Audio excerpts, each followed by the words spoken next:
my Hey, friend. you Eduardo, you turkey. Yeah, I hear there's a turkey shoot.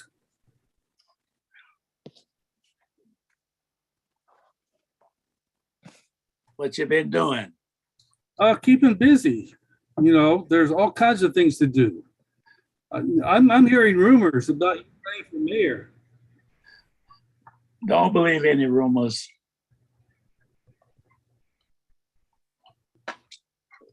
Get Okay, the fact. it's a fact. Yeah. Okay. Yeah. As long as I hear it from the turkey's mouth. That's right. Hey guys, just want to remind you, you're on YouTube Live. Oh, all right. Well, that's good. Hello, YouTube. A little friendly patter between two council members. That's right.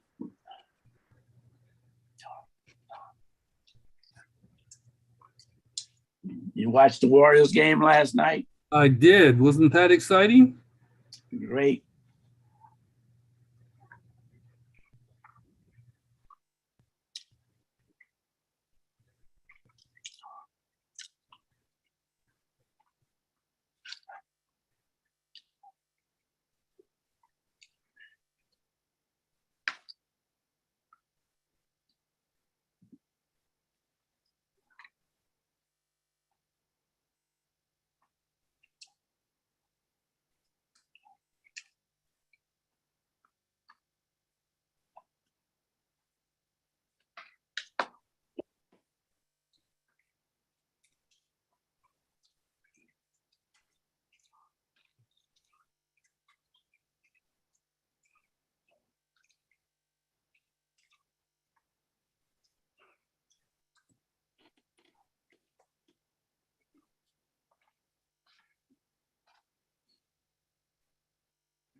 Need one more council member.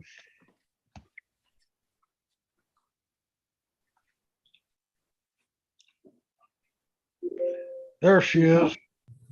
Okay, Madam Clerk, you ready to go? Yes. All right. Welcome everyone to the open session to hear public comment before closed session. Would you call the roll, please? Yes, Councilmember Bates, Present. Councilmember Jimenez, Presente. Councilmember Johnson is absent. Vice Mayor Martinez, Here. Councilmember McLaughlin. I'm sorry, just for the record, Councilmember Johnson is here. I was joining from the audience. Thank you. Councilmember McLaughlin. Councilmember McLaughlin is absent. Councilmember Willis is absent, and Mayor Butt. I'm here. Would you read the closed session agenda items, please? Yes, this evening during closed session, the council will discuss the following items: public employee performance, evaluation, title city attorney, conference with legal counsel, existing litigation, Sprawl et al. Versus City of Richmond, the Giddyville Rancheria of California et al. Versus the United States of America et al., North Coast Rivers Alliance et al., Point Malati Alliance et al. Versus City of Richmond, and City of Richmond versus Thomas K. Butt. Conference with legal counsel anticipated litigation, there are 3 cases. Conference with legal counsel anticipated litigation, there's 1 case. And this is initiation of litigation. Conference with labor negotiators, agency representatives, Jacqueline Gross and Anil Camelo, employee organizations, SEIU Local 21, full-time and part-time units, IFPTE Local 21 mid-level management and executive management units, Richmond Police Officers Association, Richmond Police Management Association, IAFF Local 188, and Richmond Fire Management Association. Under conference with real property negotiators, the property is at 1324 Canal Boulevard, General Warehouse, Port of Richmond, sorry. Agency negotiators, Alan Welkin and negotiating parties, Richmond Grown. Under negotiation is price and terms of payment. Thank you. Are there any public speakers? Okay. I do not see any requests to address the council. Wow. Okay. In that case, we are adjourned to closed session.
Hi, KCRT. Can you hear Danae?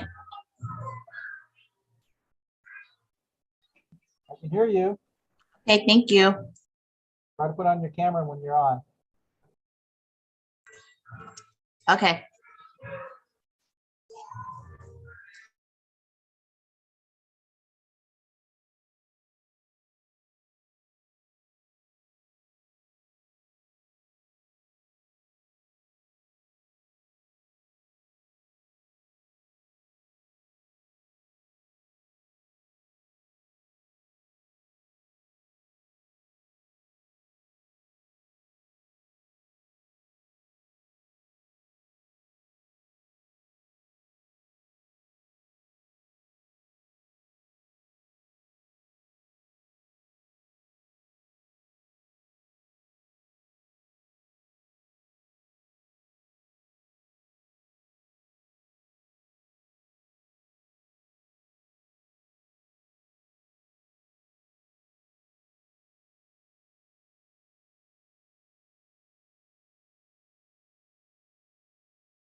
Okay, I see 4 council members.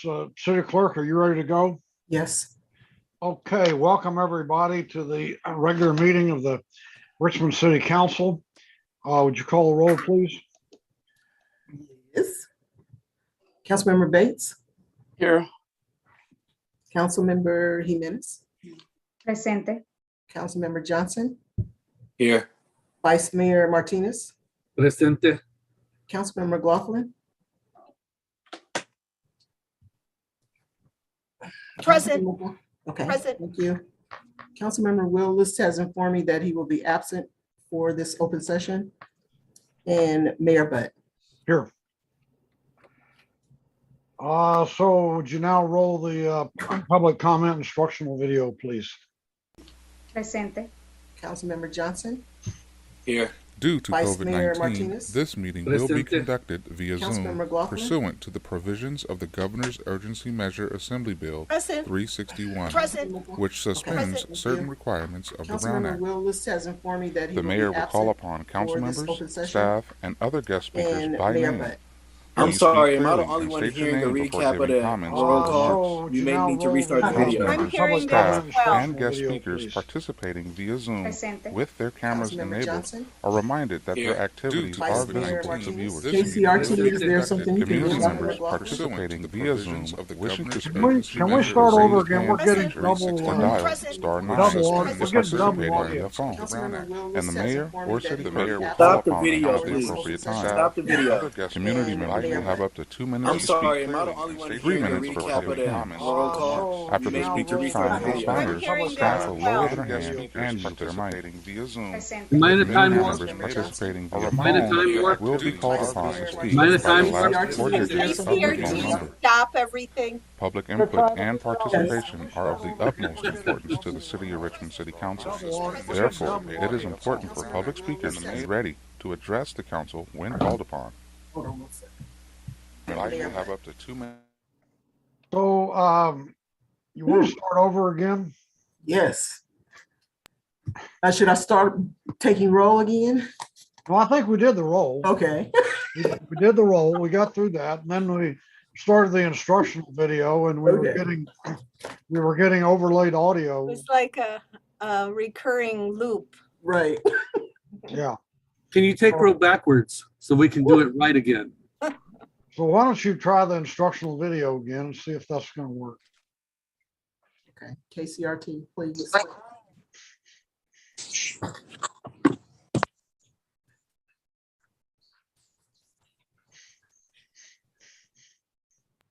Started the instructional video and we were Okay. getting Due to overlaid audio. COVID-19, like a, this meeting will be conducted recurring via loop. Zoom Right. pursuant to the it's not provisions of working. the Governor's Can you take row Urgency Measure. backwards so we can do it right again? It's a recursive loop. Yeah. Madam Clerk, do you have can you just read that, the message that's in that instruction video? Just read it. I do not have those instructions. Oh, okay. They're in a video. It's on our agenda though, right? I don't know if it is. Look, just to move on. Hold on one second. Why don't I read it? It's simple. It says, public comment may be submitted by mail, e-comment, email, and or Zoom video conference in the manner that follows, provided that no member of the public may submit more than one verbal comment per agenda item. Via e-comments are available. Actually, that's already done. Video Zoom by video conference. You can click on the link that's in the agenda, or you can come in by phone and comment. And if you do one of those, the city clerk will recognize you and you'll be offered an opportunity to speak. If somebody wants to try to translate that into Spanish, be my guest. But I think people kind of know the ropes by now. I think Okay. it will be good to translate it. I can do that. Go ahead. We are in the city, in the city council. Public comments, comentarios podrían ser enviados por el email, y si quiere participar en la conferencia de video hoy, hay un link en la agenda con el video, con el link de Zoom para que lo haga, y si no, también puede llamar usando su teléfono. El número es 1669-9006-833, y así podría estar en la conferencia. Cuando vaya a hacer comentarios, por favor levantar la mano. Si está en Zoom, hay un icono abajo donde puede poner la mano, y si no, en el teléfono puede hacer el número y numerar 6.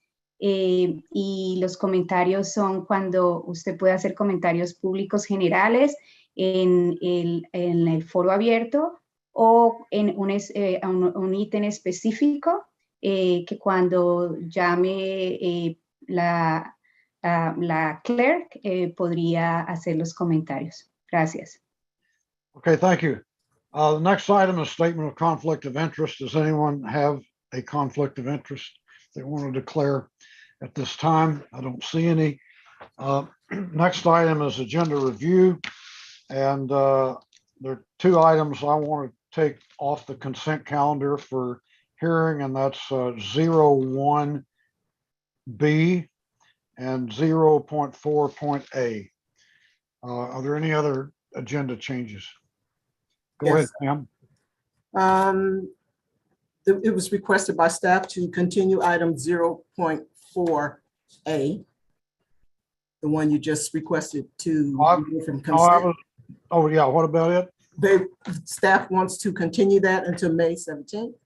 Okay, And item 05A and 09C continue to May 17th. to May 17th. Okay. Okay, any other agenda requests? Okay, next item is report from the city attorney of final decisions made in closed session.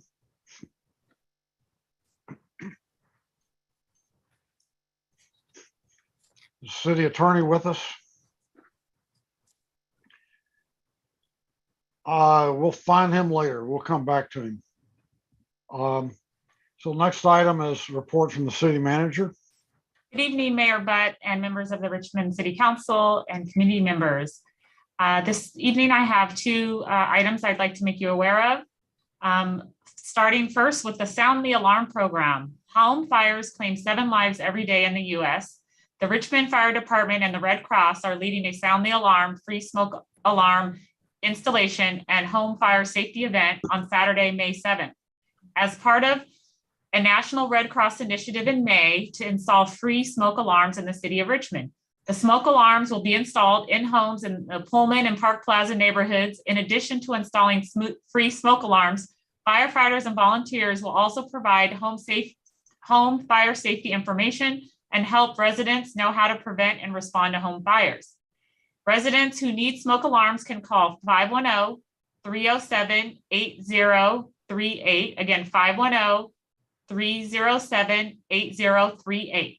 This information is also going to be in the city's weekly report this week. Also, MLK Turf Field is reopening. We know this is really exciting for the community. So appreciative of all the staff that have been working on this and all the grant writing that they've done, especially Janae and Community Services / Public Works. After several weeks of much needed construction and restoration, the MLK Turf Field will finally be reopened. It actually had the first event on Friday, April 29th, and there will be a grand reopening celebration in the following weeks. Please read the city manager's weekly report or call 510-620-6793, 510-620-6793 for more information. Again, excited that the field is reopening, and we did a soft reopening to make sure that everything was okay. And now we're ready to invite the whole community to come on out and enjoy the field. Have a good evening. I have a quick question. The the replacement there, everybody calls it a turf field. So is it real turf or is it plastic turf? That's an excellent question, Mayor Butt. My understanding is that it is a turf field and that it is made of reusable type materials. Joe, would you like to expand on that?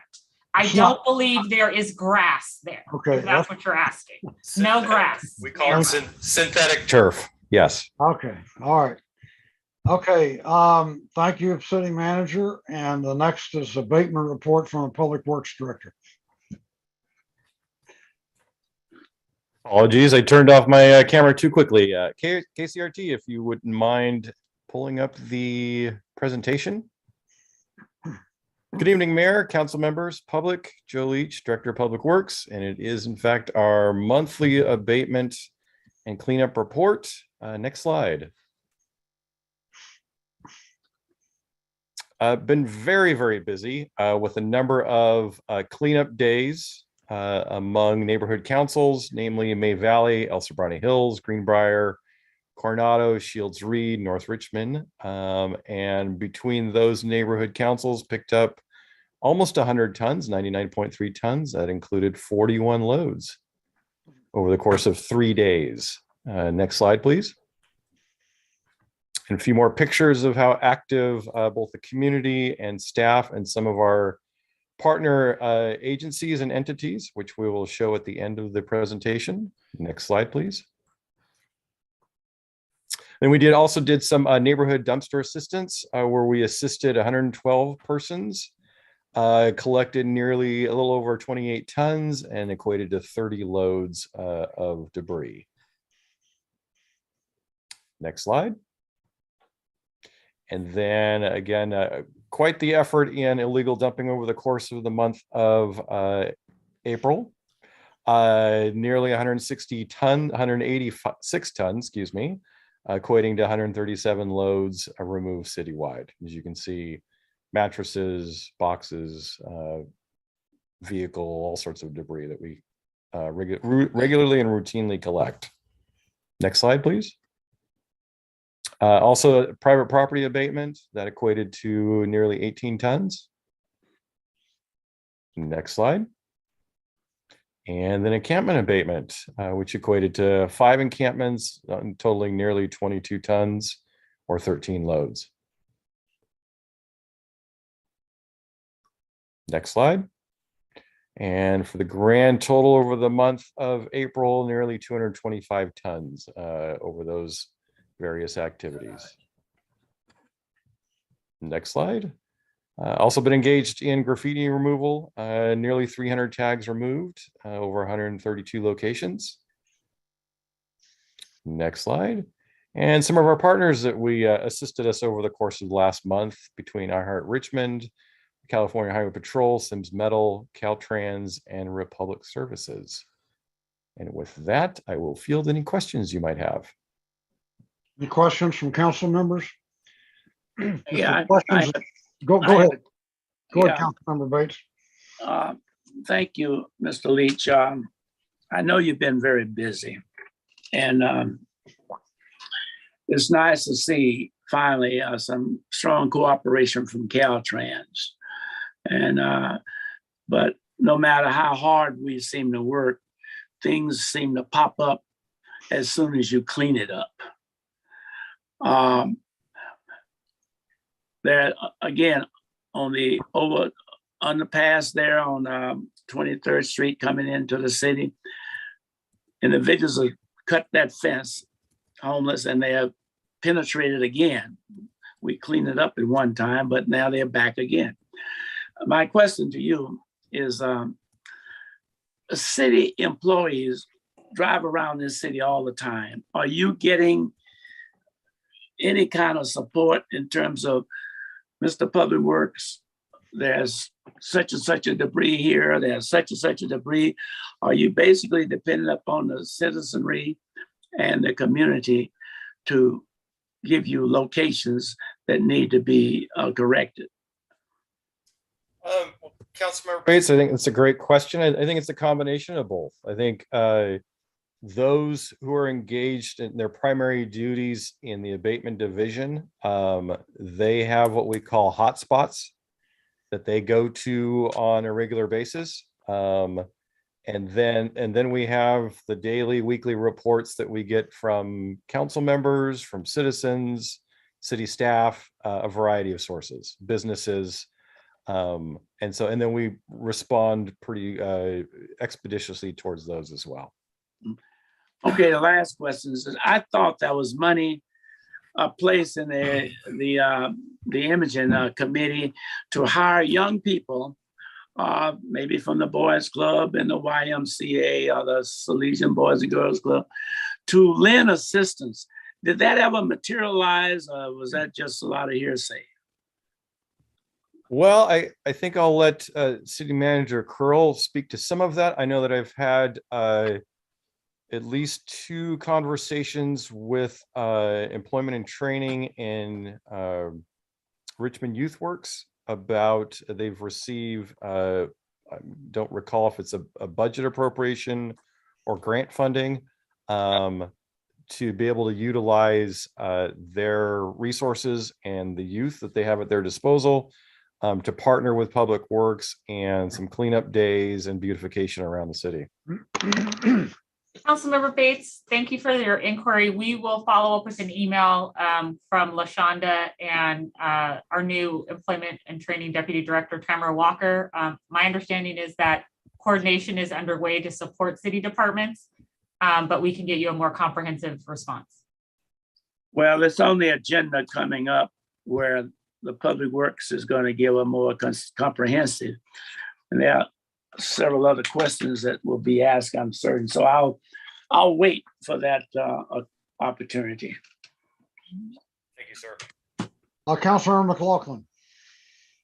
Yes, you mentioned neighborhood dumpster days. So are those sponsored or paid for by Republic Services, or is that something that the neighborhood councils have gotten a grant from, or is that from Public Works? I ask because and I've talked to the city manager about this, there is a neighborhood that doesn't have that has like condos, and condos don't have that option of picking up big items like couches or whatever that people in single family homes have.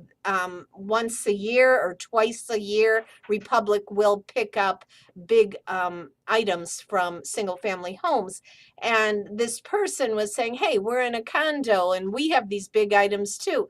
And so Shasta was going to look into it, but when I saw neighborhood dumpster days, I'm just wondering what the source of funding is, or if you could explain more about how that comes to be. That, Councilmember McLaughlin, is a great question to which I will need to circle back with you on. Okay, thank you. Absolutely. Okay, any other questions from council members?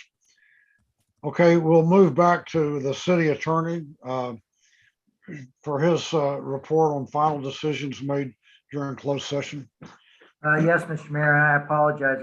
I couldn't get let in on the report. So the report is on the item involving the performance evaluation city attorney. I gave a report. We had discussion. There was no reportable action taken. With respect to the 3 items listed related to Point Melati, that item, there was no new action, so there was nothing discussed.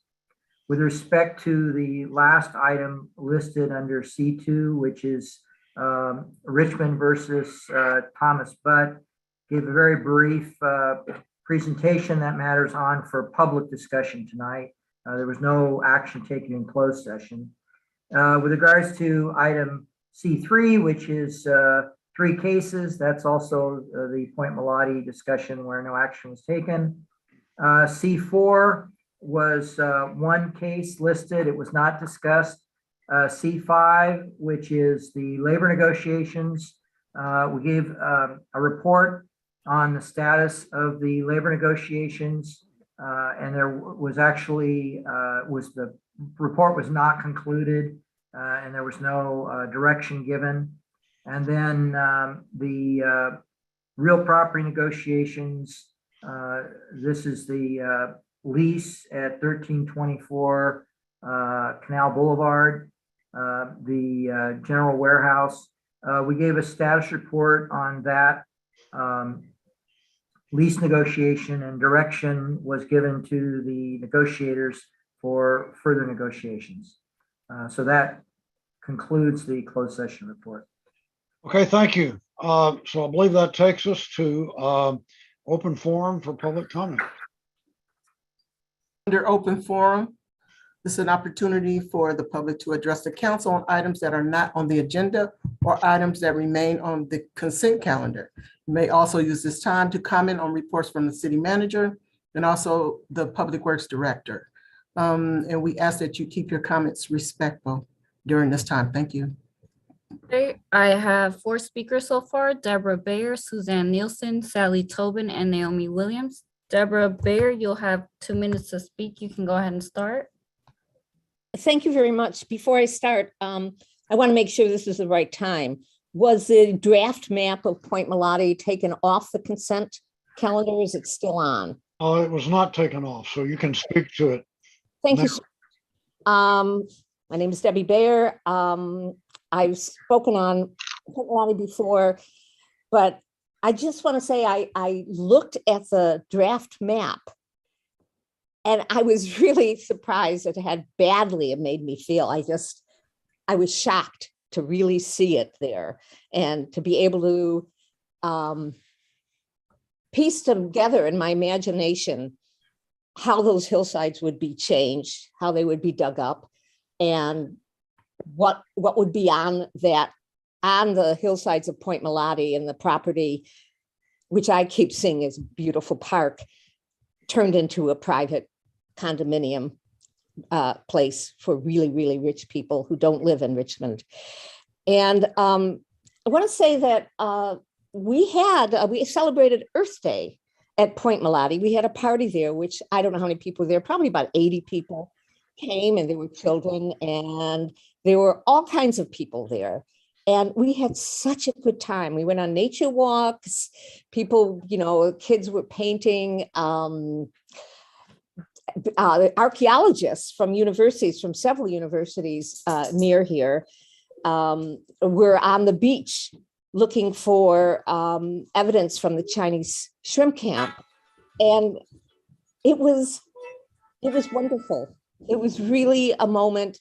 We had Courtney Cummings and her daughter opened it with prayers about, and we heard some poems about the connection of human beings and the earth. And it seems like in this time in our history of mankind, when so much is happening to destroy nature, it's really a lack of imagination and the wrong direction to go to privatize a piece of beautiful public land. Time has expired. Thank you. The next speaker is Suzanne Nielsen. Suzanne, you'll have 2 minutes to speak. You can go ahead and start.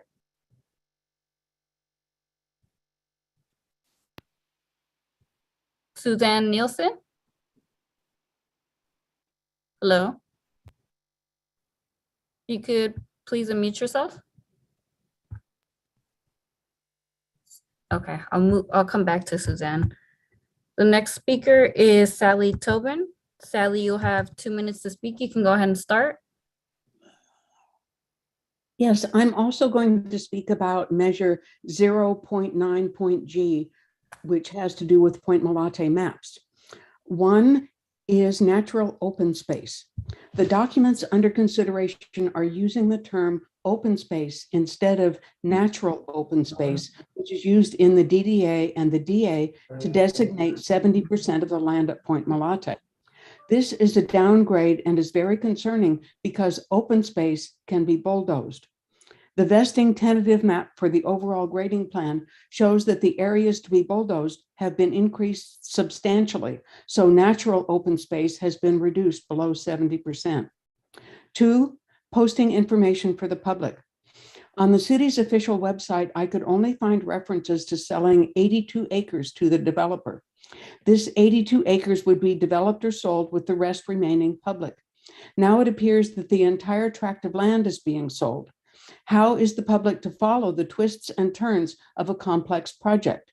The development agreement refers to the 82 acres and then says, quote, "The precise boundaries of the vesting tentative tract map attached as Exhibit B and the property to be conveyed by the city to developer are subject to revision prior to the closing date to reflect minor adjustments in the vesting tentative tract map."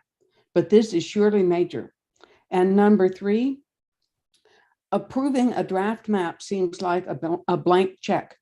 In tonight's measure, the large lot final map is under revision and is not presented. The attached maps are labeled draft on each and every page, yet the actual resolution only refers to the final map. And this seems like a blank check and deprives the city council of their ability to provide fiscal oversight. Thank you. Thank you. Next speaker is Naomi Williams. Naomi, you'll have 2 minutes to speak. You can go ahead and start. Okay. Tomorrow at 3 o'clock at the Moose Lodge over on Appian Way. It's 4660 Appian Way in El Sobrante. Gerald is having a fundraising for Juneteenth, so we can make some money to get our entertainment and stuff paid for. So if you have any money, you can come out and help us raise the balance that we don't have so far. Now, I noticed that the attorney, he said there was no actions taken for the city and Tom, but does that mean that they don't get any money for not showing up, or does that mean they still get paid for nothing? I would like to hear it in writing, or see it in writing or something. So if you can send it to me, that'll be great. Thank you. Thank you. And I will go back to Suzanne Nielsen. Suzanne, you'll have 2 minutes to speak. You can go ahead and start. Suzanne, I can't hear you.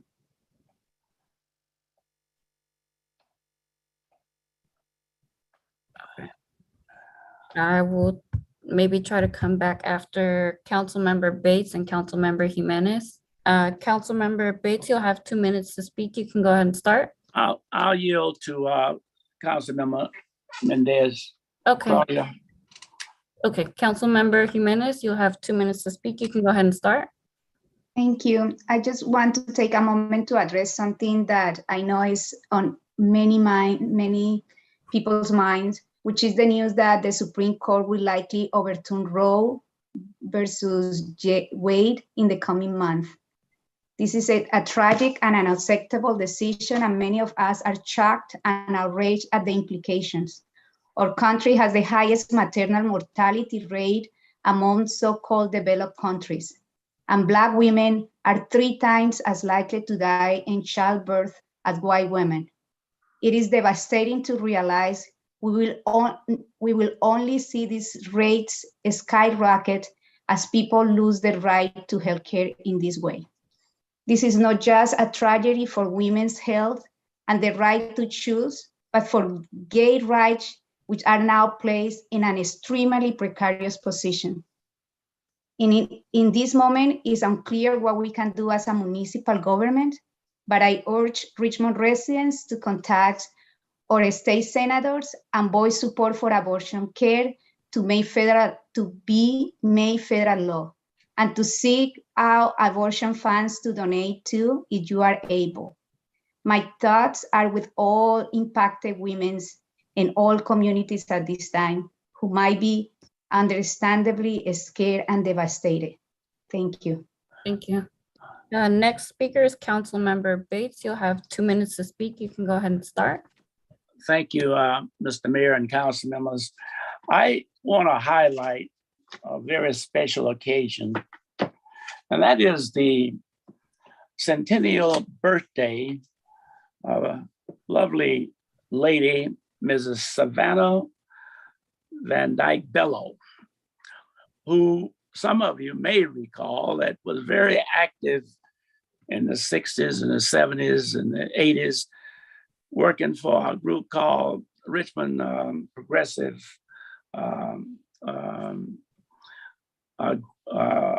I got to get it right now because she'll kick me in the head.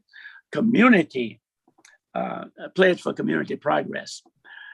And she is now celebrating her 100th birthday.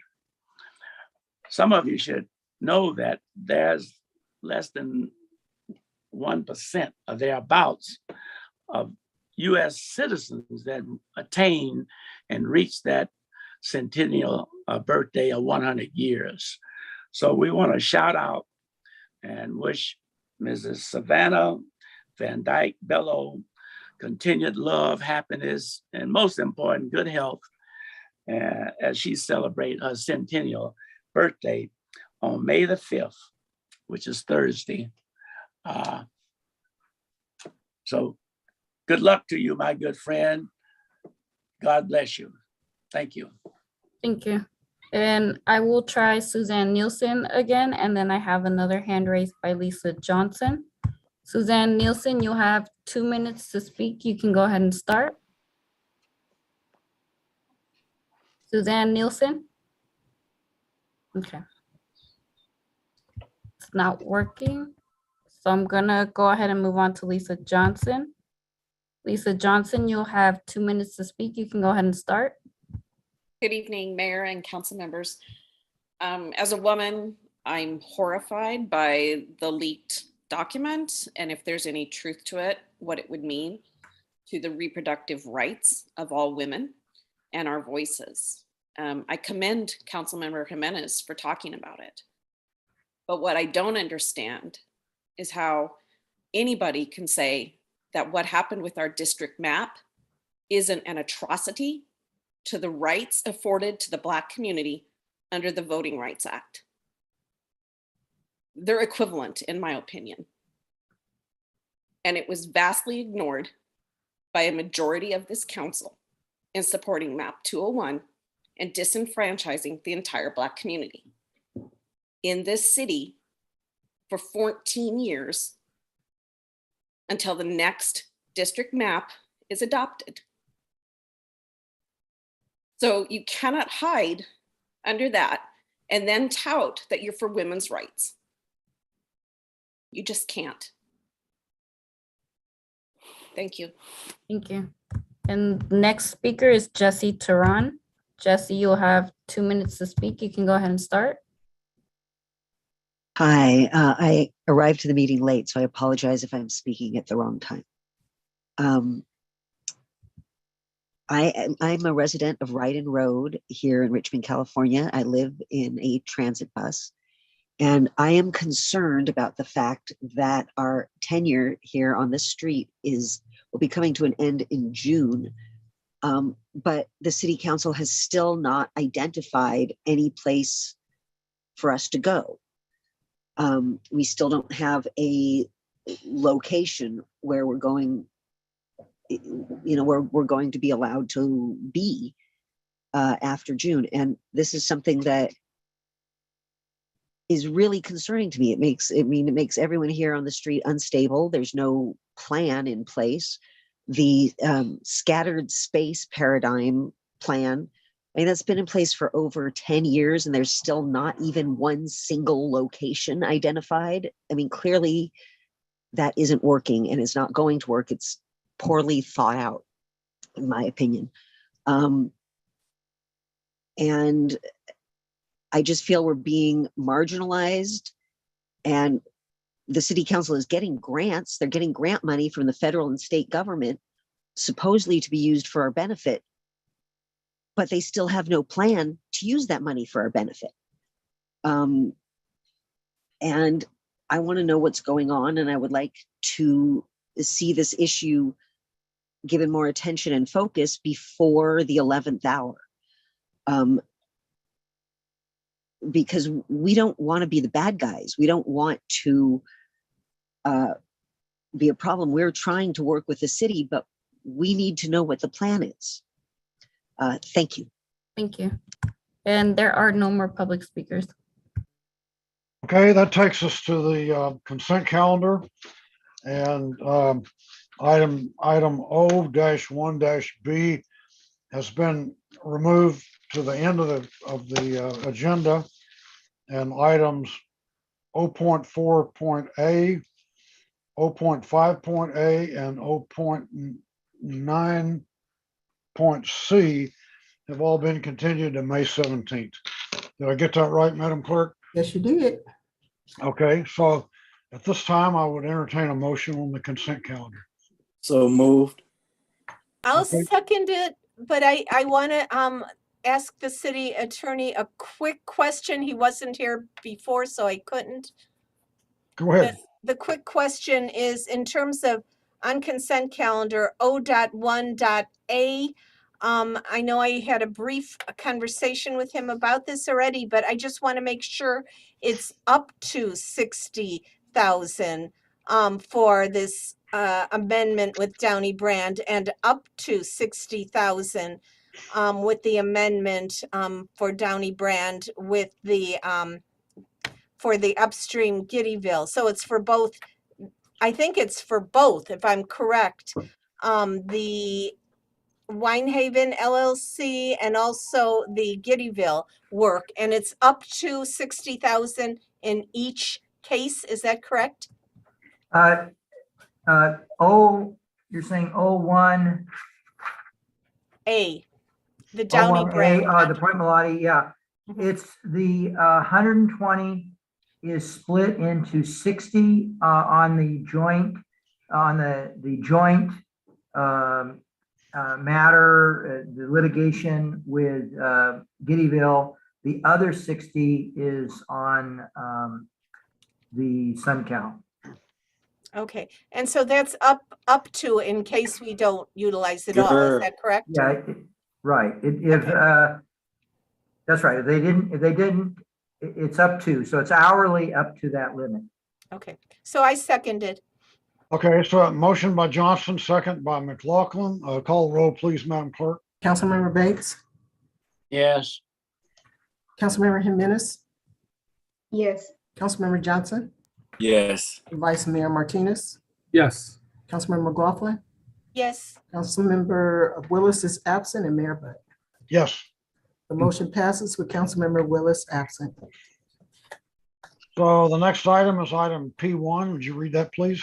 Yes, item P1 is to receive a presentation from the Transportation Division to update the City Council and the community on the status of current and upcoming projects.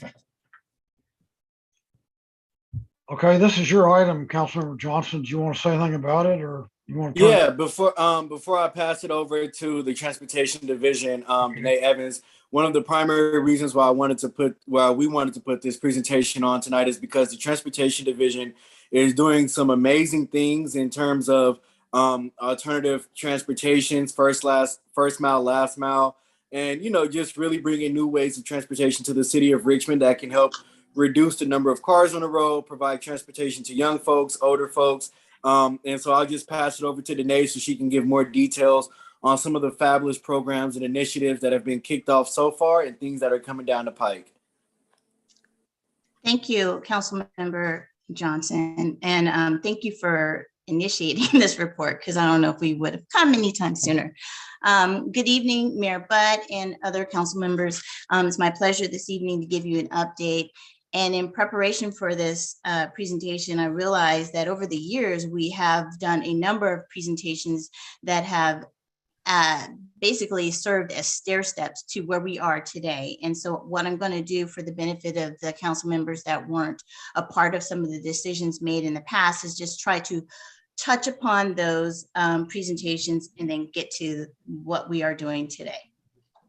So basically, the mission of the Transportation Division is to ensure sustainable transportation development and services that offer and promote access to mobility options for efficient movement of people and goods throughout Richmond and for connecting to the region. How we do that is we invest our finances, we look for grants, we layer grants, vouchers, rebates, and then we align those funds with all the adopted plans, strategies, and goals of the city to shift behaviors and when I mean behaviors, so that people are accepting of alternative modes of transportation and travel, whether it's by foot, by bike, by car, or other means. So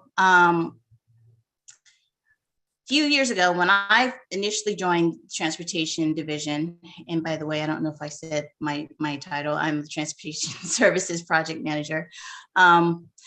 We were looking at implementing more parking management strategies, and it started with a parking management study session before council, in which council basically heard some of the challenges that the city of Richmond had and decided to adopt an ordinance that created a parking authority that sits within the Transportation Division. And at that same time, council also approved the creation of a neighborhood permit parking program. The permit parking program is what you see a map right here of the area. It started off with 5 small areas that were directly impacted by spillover parking from commuters driving around trying to catch BART or Amtrak and spilling over into neighborhoods that really needed their parking, such as the neighborhoods directly across from the Richmond BART station and branching out. Since the time that we implemented the parking program, there has been a lot more demand as development builds in the city. There's a demand for parking, and a lot of the residents are filling that squeeze. Unfortunately, some of the challenges that we've experienced is that due to the pandemic, we had a lot more people staying home. Therefore, the demand for parking has really increased. And in order for any parking program to be successful, it has to be supported by consistent parking enforcement. And as we all know, the police department has been dealing with more important issues considering life and safety matters. They're dealing with short staffing and other socioeconomic challenges that makes it hard for them to provide the parking enforcement support that is needed. Parking also includes EV charging, our paid lots, and we also lease the paid lots. So when you talk about a lack of parking, when we're trying to promote sustainable transportation and we're installing all our EV infrastructure, we have no teeth to enforce at this time people who decide to park at EV charging stations when they're not actively charging. So that remains a challenge to address. Okay, so our next presentation was electric vehicle readiness. And at the time, there was AB 1236. There was a requirement that cities of a certain population size had to adopt AB 1236, which was a ordinance that required streamlining of EV charging infrastructures. And prior to the adoption of AB 1236, it had to go through a whole administrative process with a planning hearing and input from different boards and committees. Now, with the adoption of AB 1236, the city has developed a streamlined process for any contractor who would like to come into the city and install EV charging stations. What I will say is that the city of Richmond was one of the earlier adopters of this assembly bill, and that our building and planning department receives a lot of accolades in the Bay Area from public and private partners for the creation of this process. People like coming to the city of Richmond and working with us, and I'll tell you the result of that shortly. But some of the challenges that we had before we adopted was that we were unable to install charging stations in parks. We were unable to get planning approval to install charging stations in the public right of way. And also construction is costly, and the public's perception of charging equipment had to change, because at one point people considered it an eyesore or similar to gas stations, and not for the benefits of improving our environment. And one of the challenges we're dealing with right now across the city is vandalism. For some reason, vandals are attacking the stations thinking that there's copper inside the stations. And I'll just put it out there right now. We do not have copper in our charging stations, so there's no need to cut the cords because there's nothing to recycle. But that is costly for the city to maintain. So electric vehicles, charging infrastructure. I mentioned how it's kind of costly to pay for these resources and this equipment. And one of the things that the Transportation Division did to counteract some of these challenges is we actively seek out grant funds and rebates. And we have the benefit of partnering with a lot of great agencies, the Bay Area Air District, Bay Area Air Quality Management District, California Energy Commission, the Marine Clean Energy. They just renamed themselves, and I have to remember the name. I'm sorry that I forgot it. But the Marine Clean Energy provides rebates that helps us cover some of the cost of the construction to install these charging stations. Of course, our Chevron Environmental Community Investment Agreement, that really is a really big benefit that the city of Richmond has for grant matches. The Contra Costa Transportation Authority recently, through a program that I'm going to mention a little bit later, has also funded charging stations. And there's one more. The California Air Resources Board and the Clean Mobility's voucher pilot program has also funded some EV charging stations. Now, the other way that we have decided to attack this challenge is by entering more public-private partnerships. And unbeknownst to me at the time, we were able to go into a partnership with Volta, which you've probably seen at grocery stores everywhere. But the city of Richmond was the first public entity to provide this charging station in the public right of way. And basically Volta has a business platform where they lease to big blue chip companies their advertising space, the digital advertising space. And as a result of that, the people who use the charging stations do not get charged any fees. So it's free to the public to use. And by entering into this public-private partnership, it was free electric vehicle equipment to the city of Richmond. So it was a win-win.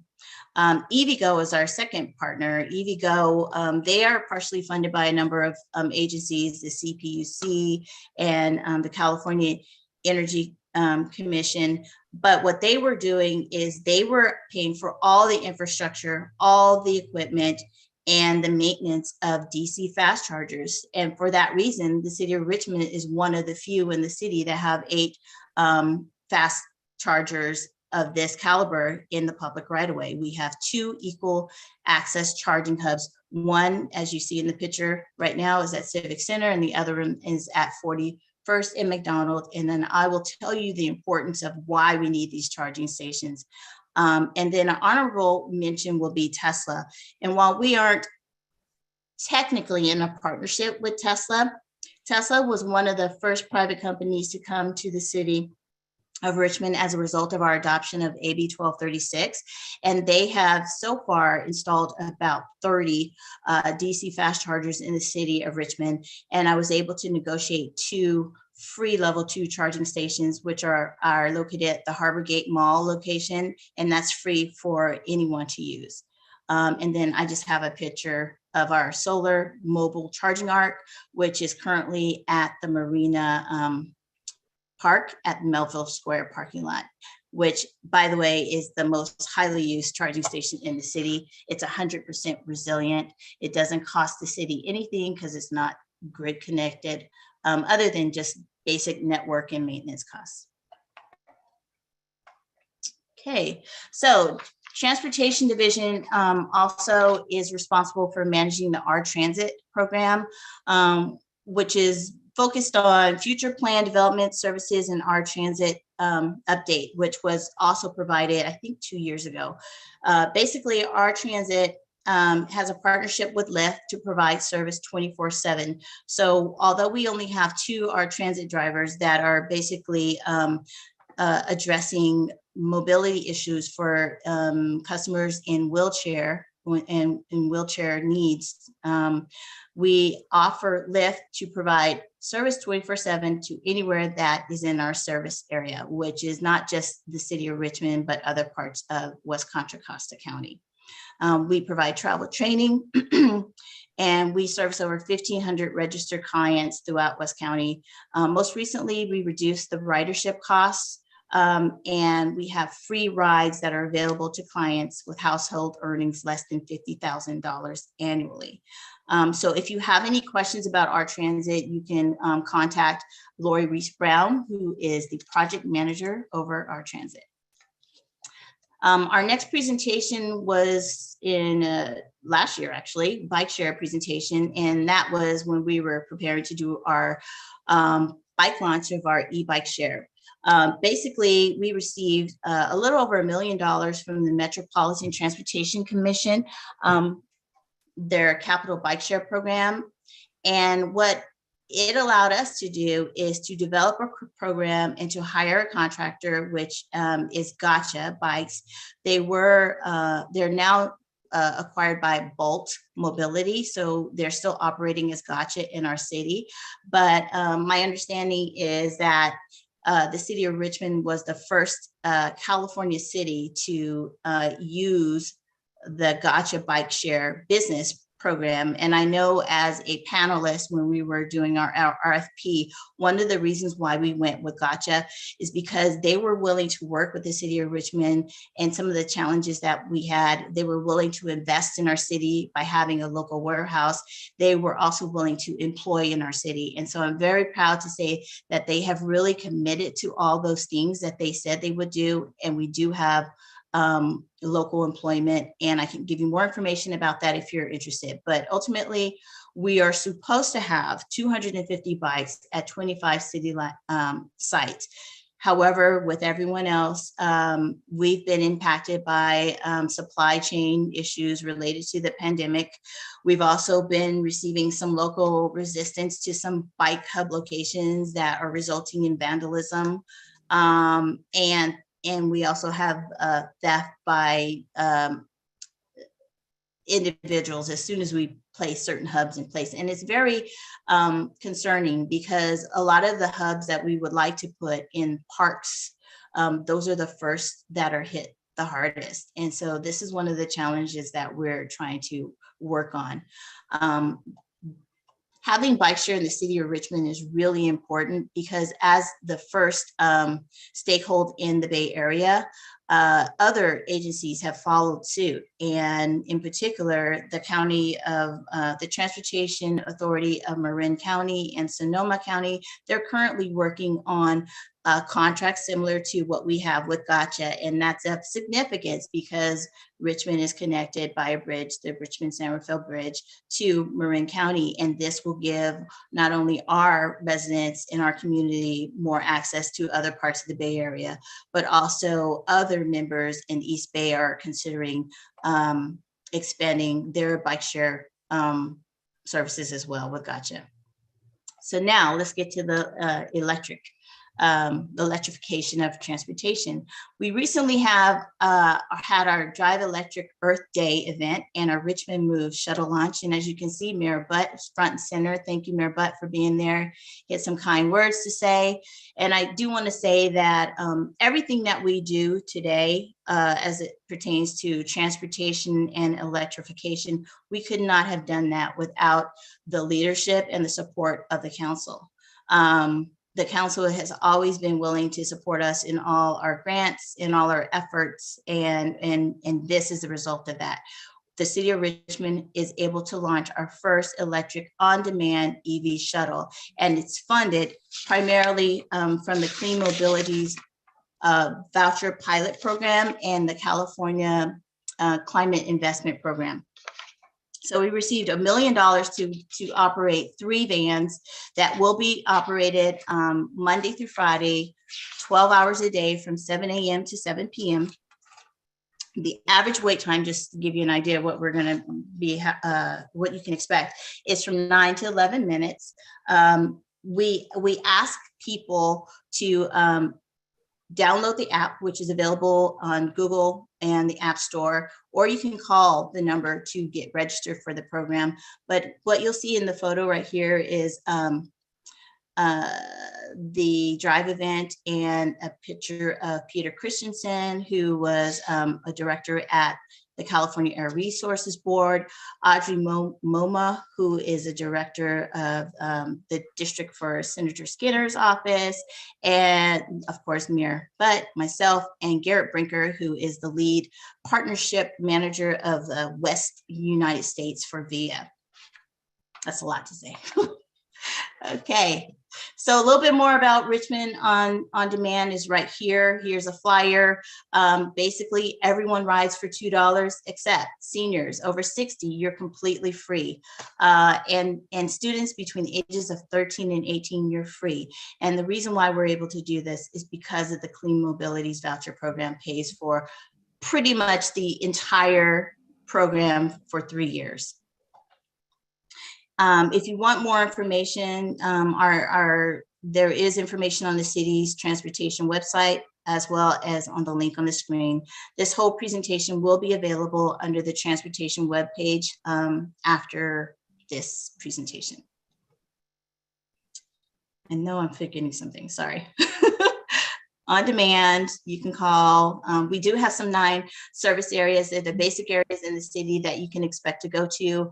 What we're really proud of is that BART has agreed to allow us to not just drop people off across the street in our jurisdiction, but they created a stop for our shuttle. So we can drop people off directly at the El Cerrito BART.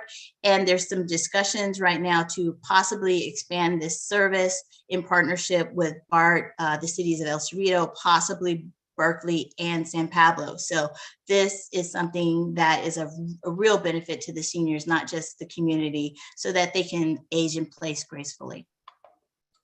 Okay, a look ahead. Well, we have a lot of electric car share, a lot. And we have a number of programs, and so it's really exciting. And the first up is Charge Up Contra Costa. I was at council maybe 4 months ago, and I received approval to participate. The Transportation Department, received approval to participate in Charge Up Contra Costa County, which is basically funded by California Energy Commission funds.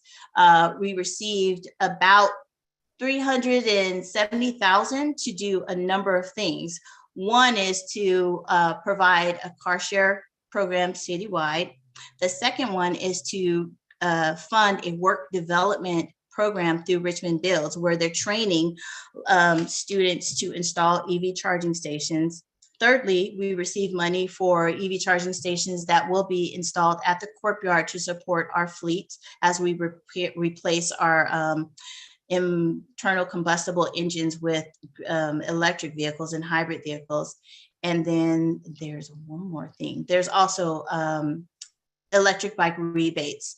And MCE is also a partner in this program, and they will be reaching out to multifamily housing to help assist with charging stations in those locations as well. So it's a really great opportunity for the city of Richmond, and you will see 10 vehicles from that program.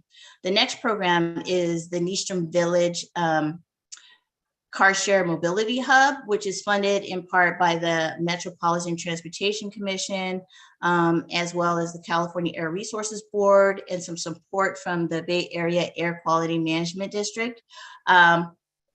They will be providing 2 vehicles specifically at Nystrom Village in MLK Park. And that is a major undertaking because we had to install all of the infrastructure to support that.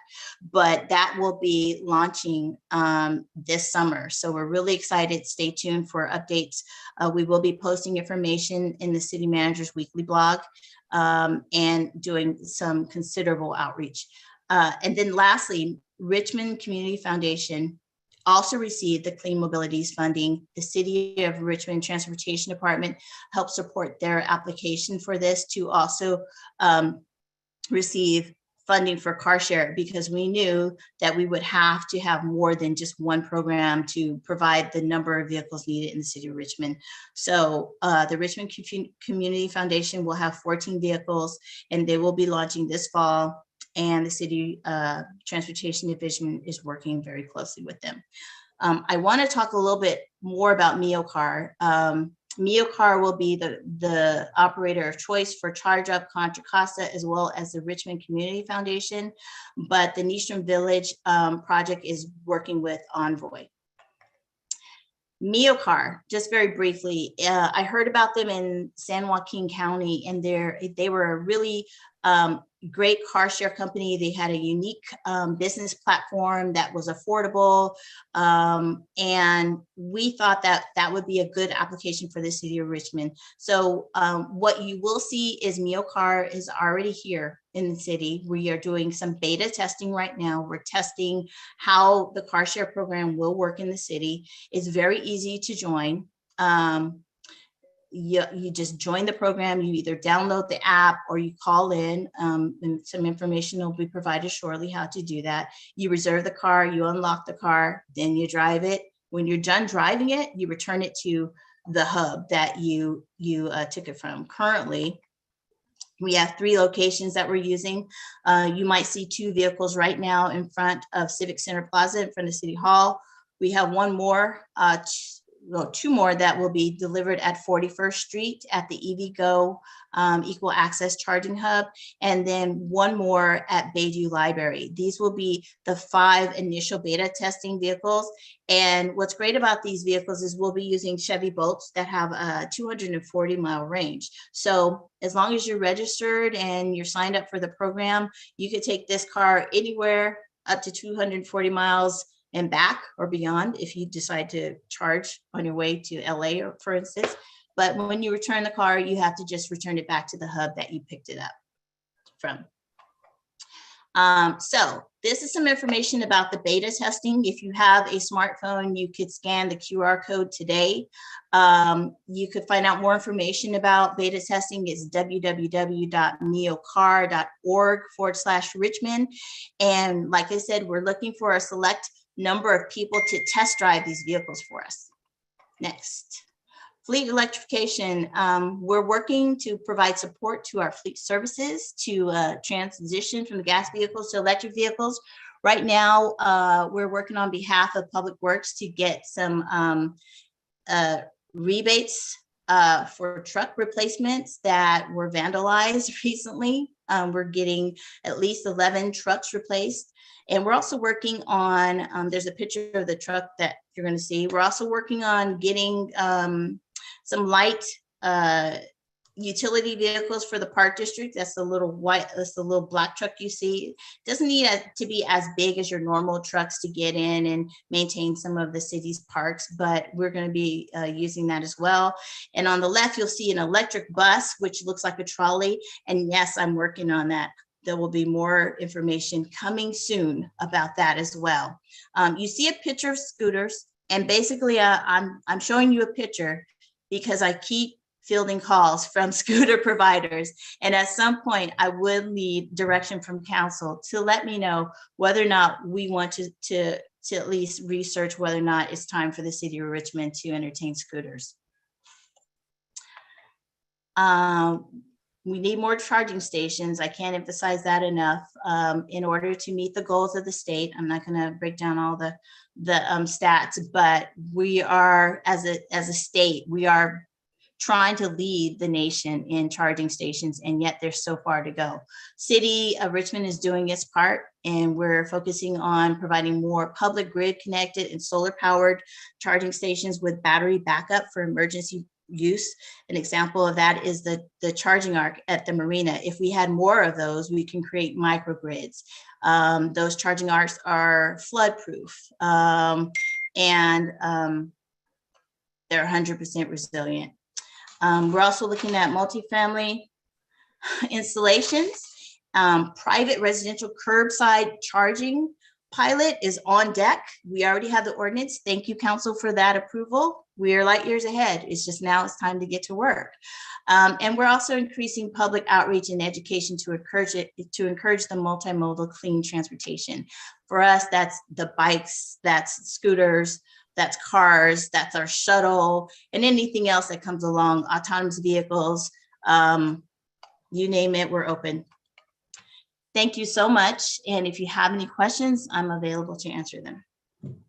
Thank you, Danae. That was a great report. Very exciting things happening in Richmond. Thank you for all your good work. Are there questions from council members? I see Vice Mayor Martinez and then Councilmember Johnson. Go ahead. Yeah, fantastic. I'm really happy to see all the things we're doing in transportation. In one of your examples, you suggested being able to drive the car as far as LA.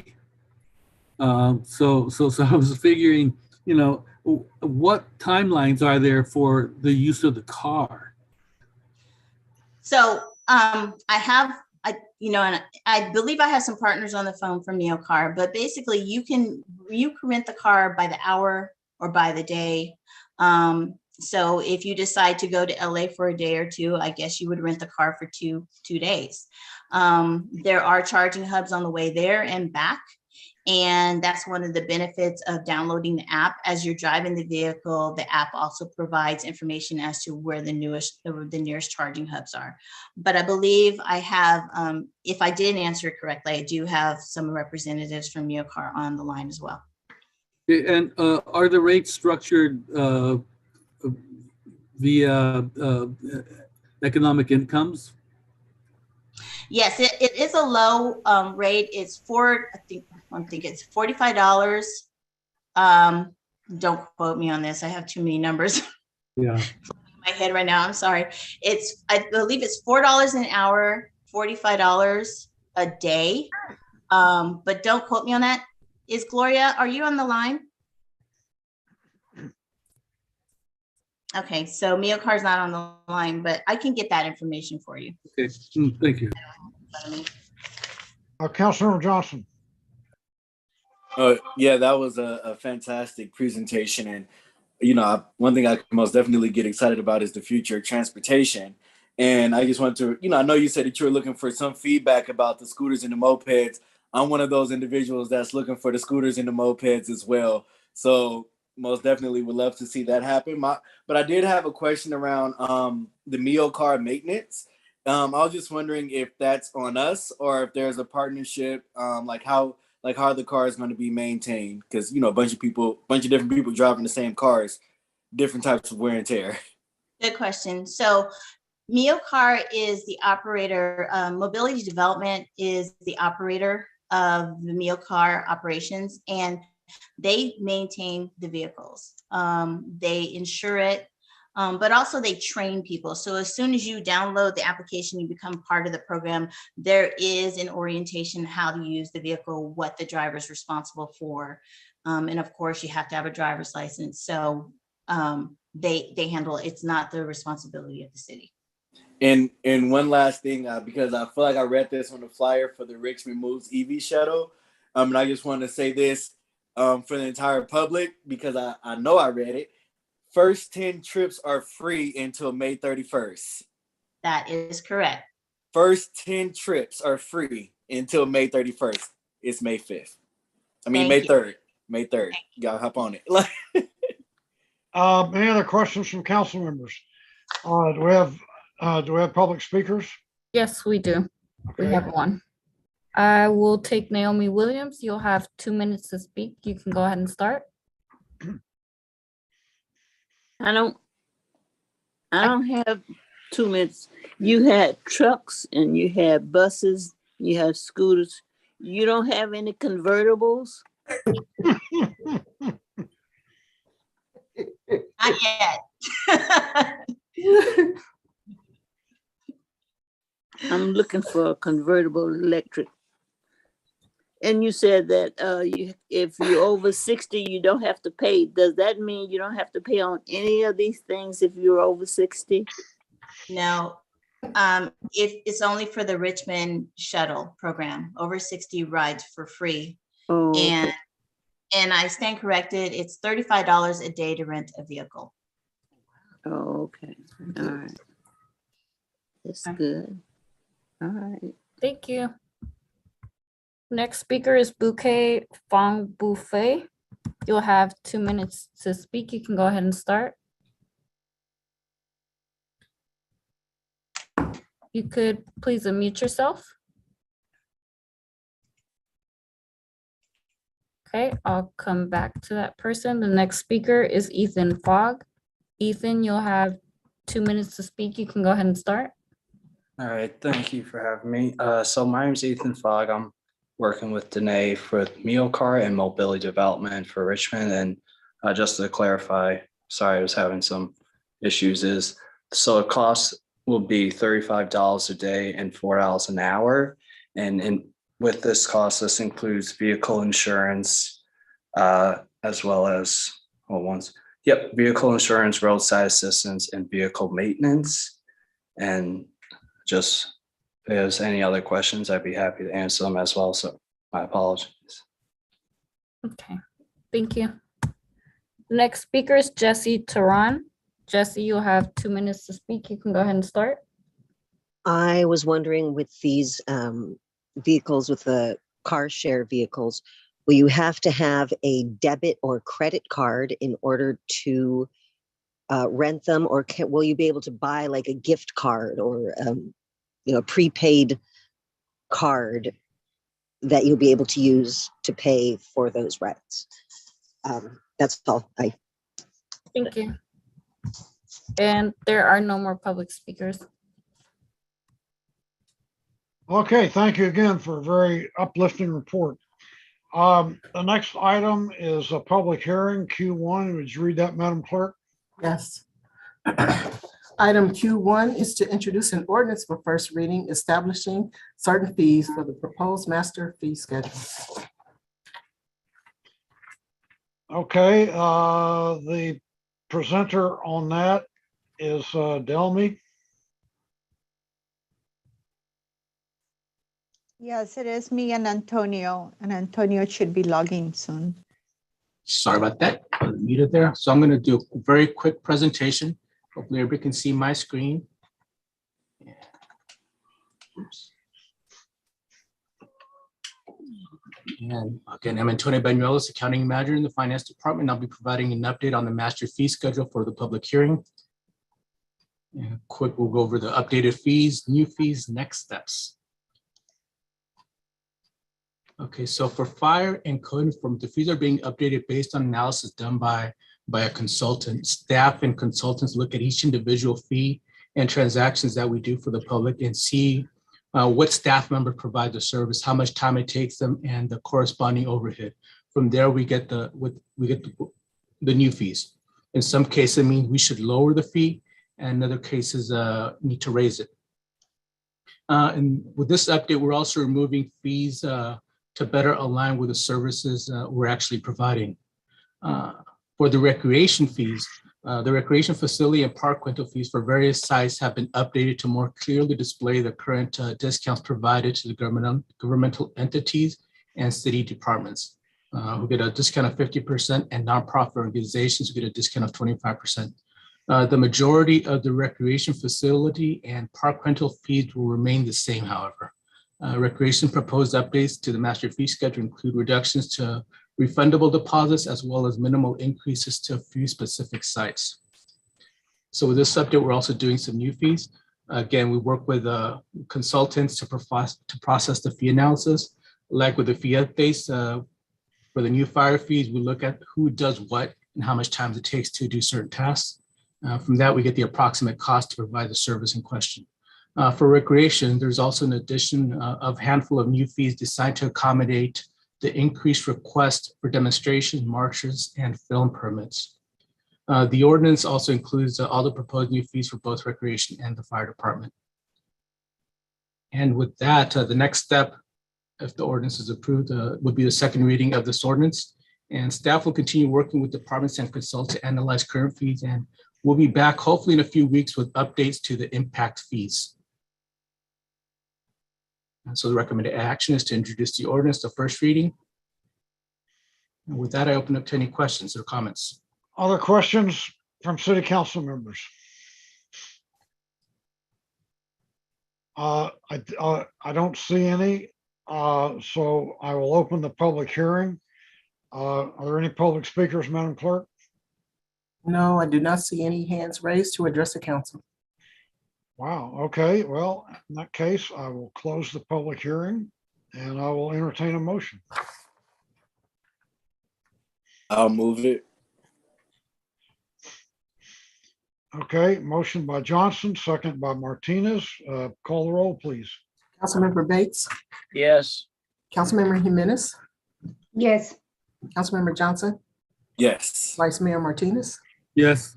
Councilmember McLaughlin, Yes. Councilmember Willis is absent, and Mayor Butt. Yes. The motion passes with Councilmember Willis absent. Thank you. And I believe the next item is R1 budget presentation. You want to read that? Yes. R1 is to receive budget presentations from the Richmond City Council, Mayor's Office, and the Public Works Department.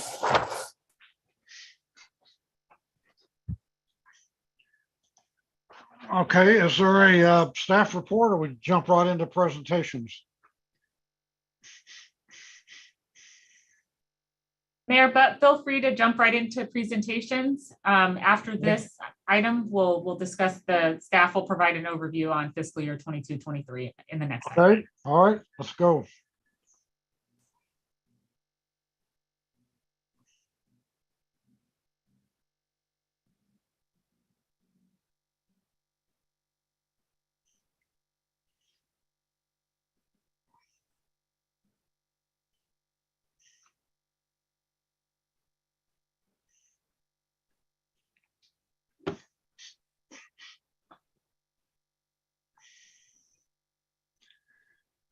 Who's making this presentation? Is Vern here?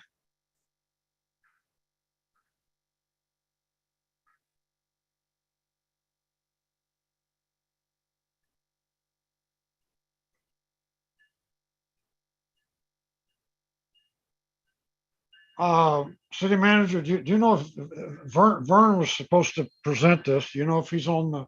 Okay, why don't, for the good of the order, can we advance the slides? And Ms. Jackson, are you available to commence for the city council offices while we're locating Mr. Whitmore? Thank you. Good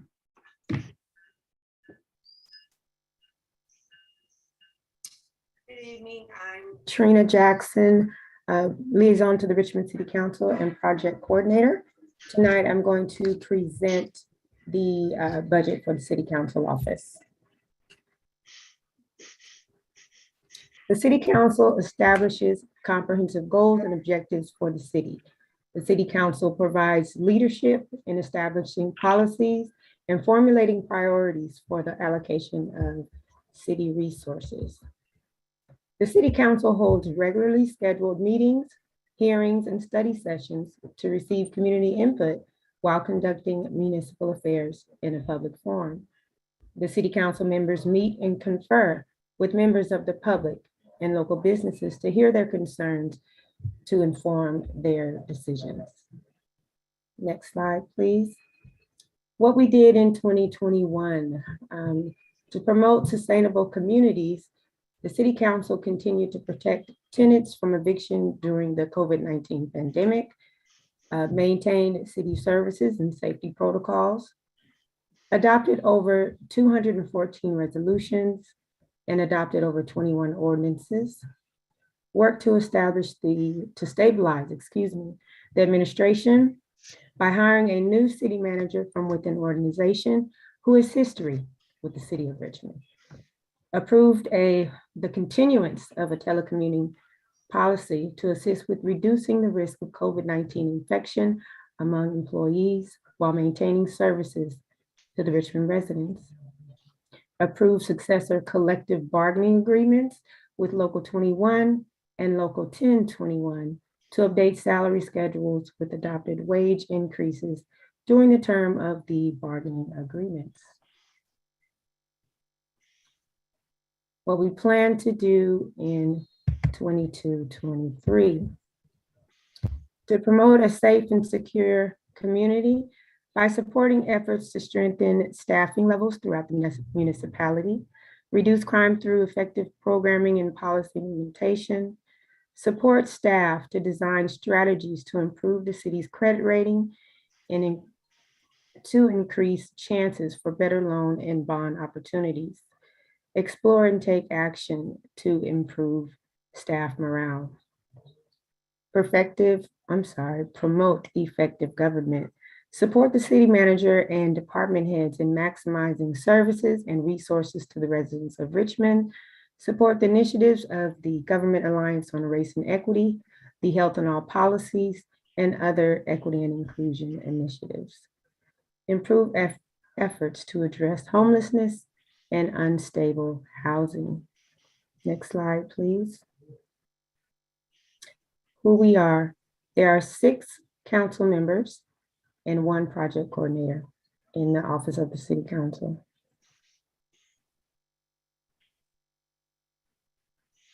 And here is a comparison of the budget from 2021 through 2022.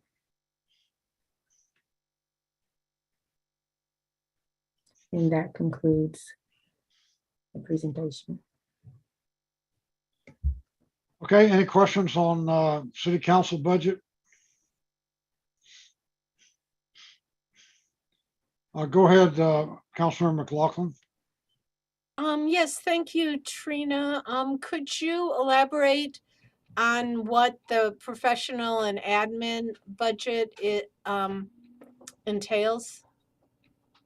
That is for part-time salary. We have enough, that usually covers 3 part-time positions.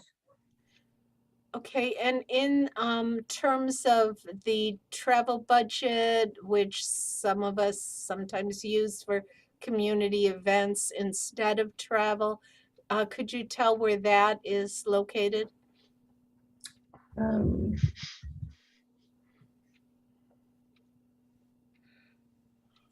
Actually, oh, go ahead, Mubin.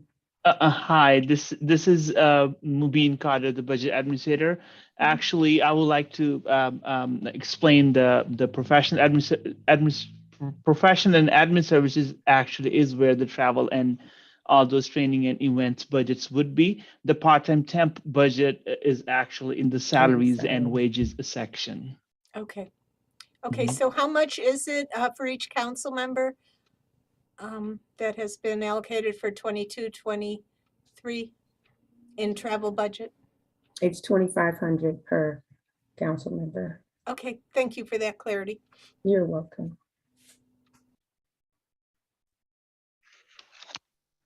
Any other questions from council members?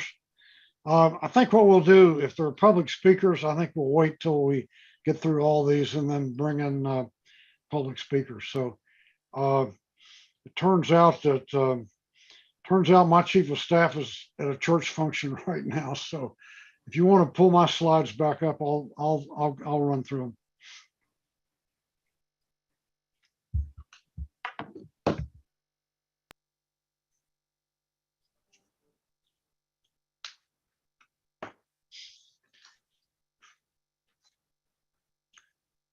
So I'm not going to read all this. You guys can read, but I'm just going to point out some highlights that some people may not know about. One of the mayor's staff members staffs the Community Police Review Commission. So she's basically the administrator for it. She takes and publishes all the minutes and makes all the arrangements. And that was done last year at the previous city manager's request because she was short on staff to do that. So another thing that the mayor's staff tries to answer phone calls to City Hall as much as possible. And they spend anywhere from 15 to 25 hours a week collectively answering phone calls and trying to direct people to services or trying to solve problems people have. You might call it constituent services. Another thing that people don't know is that in addition to doing what I do at city council meetings, I belong to almost a dozen national, regional boards and commissions and organizations, and some of them I represent Richmond on, some of them I represent larger entities like the East Bay. And the important thing is that I'm always looking out for opportunities to get something for Richmond. I'm looking for grants, for funding, for legislative action that will benefit Richmond. And I spend about 10 to 15 hours a week at these organizations. So they include things like CCTA, BCDC, WICTAC, LAFCO, League of California Cities, U.S. Conference of Mayors, MCE, and the Local Government Commission, which is now known as Civic Well. So I spent a lot of time doing that. So let's go on to the next slide. These are some of the organizations that I belong to and serve on the boards of most of them. Go ahead, next slide. And some of the things we've done this year, is partnering with the Richmond Rotary Club to provide housing almost exclusively for families that were either in the Wyden Road or the Parkway Castro Street encampment. And we've been very successful. Our biggest challenge is actually finding landlords who will rent to formerly homeless people. Even if you pay a year's rent in advance, they're reluctant to do it. And that's one of the reasons that I'm sponsoring an ordinance that's staff's working on right now to try to remove some of those barriers and give people who have been homeless but otherwise have the means to rent to try to get them into an apartment. We also brought Richmond back as a member in the Oakland Airport Community Noise Management Forum, and we have the mayor's office and a community member represent Richmond in that. We also publish multiple press releases on multiple platforms. We put out anywhere from 3 or 4 pieces of information a day on activities in Richmond. And one of the things that we started up this year also is the West County Legislative and Government Affairs Working Group, where the mayor's staff meets with staff members from all of our legislators and from other groups like AC Transit and BART on a monthly basis to try to make sure that we're not missing anything in the way of grants and services and legislative action. So next slide. I think you can read this. We can go on to our next slide. So basically, I don't have a lot of time left in office. I got about 9 months, maybe a little less, and we're just trying to seize every opportunity we can to help the city recover from COVID-19, to support economic development, support a healthy city, and keep Richmond moving. Next slide.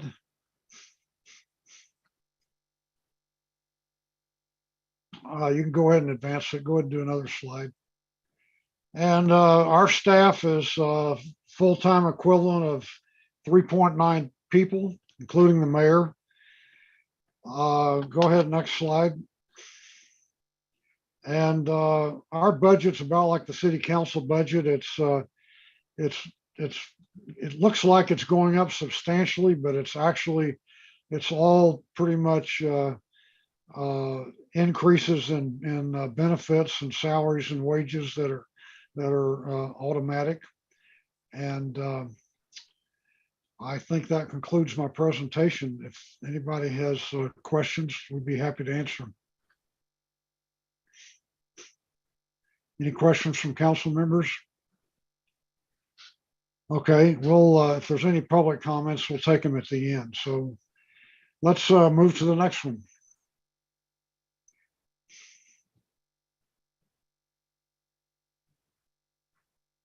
Mayor, council members, public, again, Joe Leach, Director of Public Works. This is our budget presentation. And just a few things before we go past the title slide.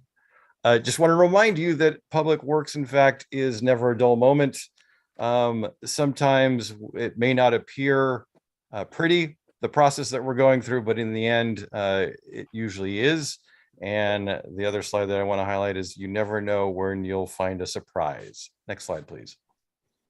Public Works, a lot of people have ideas and impressions of what Public Works is. It's incredibly busy. We touch on a lot of different areas, as you can see through some of the words in this word cloud. Next slide, please. Tonight, we want to kind of walk through the various divisions, and you'll hear from leaders within the Public Works Department. These folks are amazing. They're incredible. I think what you'll find is that they know their trade, they know their craft incredibly well. And some of them range for experience with the city for over 20 years, and a few of them over 30 years. So I am privileged and humbled to be part of this group. And I'm really excited to present to you the various things that we do in Public Works. Next slide, please. Good evening, Mayor and City Council. I'm Robert Chilamitos, Public Works Superintendent over paving, signs and lines and street sweeping. I'll go to the slide. What we do, street maintenance, city staff asphalt placed 2021, 12,000 tons. 21-22, we're at 8,000 and we're scheduled for 12. That's equivalent to 8 miles of a 24-foot wide roadway. Street sweeping of 522 curb miles a month with 3 street sweepers. We have filled over 1,600 potholes and maintained street signs and striping. Thank you. Next slide.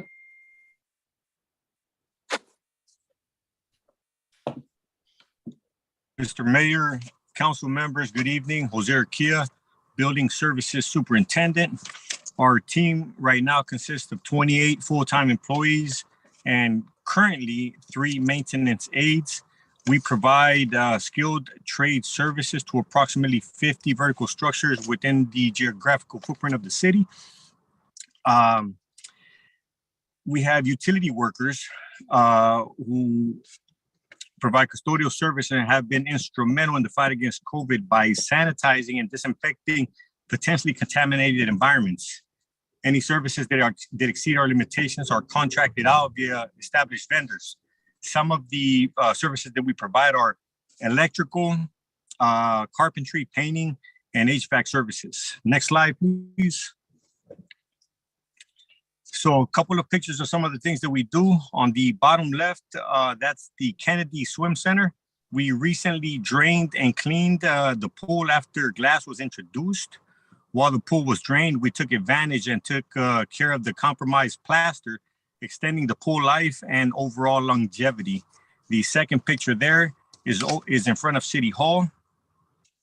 And that was contractual services of the sky glass in the plaza walkway being removed and replaced after it was compromised. The third picture there at the bottom is a recent picture of DPRC. An assessment was completed and it was determined that the complete removal and replacement of ducting is needed, along with 2 heater units, which is going to be done in-house, at least 2 heater units. And then the last picture at the top is over at the plunge where we removed and replaced 8 space ray heaters. You only see 1 right there.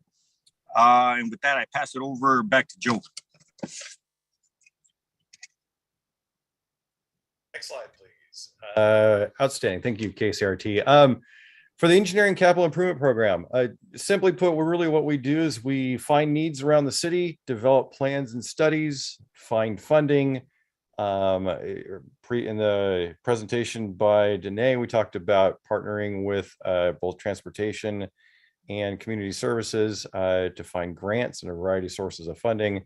And then we procure consultants, develop plans and specs, go through the bidding process, award contracts, go through inspection process, and deliver projects. So we also investigate sidewalk hazard complaints, and we're in the process of developing some policies related to sidewalk rehab policy, street sweeping policy. You'll be seeing, or street sweeping education and enforcement pilot program. Say that one time slowly. You'll be seeing that in the next month or so. And so we're engaged in not only capital projects, but we also do in engineering, oversee development services in conjunction with community development. Next slide, please. A few of the higher profile projects that have been completed this fiscal year or near completion.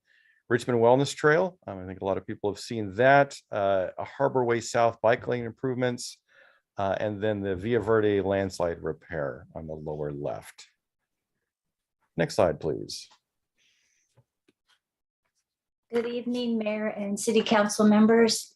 My name is Dee Carnes. I am the Fleet Superintendent, and what we do is basically take care of everything that the city owns, from police and fire apparatus to public works, street sweepers, over 300 pieces of small equipment. And we do all the preventive maintenance, the repairs, including tires. So we stay quite busy, and probably one of our biggest accomplishments in that picture you see there, we've lost 3 employees. And as of last week, we made 2 conditional offers to mechanics with a potential start date of May 16th. So we're pretty excited to be staffing up. Next slide. Good evening, Mr. Mayor, City Council. My name is Greg Hardesty. I'm the Parks and Landscaping Superintendent. What we do is we maintain around 60 parks, including illegal dumping, 21 miles of medians and right-of-ways, 3 miles of the Richmond Greenway, 11 pedestrian pathways, 20 acres of port property, and 290 acres of very high fire severity zone, which, by the way, we will be having goats later on this month. So you'll be seeing some pictures coming out soon. 40,000 plus trees we maintain with just a 3-4 man crew.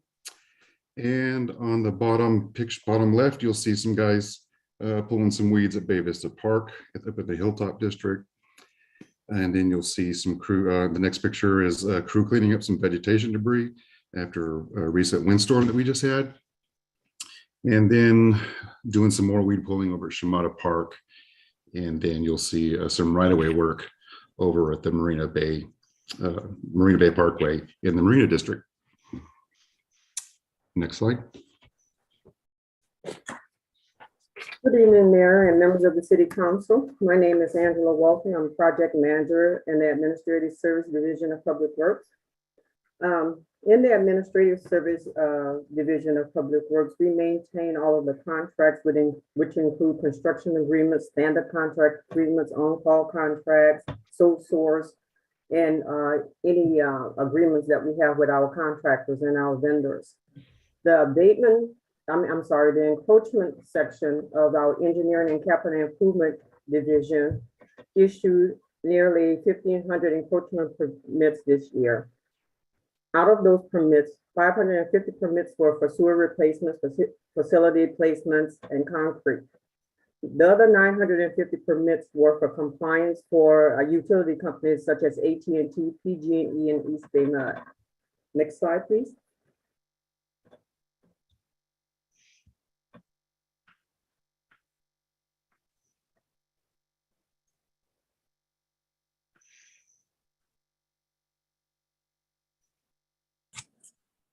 Good evening, Mayor and City Council members. My name is Fernando Chavez. I'm with the Building Trades Worker for the Abatement Division and Public Works. Currently, our staff consists of 1 superintendent, 1 lead worker, 10 full-time workers, and 1 temp.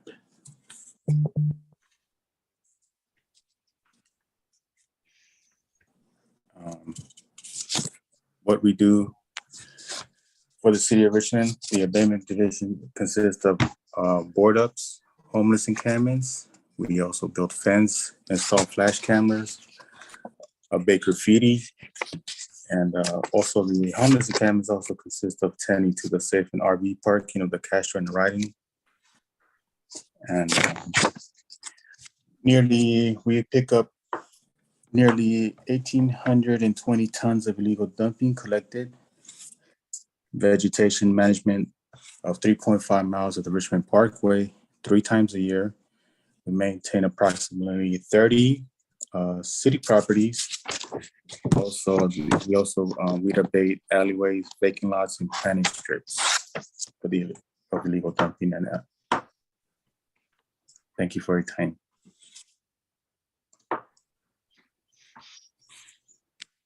Next slide, please, KCRT. Okay, then off to water resources recovery. Most of Richmond residents may or may not know that a portion of the city of Richmond is part of the Richmond Sewer District, of which their waste goes into collection system and then ends up at the wastewater treatment facility. A couple little fun facts of the wastewater treatment facility. It actually sees an average dry weather flow of about 142 million gallons per month. If you were to spread that over a NFL football field, I'm not sure why, it'd be about 11 feet deep per day. And if you were to do the same thing for wet weather, which equates to about 250 million gallons per month, that's about 19 feet per day over a standard NFL football field. Next slide, please. Good evening, Mayor and City Council members. My name is Mary Phelps. I'm the project manager for the Water Resource Recovery Division. What we do in water resource recovery is we clean and televise the sanitary sewer collection system to locate defects and develop projects to repair. If you recall, the first slide that Joe showed you had a lovely vermin pointing his little nose out the sewer lateral. And that's one of the surprises I get to look at during the course of my job. That's why we always encourage people to put a backflow prevention device on their sewer lateral. We also maintain and operate the 13 sanitary sewer pump stations and 11 stormwater pump stations throughout the city. Veolia, who is our contract operator, responds to emergency calls 24/7. This may save the property owners time and money before they call a plumber. We always encourage them to call them first. Next slide, please. So what did we do? Basically, what we did is we met the Baykeeper Settlement Agreement for a requirement of sanitary sewer overflows. The requirement for 2021 was 20. We did meet 20. A lot of those were due to massive overflows due to the storms that happened the first part of the year. We completed 52 point repairs in the sanitary sewer system. This consisted of grade 5 and grade 4 defects. We also awarded 55 sewer lateral grants totaling over $99,000. We still have funding left in the lateral grant program. So if you know of any residents that are interested in replacing their lateral, we encourage them to apply for the lateral grant program. We also awarded several capital improvement projects this year, which included upgrading the sodium bisulfite tank at the wastewater treatment plant in the amount of $6.4 million. The North Richmond Storm Drain Pump Station, which consisted of $1.8 million, which allowed us to use some of the ARPA funding that was awarded to the city. We had priority sewer line replacements to the tune of $956,000. Grade 5 sewer line replacements to the amount of $474,000. This also allows us to satisfy Baykeeper settlement requirements. And then we also just recently awarded the Ferry Point Pump Station Rehabilitation Station, which is at the end of Dornan Road and will also assist us in the eventual development of Terminal 1. Next slide, please. I think we already did this one. Good evening, Mayor and City Councils. Again, my name is Dee Carnes. I am the Fleet Services Superintendent. And what we did in fiscal year 21-22, COVID, it's been a rough couple of years. We've worked to try to maintain the facilities and workspaces for optimum community comfort and protection. We've also completed the Richmond Wellness Trail and Yellow Brick Road, which provided significant mobility and community connectivity enhancement projects. The Via Verde landslide rehabilitation project was stabilized and the street was finally reopened, removing the temporary detour. The 37th Street bicycle lane project with new traffic signals, restriping and bike lanes were installed on 37th Street from Barrett to McDonald.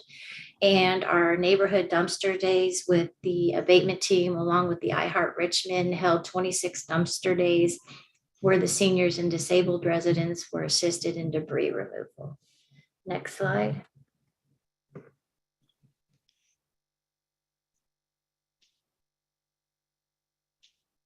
This is Angela Walton, Administrative Service Project Manager.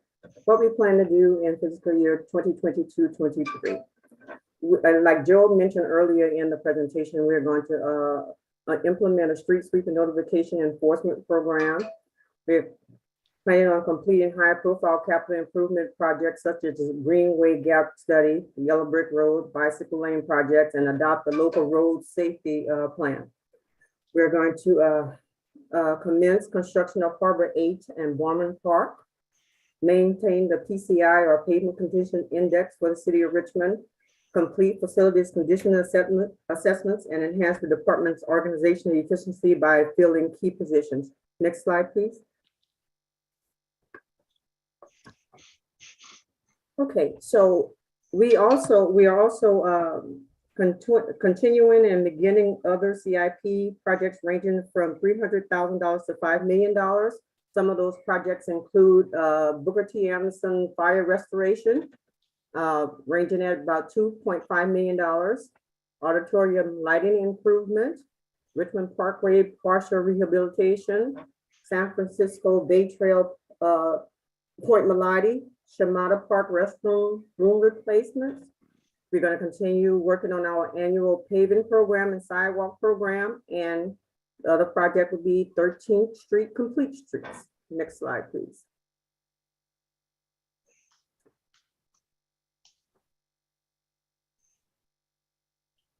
Again, my name is Mary Phelps, Project Coordinator, Water Resource Recovery.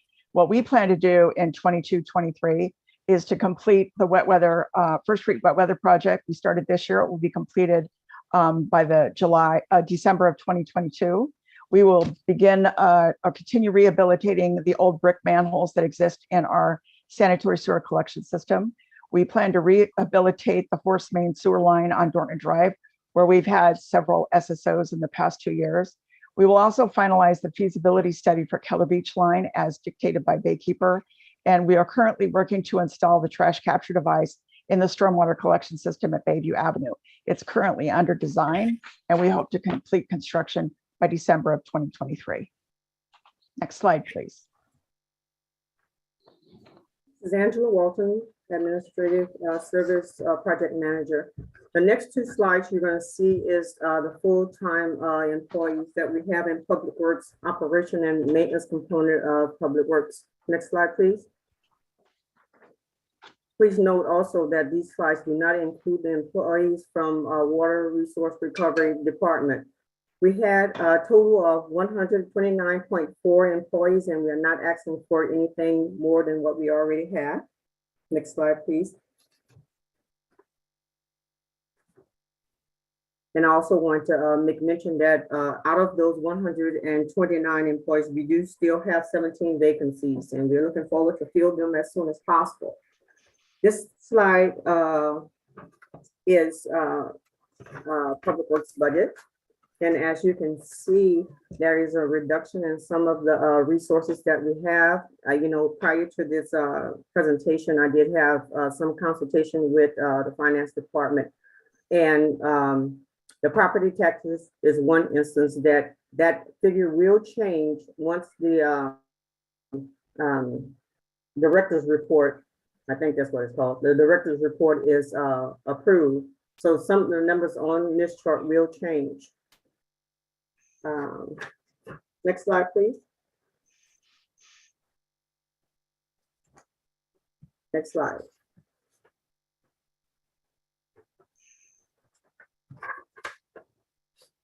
Mary Phelps, Water Resource Recovery. As you can see from this chart, our staffing levels have not changed, will not change from 21-22 to 22-23. They remain the same. Next slide, please. And for our budget, wastewater resource recovery has one of the largest budgets for public works, and that is because of the amount of work that is required for capital and also the amount of revenue that we receive. The most of our charges that are received as sanitary sewer fees and storm fees collected on the annual property taxes.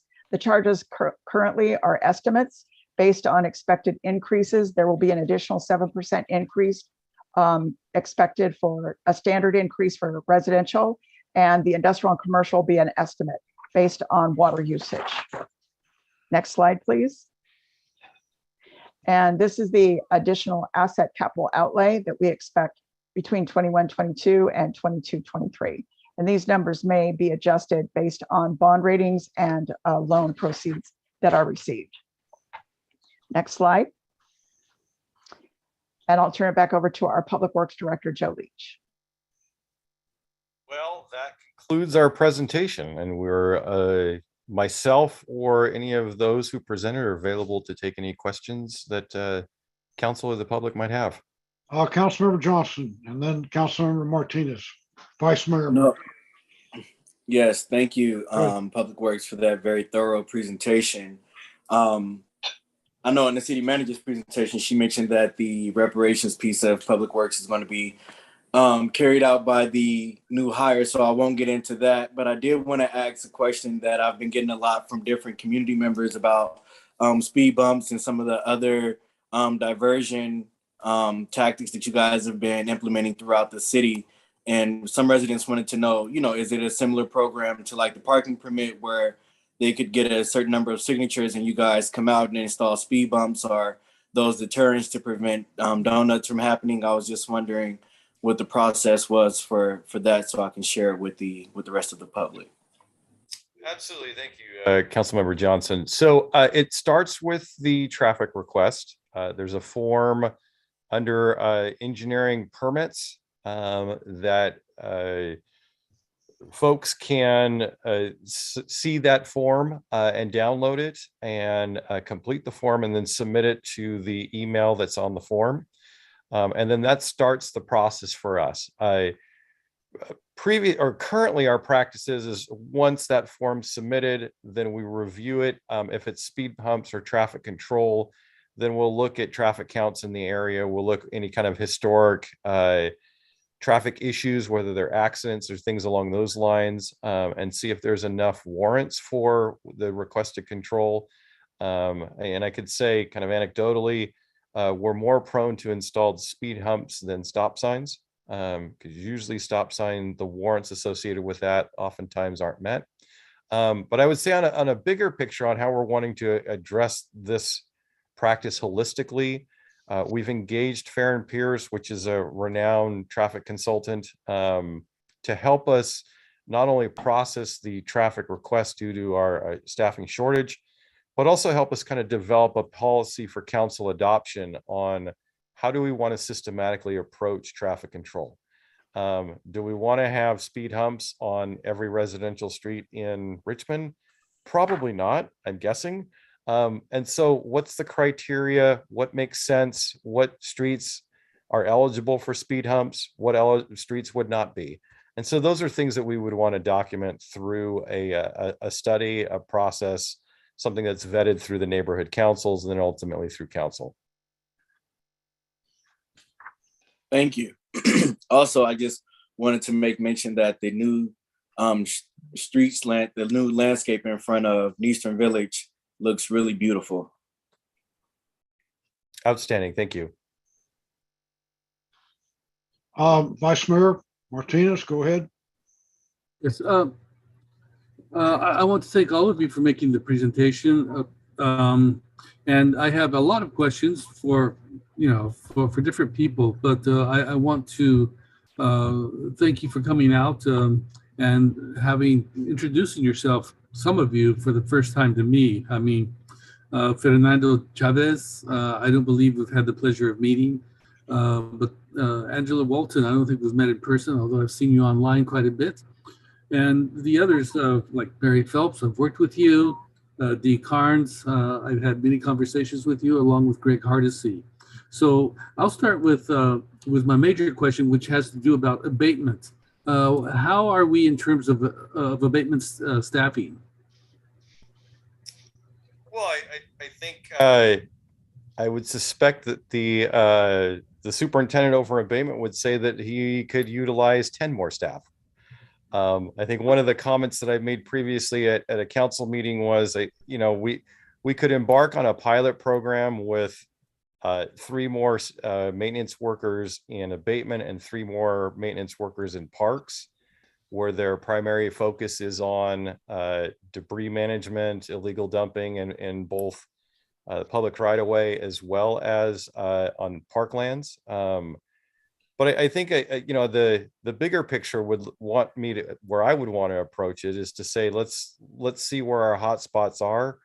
Let's develop a schedule for managing those hot spots, not only through city staff, but adopt a spot through community engagements. So it's kind of the holistic approach that they're working on with iHeart Richmond and the city manager's office.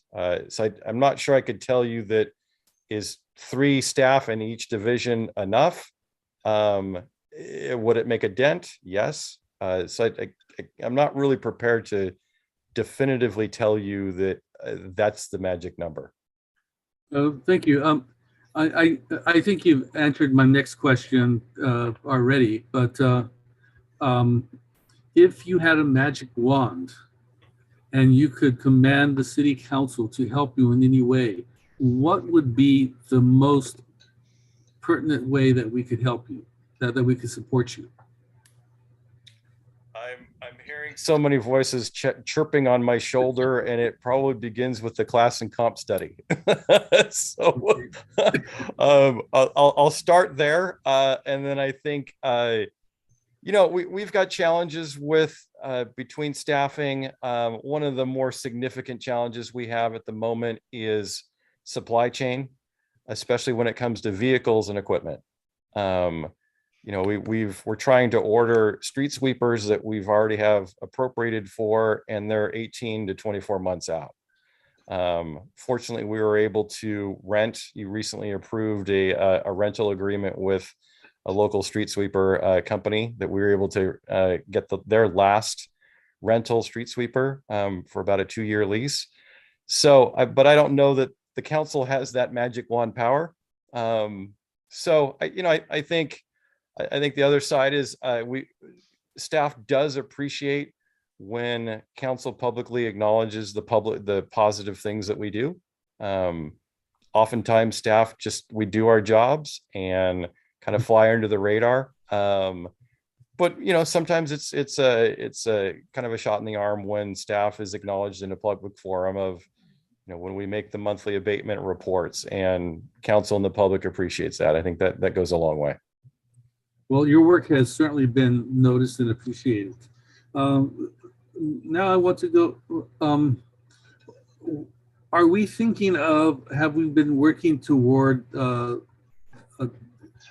having an all-electric car fleet for staff? So we've started some of those preliminary discussions between Ms. Carnes, who's the equipment services superintendent, as well as Ms. Evans, the project manager in transportation, and to see not only the viability of it in terms of, there's certain specifications that our fleet needs to have, either that or we change how we deliver services. We will be mandated to go to full electric. I think it's 2035. I don't know the number off the top of my head. So, we're faced with that in the kind of looming future. We're also kind of dealing with the end of this fiscal year, calendar year, we have about 15 to 20 rolling assets in fleet that we have to discontinue due to air regulations. And so that, we're trying to resolve. So how do we replace those? Again, dealing with supply chain issues.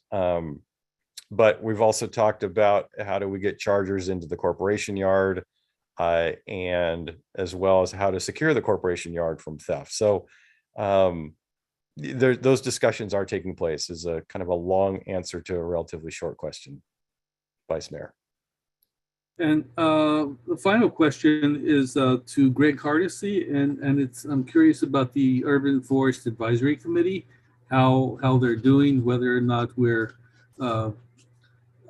providing trees, vegetation for areas that are so much in need. Yes, Mr. Vice Mayor, we definitely have a robust tree planting program, and it's gearing up as we speak. I could provide you with a list of addresses, if need be, of soon to be planted trees and soon to be adopted trees. However, that is one of the challenges, is try to get people to adopt the trees and help us maintain them. But yeah, Groundworks Richmond has been an awesome partner, and I couldn't say anything negative about them. They've been really hard chargers in getting these trees planted. Okay, thank you. I actually asked the question because I knew I'd get a positive answer, and I wanted to leave on a high note. Thank you. Yes, sir.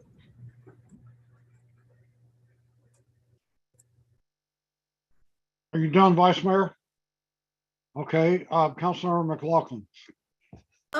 Yes, I wanted to ask about the expenditures. It was one of the last couple of slides that you showed. I don't know if it was Angela who spoke to it or not, but what I noticed was that the expenditures, and I'm pretty sure it was for all of Public Works, but it might have been for just a portion of it, but it was significantly less than 21, 22. And I'm wondering why the expectation is for less expenditures in 2022, 2023. It was like the second to the last slide. Council member, I'm looking at, I wonder if KCRT can pull up the end of the slide deck and we can look at that together.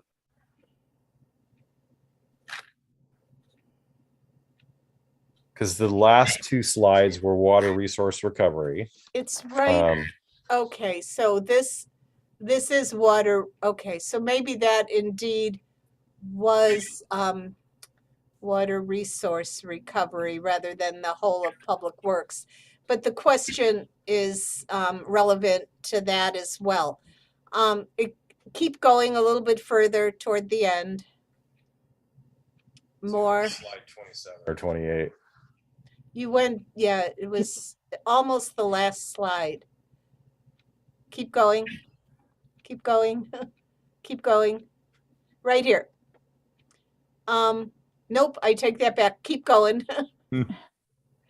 Keep going. Keep going. Right there. So total expenditures, and I do see now WRR, Water Resource Recovery. So it is a portion of your expenditures. But why is it so much less from 83 million to 38? Is it just different capital expenditures? Yes. Okay, It's lower capital expenditures for 22, 23. Most of our capital work is being done this year. And that's due to the SRF, the $50 million SRF loan that we got. Most of that was awarded for 21, 22. Even though the work will continue in 22, 23, it's not counted towards that budget. It's a carryover. Okay. So all the budget is for this year.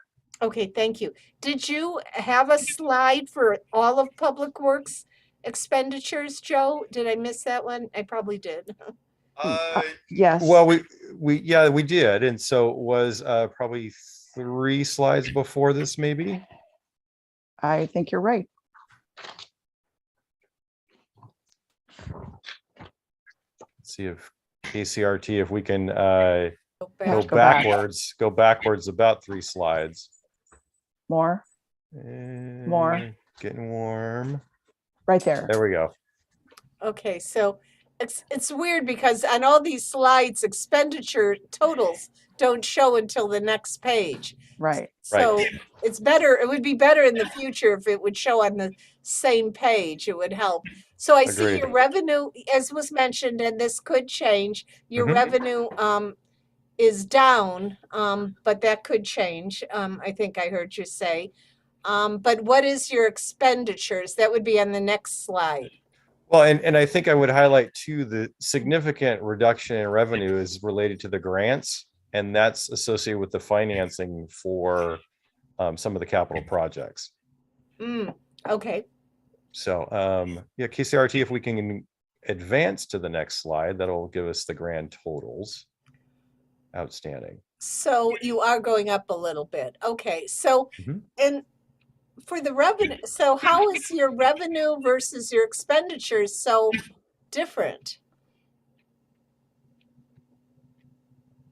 I mean, your revenue is only 30 million. So your expenditures are 73 million, but that's just, so it's 42 million negative, but that's just one department. So is that generally how it is every year? Public Works has more expenses because it isn't a heavy revenue generating department? Yes. Okay. Okay, just to get clarity on that. Okay, so that explains that. My other question here is, it's just a comment and a request. I know, Joe, you have heard me and some of the members of District 5, some of the residents' concerns about Carlson Avenue, in particular around the school there, around Carlson and Tehama.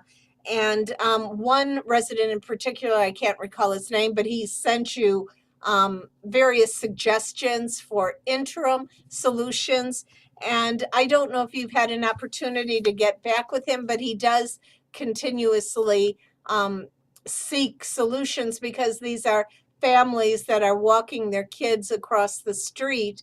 And I realize that the local road safety program will take a little while to get underway with some more permanent solutions, but any kind of suggestions or work with them that Public Works could do to put in place these interim solutions to make it more safe for these families would be greatly appreciated. So thank you for bringing that up, Councilmember McLaughlin. Actually, we met with Ryan McLean from Fair and Pierce today.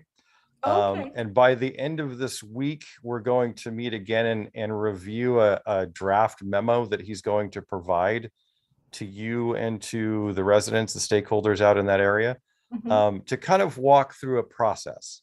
And I'm also asking for him to provide me a scope and fee for the evaluation of both the proposals from the resident as well as what the systematic process would look like. Okay, that's wonderful to hear. So yeah, please make sure I'm kept in the loop along with the residents that have been raising the issue. Thank you. Councilmember Jimenez. Yeah, thank you for the presentation and thank you for the staff being all here presenting.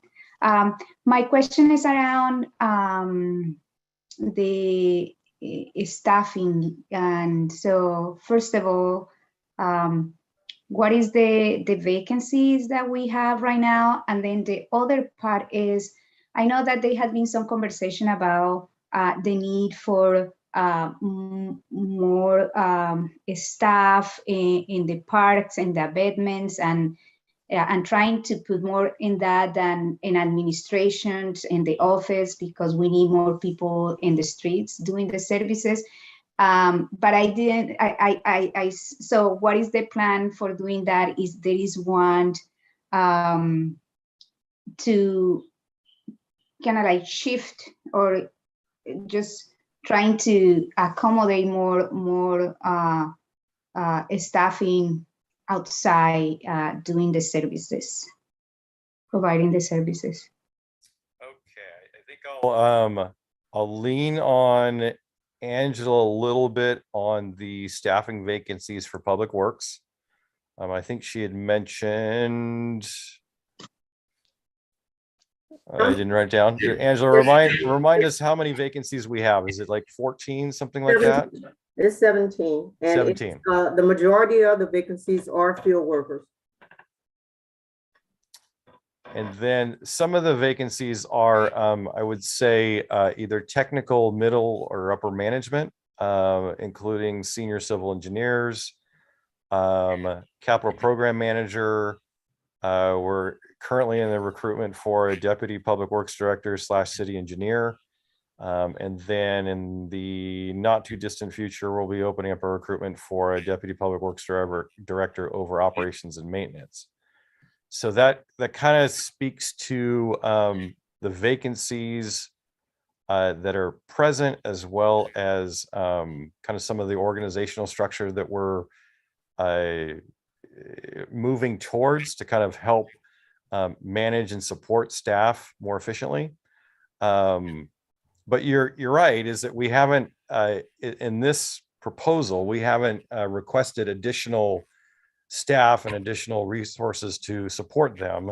I think in part because we were moving in the direction of doing a baseline budget and still working through how the revenues were going to shake out, and if there were opportunity to appropriate more resources towards staff and equipment for them. Okay. And my last question is, I know that you have been trying to connect with the principal of Michelle Obama School for traffic calming there and some stop signs. So I wondered how that has been, like if you have any updates. And then I know, again, we had been talking about the local road safety plan. And there is a lot of concern here because the streets are really wide and people sometimes they don't see people coming and continue and they stop. So there is some collisions in District 6. So I just wondering how you see the implementation of that safety plan in place and timeline for finishing it, and just kind of like, yeah, a plan for that. So the two things. Thank you. Yeah, great questions. Thank you. So the first would be for Michelle Obama School. That was actually one of the topics of our discussion with Farron Pierce today. I believe our engineering staff member, Robin Chi, may have copied you on our email to the principal there. Maybe not. He's been attempting to get a hold of the principal for a few weeks now, I believe. And so he's kind of, I directed him to kind of resend the email and just say, hey, let's kind of figure out a convenient time to discuss what the next steps are. Related to the LRSP, the local road safety plan, we are planning a presentation to council on the 24th of this month of May. So that'll be the evening to present and hopefully adopt or receive direction. So it's at that stage near completion. And then really the next step, once it's adopted, then we move through the process of seeking funding through the variety of funding sources that we have that comes through the Fed, state, WICTAC, CCTA, and other grants that we have our pulse on. Okay, thank you. You're welcome. Okay, any other questions from council members? So that concludes our presentations. I think we'll take public comment now if we have any. Yes, we do. Okay.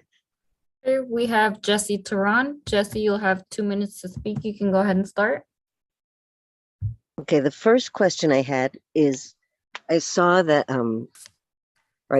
that the more staff openings are available in the Department of Public Works.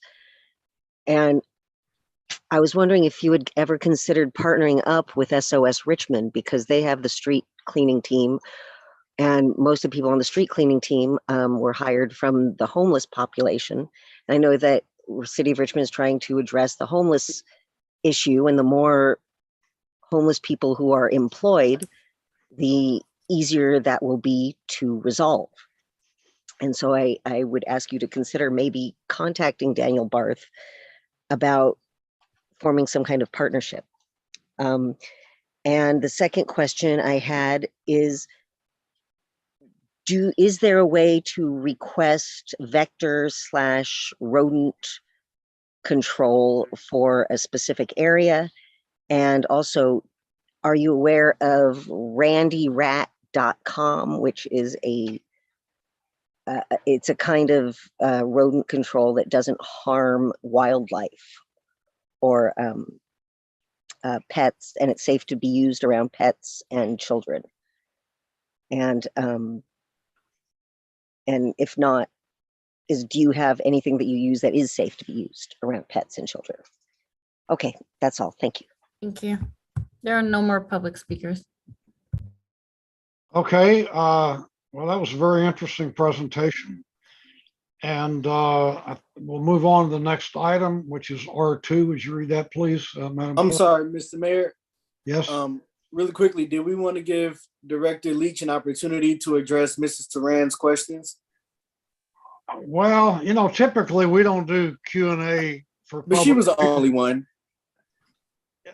Well, I think the best thing for him to do is contact her personally and answer him.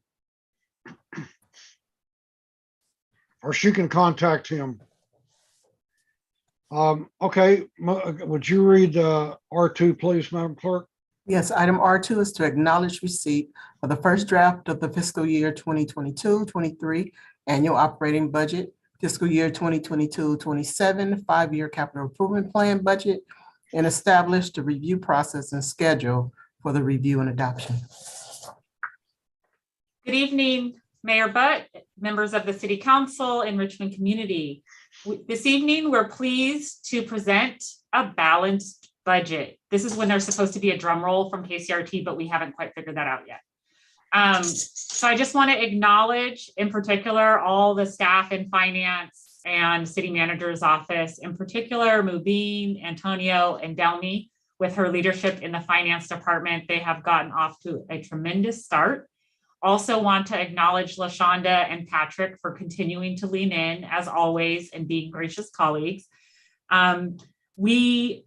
Folks worked really hard over the weekend to get us from our $1.9 million gap that you have in your budget packet to a balanced budget that we're going to present this evening. KCRT, if you can please load the video or the PowerPoint rather. So this evening, Mubin, Antonio, and Delmi are going to walk through a couple of slides after I do, and then we're going to talk, then I'll close out and talk about next steps. I think KCRT didn't like what was for dinner tonight, because I didn't. Just kidding. We thank Trina because she's so gracious, but we're always like, LaShonda, what did you get? So maybe that's what it was. The food, we gotta thank Miss Trina, but we have to put in a different request. Maybe that's why we're all a little slow. We need some Starbucks, I think. So I'll treat for Starbucks next week. Okay, folks, and thank Miss Trina for ordering food for us since we're here for 15 hours or so on Tuesdays. Next slide, please.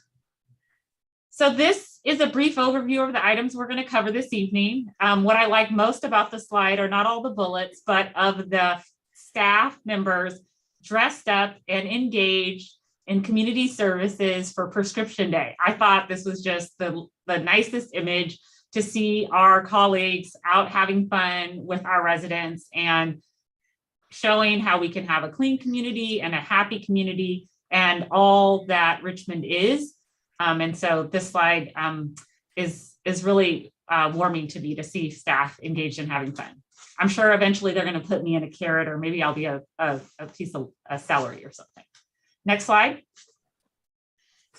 I want to just provide this brief overview. So back in December, we started. And so here we are tonight at May 3rd. And so the point of this slide is just to make sure that we acknowledge all the work that's happened, all the community meetings, and all the great work of the various departments. Every department across the city is heavily engaged in the budget process, and it is an inordinate amount of work, and it happens every year for the annual budget, as well as for the capital budget, as well as for mid-year. So I just want to acknowledge that everyone has been doing a really good job and that everyone's been working together collaboratively, and we are making a lot of progress, and just want to thank everyone for continuing to go through this exercise with the city.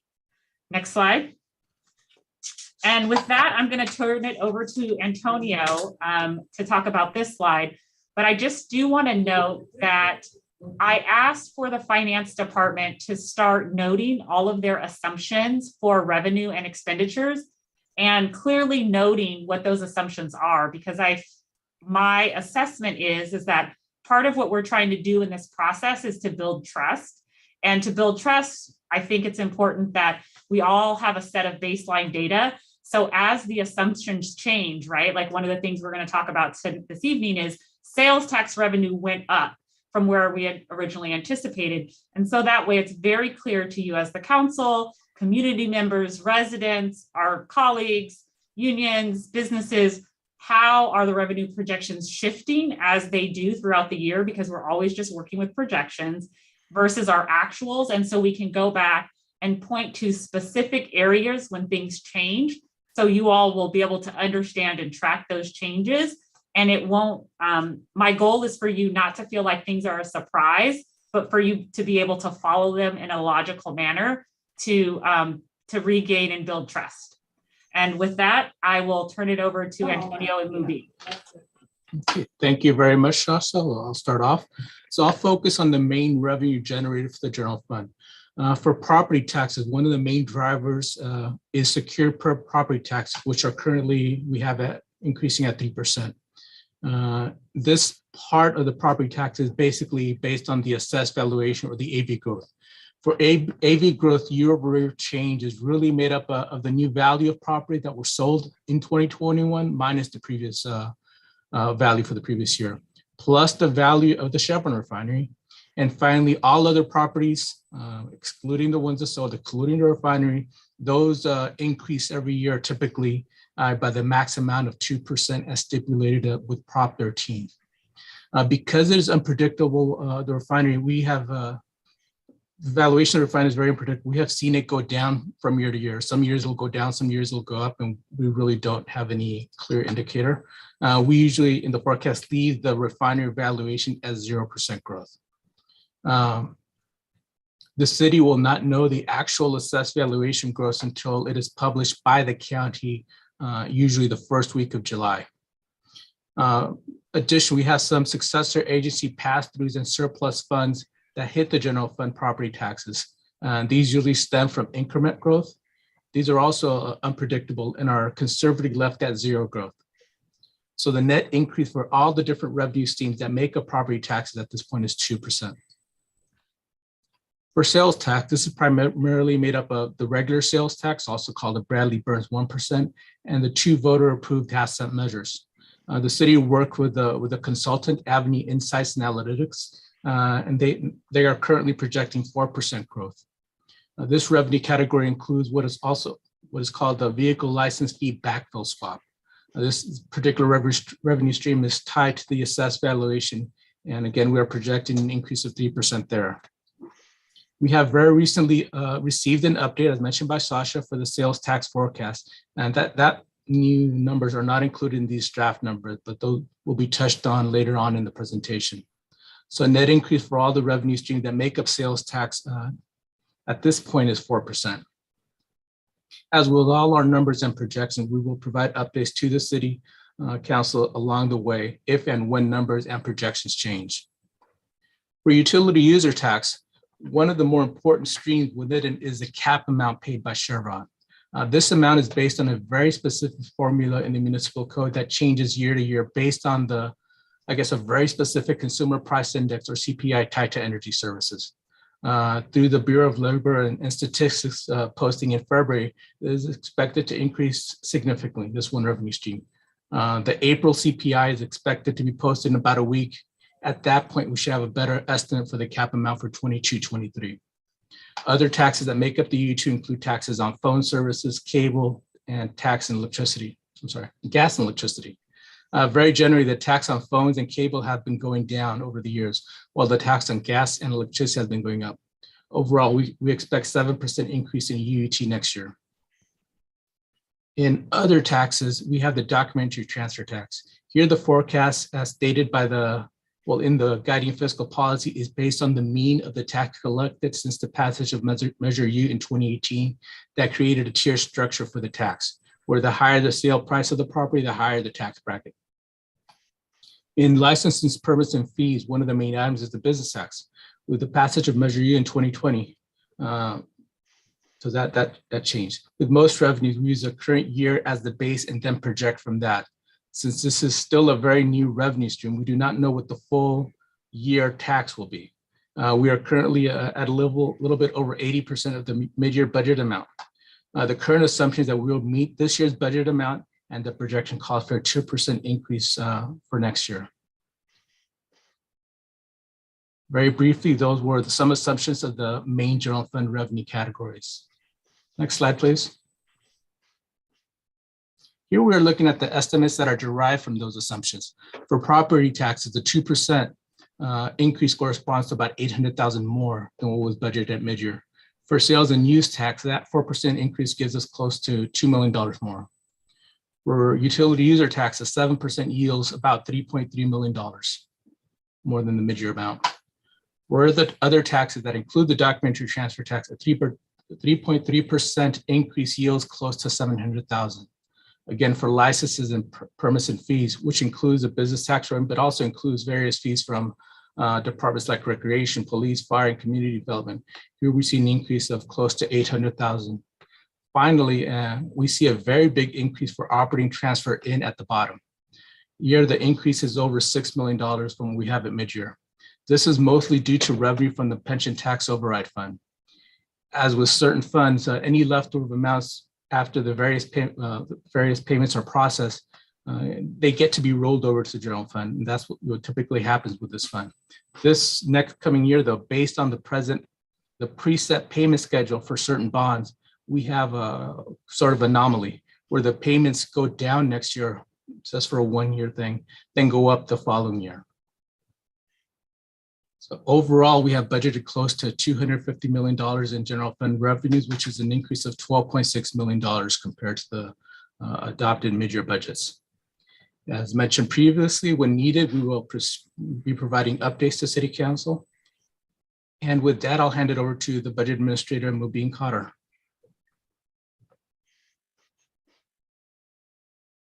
Slide, please. Good evening, Mr. Mayor and the council members. This is Mubin Qadir, the budget administrator, and I'll be going over some of the major expenditure assumptions. And the first one is salaries and wages. We kept the assumptions under this category is baseline positions as they were approved as of mid-year, and we applied the approved MOUs and agreements for the unions that we know, for example, executives, Local 21 and 1021, effective 5% increases as of January 1st, 2023. And for the payroll and fringe benefits, these rates are, for the most part, are the one that are effective as of now in current year. And that was the most recent information we had at the moment. And we also applied the rate for workers' compensation to maintain the risk management, risk confidence level at 65%, or it'll be about 2.5% increase from the current year. For professional administrative services, it's a baseline budget with removing the one-time appropriations from the current year. And in the other operating utilities and equipment and contract services and provision for loss, it's mainly the baseline budget, which are the recurring operating expenditures without any new contracts or new programs. And under the cost pool category, we have 3 major categories and expenditure streams. One of them is vehicle replacement, and we budgeted the requested vehicle replacement list that were prioritized as 1.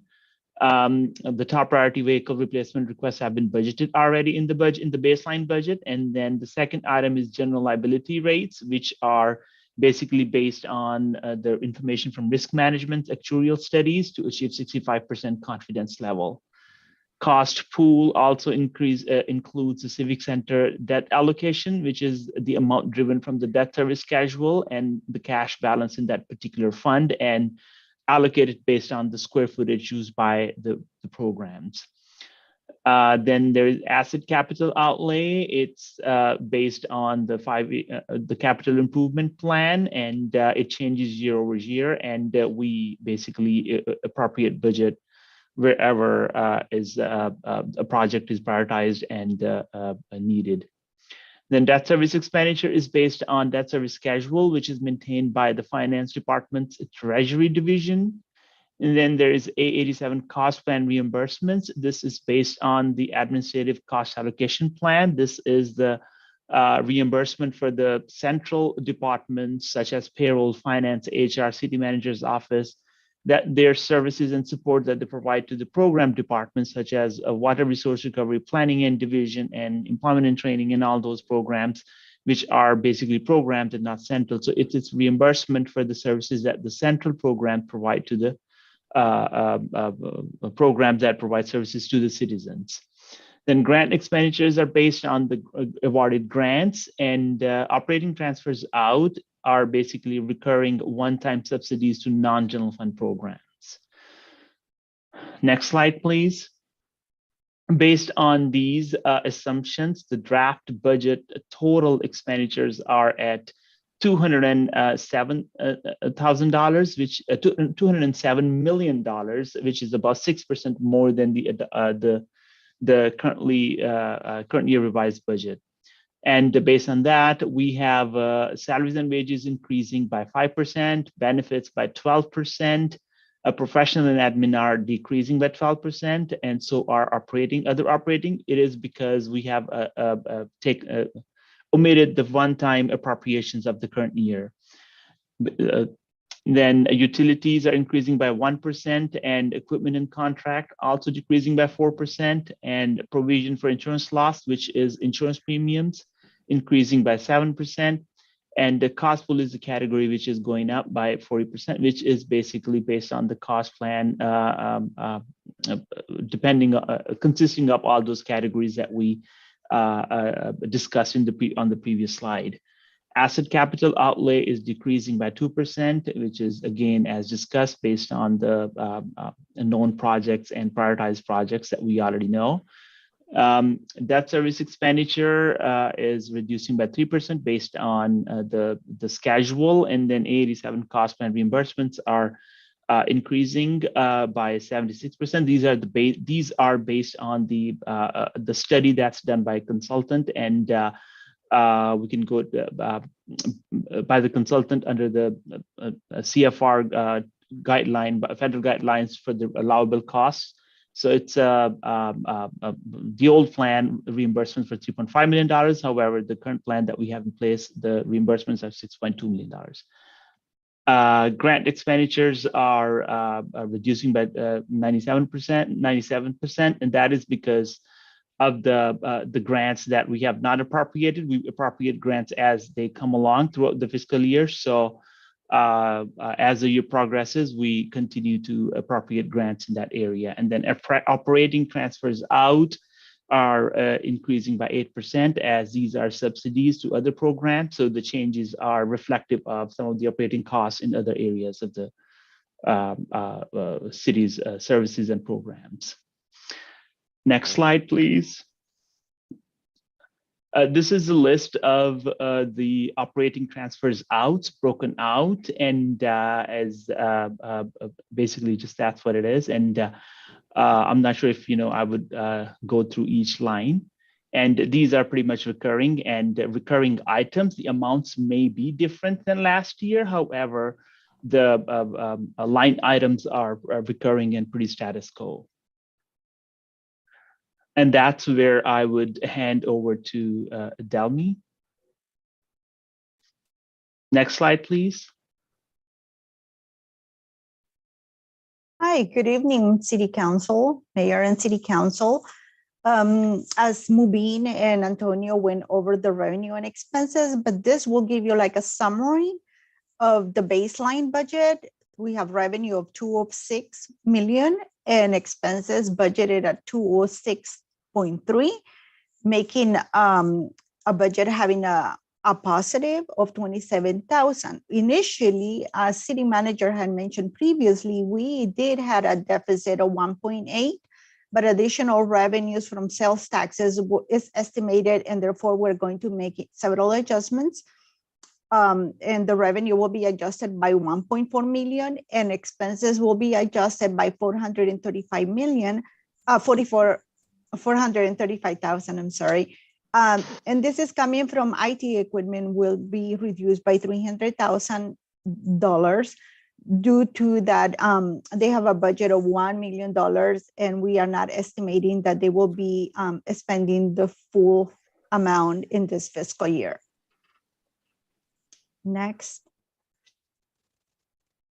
Well, as we mentioned previously, this is a preliminary budget, and therefore these are other potential areas that we need to consider, potential savings that are not included in this budget. And this is a complete vacancy saving analysis. Also, we are visiting and analyzing legal and professional services, also implementing a dispute resolution program, and reduce insurance premiums, worker comps, and general liability. So these are areas that we are currently analyzing. If you can move to the next slide. These are some of the expenditures that are not incorporated also in the budget and that we will be analyzing, or we are analyzing. Inflation, for example, is one of them. Position classification requests that have not been implemented from mid-year, additional position requests from the departments, and additional operating expenses also from the departments. Contract negotiations that are in progress, and pension obligation, bond, and swap costs related to the analysis that we're doing. Cost allocation and cost and classification and compensation study, the implementation is not included. Improvement in the city paving index, and new CalPERS and OPERT rates that we receive. These are things that we are analyzing and we are will be incorporating in the budget. Next slide.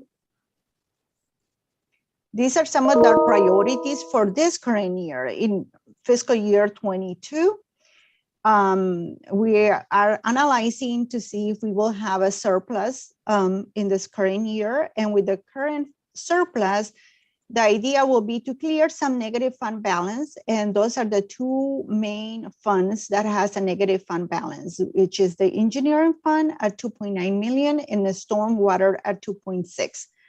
Then we are also have received guidance to review or pre-fund the OPEB, which is the other post-employment benefit, potentially at 1 million. Increase general fund reserve to a 15%, which would require an estimated 6 through 8 million, depending how the numbers or the projections come at year end. Also increase risk management confidence level to 65%, which is estimated roughly about 2 million. Implement the classification and compensation study and the MOU negotiations. Next. Now we'll turn it to city manager. Thank you, Delmi, Mubin, and Antonio. So in terms of next steps, city staff are continuing to listen to the questions that the council members are asking at each of these meetings, and we'll be incorporating all of the information into the city council checklist as previously requested. At the meeting on May 17th, we'll receive an opportunity to hear from community services and community development, and those various divisions, which include library, recreation, LEAP, the code enforcement, planning, building, and so forth. There are a great number of staff in those divisions, and so I'm really excited for you all to hear from them directly. It will also, I hope, will be an opportunity for you all to receive an update on some of the development projects that are in the pipeline, and also a number of the grants that have been awarded through community services. Our interim deputy director of library has been really working collaboratively with staff, and there's a number of great applications that are currently pending for funding for the library that we certainly hope are awarded. Followed by community services and community development, you will hear from public safety. And we will also, our goal again is to provide you with, to continue to provide you with a balanced budget, continue to provide you with your checklist. And before June, on or before June 28th, we would like you to be able to adopt a balanced budget. We understand that there's a lot of items that are still pending, but I really feel confident that the finance department is working very closely and collaboratively to ensure that we do have a balanced budget. And it does mean that we're going to have some trade-offs between things, but we're committed to providing the city council with good information so you all can make informed policy decisions in the weeks ahead. And with that, we're available for questions. Okay, city council members, who has questions? Go ahead, Councilmember Jimenez. Yeah, thank you so much for the presentation. I really appreciate the chart with the assumptions. This is really informative. I have questions. My first question is more general, and it's about the budget guiding policies that we adopted last year. How are you, I just want to, if in a presentation or in kind of like tell us how you are implementing these guiding policies for the budget. That's a really good question. We have shared them with all of the department heads, and we've shared them with all of the staff that are involved in the budget. And one of the things we were reviewing last week during our monthly budget meeting were definitions around reserves. And so we were planning to continue to look through these proposed budget policies and potentially come back to you with a recommendation regarding reserves that comports with your policies, but then also aligns with GFOA standards. So I think for us, that's probably the biggest thing we want to come to consensus on, because we want to mitigate what happened in 2021, where there was all this different language around surplus and excess and reserves. And so that's the main thing that we want to try to get consensus on with the council and tighten up our definitions.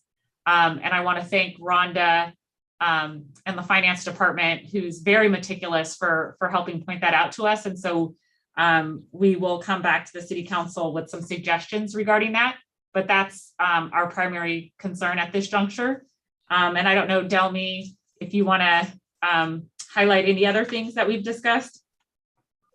No, not at this moment, but I know that Mubin is working and analyzing them and presenting them to all the departments, I believe tomorrow actually. And so we are in the process of reviewing them to make sure that we are in compliance. If I may add, I would like to add that, one of the major areas that we are trying to stay under the guiding policies is actually not funding recurring operating expenses with one-time revenues. So that's one of the major areas that we need to stay focused on, and we are very aware of that. And we're also trying to develop basically an awareness, a presentation to basically educate the staff and make them aware of what the guiding policies are. And then through a collaborative process, we'll continue to streamline the process. Thank you. Yeah, you mentioned. Thank you. You mentioned something because ARPA funds are coming. So that discussion, it will be guiding by the guiding policies as well. Thank you so much. And I'm glad that people are looking at that. So you mentioned, I still, and Shasa will be like, I know that we have been talking about the cost pool.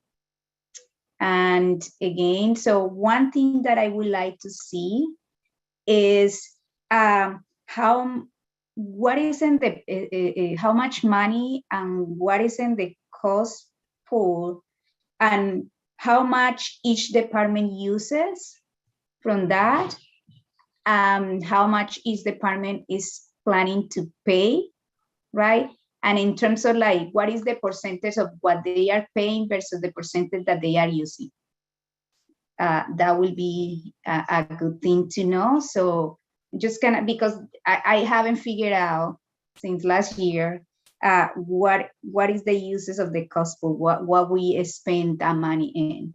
And I think like there is an attempt to do some analysis and moving. You mentioned that last time, so thank you for sharing some information, but I still, it will be good to kind of like have that information. And then my other part is in the negative funds. It will be good to see like in kind of like in the balance sheets and the transfers in and out, these special funds, and how, like, why we still have this negative balance when last year we were told that they were almost paid, but it still continue to be there. So I just want to understand why we still have that. And my last comment is that I saw an increase. I know, like you mentioned that the risk management increasing to 65%, but I saw some high cost pool increase in some of the departments, for instance, in the work development, training, work development and training, that increased 200%, right? In the rent control and the rent program, 300%. So I just want to make sure I have the reasons why there are some astronomical increases in some of the departments and in others not. And also the benefits and the fringe benefits. So a significant increase in some of the departments as well. So I just want to make sure that we can get the data about why these increases are and how. So thank you, and thank you for the presentation. I really appreciate the data and how you are presenting it. And I will be asking a lot of questions, so don't think that I am asking because somebody is making something bad, or no, is that as you are working on these, we need to make the decision about the budget, and I want to have information before I make any decision about what to approve or what not. So thank you. Thank you, Councilmember Jimenez. If I may, Mayor Brett. So I think those are all really good questions, and part of what we're doing is reviewing the administrative record, just like we did for the Housing Authority. And so my understanding is when staff were mentioning about the closing out the negative fund balance, they were primarily focused on the CVR report and what Badawi said we had to close out, which was regarding that large I think it was 10.4 million. And I think that unfortunately there has been a history of having negative fund balances because we had departments that were outside of the general fund and there wasn't an allocation specifically to them where that was daylighted. And I think what you saw earlier on a slide was saw the operating transfers out. So we're trying to make sure that council now has a better understanding of when you're providing a subsidy.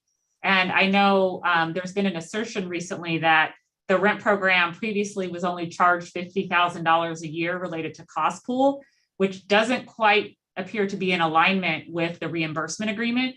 So part of what finance staff is going to do with MBS and the consultant is review the reimbursement agreement, review the draft cost pool, and try to come up with an amicable way to proceed. And then if the city council wants to adopt a subsidy for the rent program, which apparently may have happened in the past, I'm not definitively sure because I haven't reviewed the entire administrative record yet, then that will be the council's purview to do that. But we as staff are not going to just insert things in the budget without asking for consent or making a flat fee number that doesn't tie to the reimbursement agreement. So that work is in progress, and Dave has written a memo to help us try to close that out, because we think it's really important that the cost pool reflects what's adequate, and that we also use risk management funds as allocated in the GFOA standards. And so we're on a path of continuous improvement. Yeah, thank you so much. And this is what the information about which departments use the cost pool and what percentage and what like in comparison of what they bring and what they use will be great. So we are talking also about equity in all the uses of money and departments. So thank you. Councilmember McLaughlin, go ahead, please.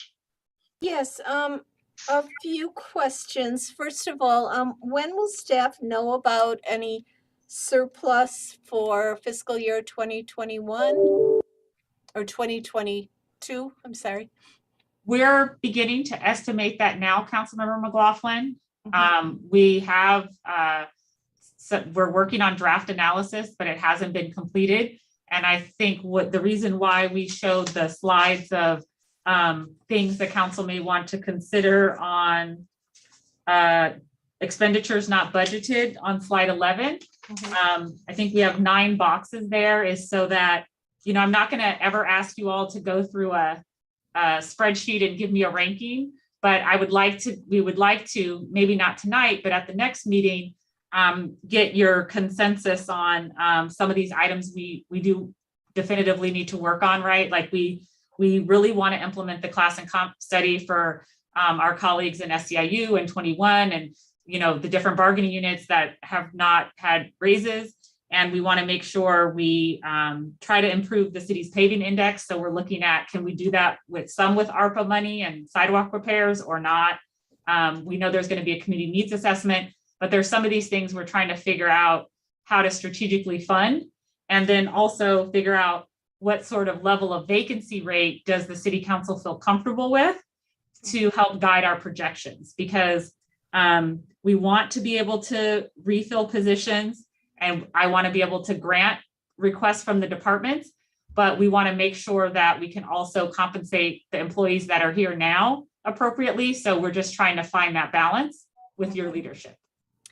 Right. So actually, that was going to be my second question, those expenditures not budgeted, like where would the funding come? So you explained that. And I do understand about the vacancy issue.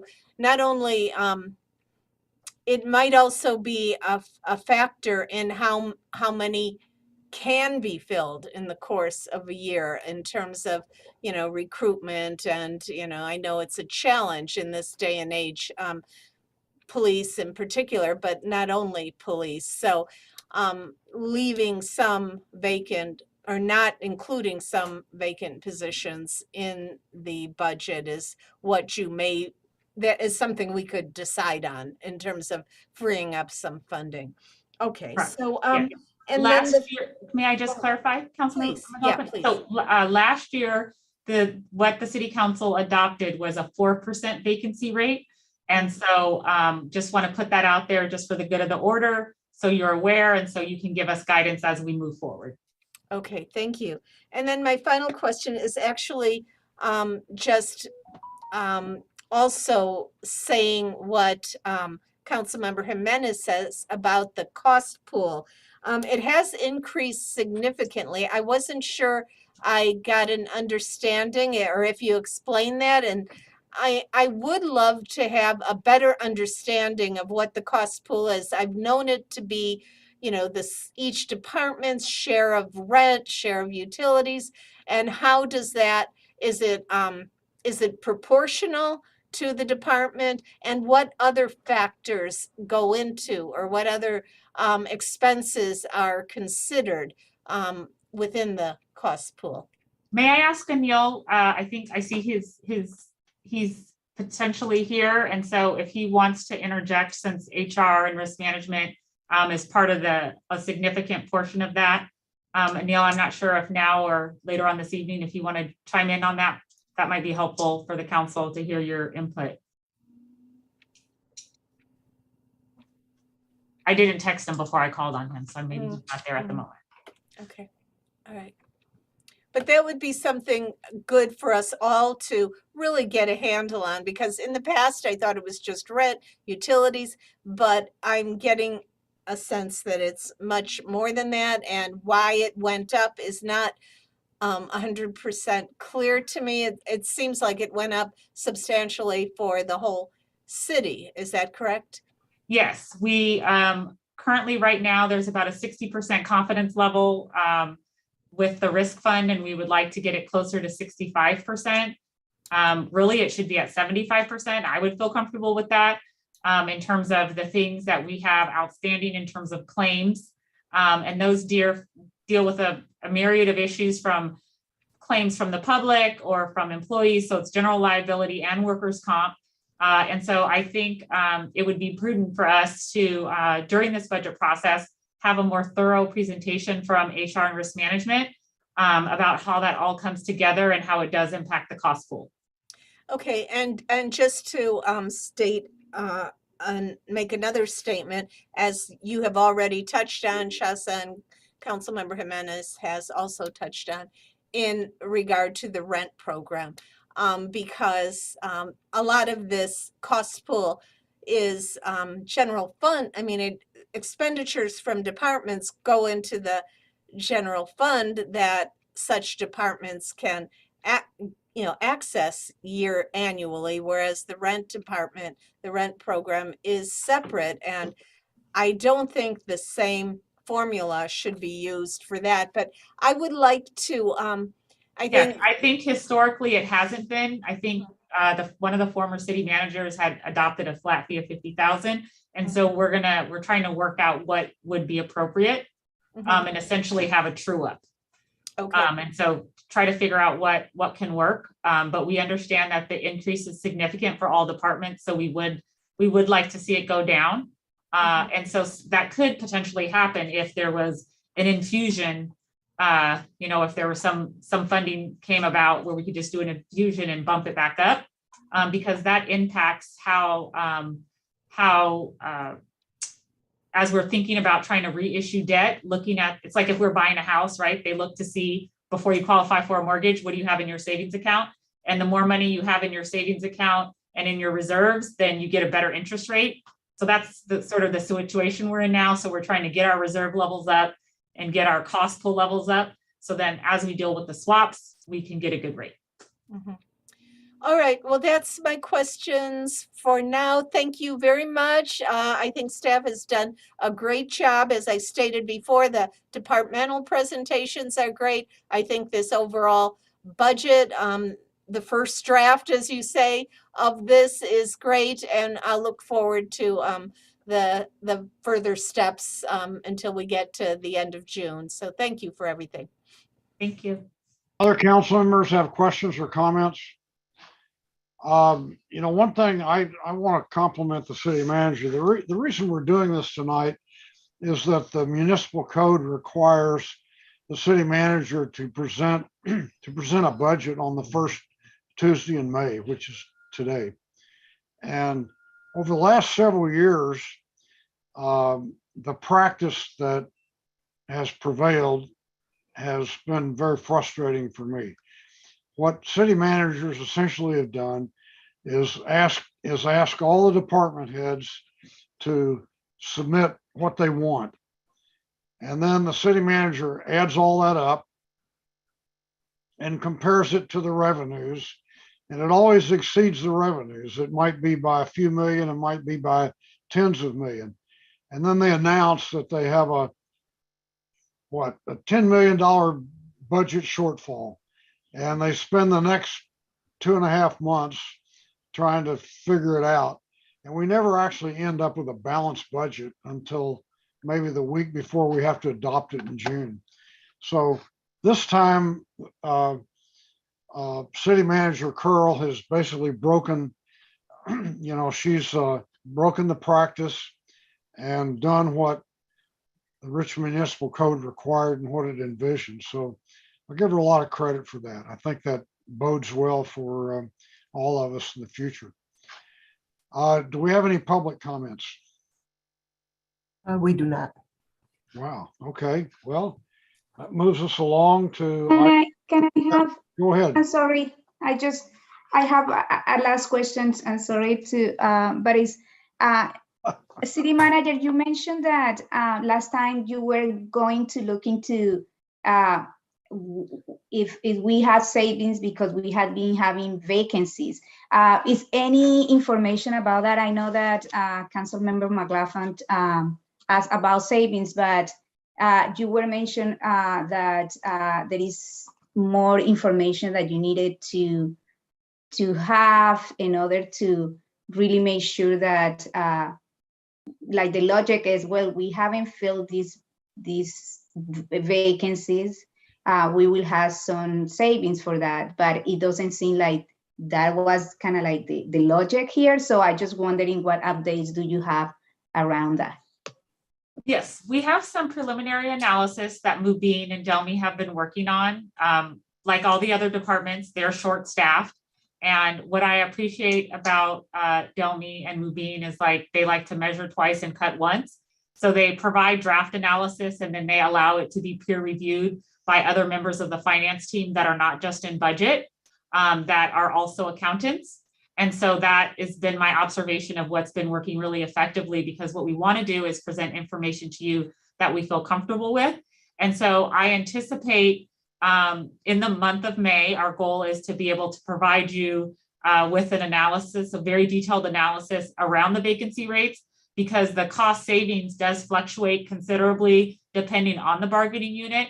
So for example, executive compensation is significantly higher than most SEIU position, or the if we have 145 police officers, but only 121 budgeted, then there's a big gap there, but we really don't save money because then they're working overtime.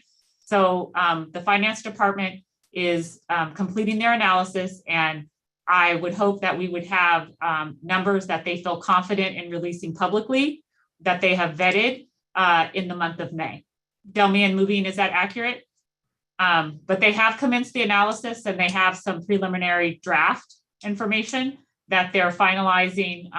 And please keep in mind that the finance staff are also under the audit process now with the state. And so they are respectfully completely overwhelmed and doing an amazing job.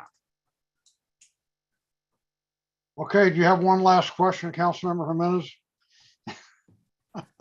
No, I will have more questions later, and I will ask for more information. And so, thank you. Okay, City Clerk, would you read item R3, please? Okay, I just want to clarify. Do we need a vote on R2 to acknowledge receipt? Yes, please. I'll move the item. I'll second. Oh, that's right. We need to acknowledge that. I'm sorry. Okay, we have a motion and a second. The motion is to acknowledge receipt, right? Yes. Okay, all right, call the roll, please. Councilmember Bates? Yes. Councilmember Jimenez? Sí. Councilmember Johnson? Yes. Vice Mayor Martinez? Yes. Councilmember McLaughlin? Yes. And Councilmember Willis is absent. Mayor Butt? Yes. The motion passes with Councilmember Willis absent. Okay, now R3, please.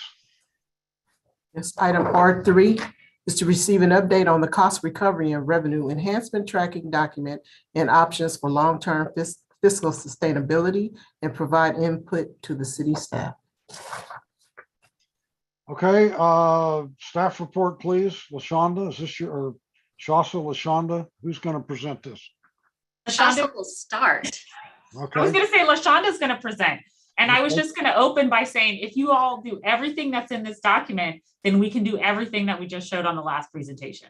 But since that's actually probably not feasible, we're going to have to meet somewhere on the edge. I want to, in particular, acknowledge Samantha Carr, our environmental manager. Unfortunately, she had a death in her family, but she has been leading the development of the revenue enhancement and cost recovery matrix. Once we're staffed up in finance, this is going to transition to the finance department, but I, in particular, want to acknowledge her for all of her work on this effort, because it requires her to work with all of our colleagues across the city to try to track and monitor our progress. And really the point of this document, it started about, it's probably going on 3 years now. And one of the successful things that came out of it, and I want to thank the council for your leadership, is regarding Measure U.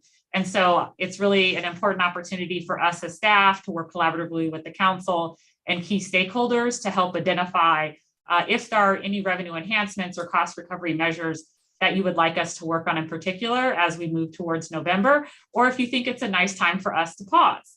And then we can pick things back up in 2023. So our timing has been to try to do this report and give you an update quarterly.